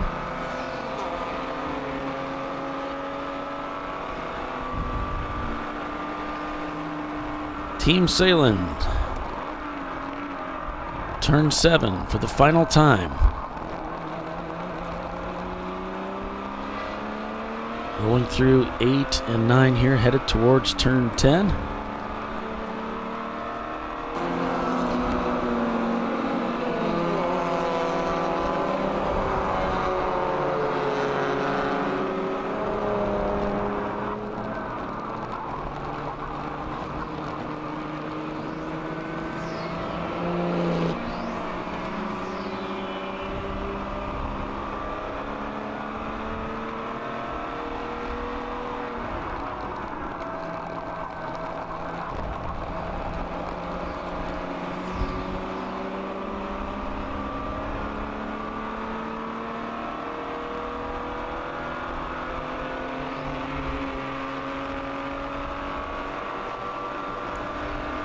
Again through this really fast section of the racetrack.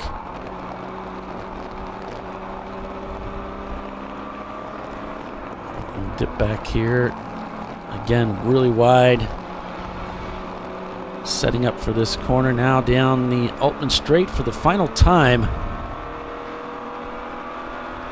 So after 8 hours of racing, the highs and lows, her sister car crashing out of the race, unable to continue this weekend. After taking the lead of this race and being struck from behind with possibility of damage for both cars, Team Salins in the catch-up car brings it home for the checkered flag and the win for day one here at the Sebring's New Year's Eve double. So Team Salem takes the win at Sebring International Raceway. And it's going to be Pinky's Out Arrow taking second place, with Danger Racing Group following in third. Whiskey Tango Foxtrot takes fourth place. Fingdog Racing in fifth. And we'll go through the standings here according to the unofficial results that we have.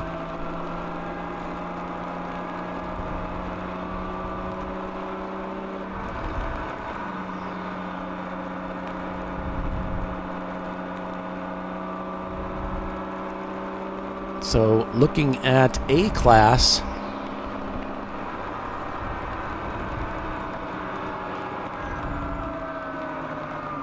it looks like it's going to be Whiskey Tango Foxtrot taking the win for their class, followed by Clark Motorsports and Madwag Motorsports.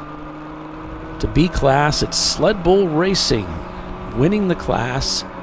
Treasure Coast Miata in second for the number 74. And Hippocratic Oaths for third. On to C-Class.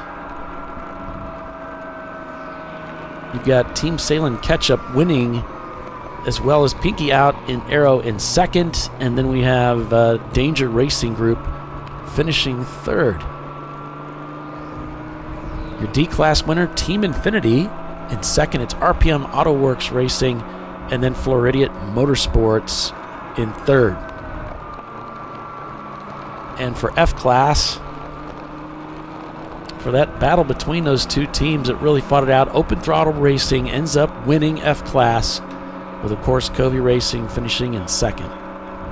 5.591 seconds was the gap, it looks like, between those two competitors. And then on to EC, we've got GMW leading the majority of the day, taking the win in EC, with all those EC competitors here this weekend. Wow.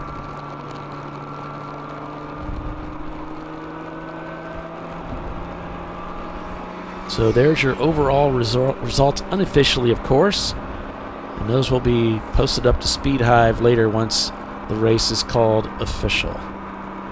Because they'll bring all these cars in, and the top 5 overall winners and each class winner will go to impound, and we have about 30 minutes that the competitors can all review each other's cars and make sure everybody's above board. And then they'll call a race official and upload the results. And that's the way it works. So, folks, thanks for tuning in and watching with us today. It's great having everybody along. We're looking forward to bringing you more race coverage for the final race of the year tomorrow. So we hope you'll join us then. We will be live at 8:45 again tomorrow morning and carrying on till 4 o'clock for that 7-hour race to finish up the 2023 season of racing for the TireRack.com Champ Car Endurance Series. So until then, we just want to say thank you for joining us. And we'll see you tomorrow. So long, everybody. Bye. Bye.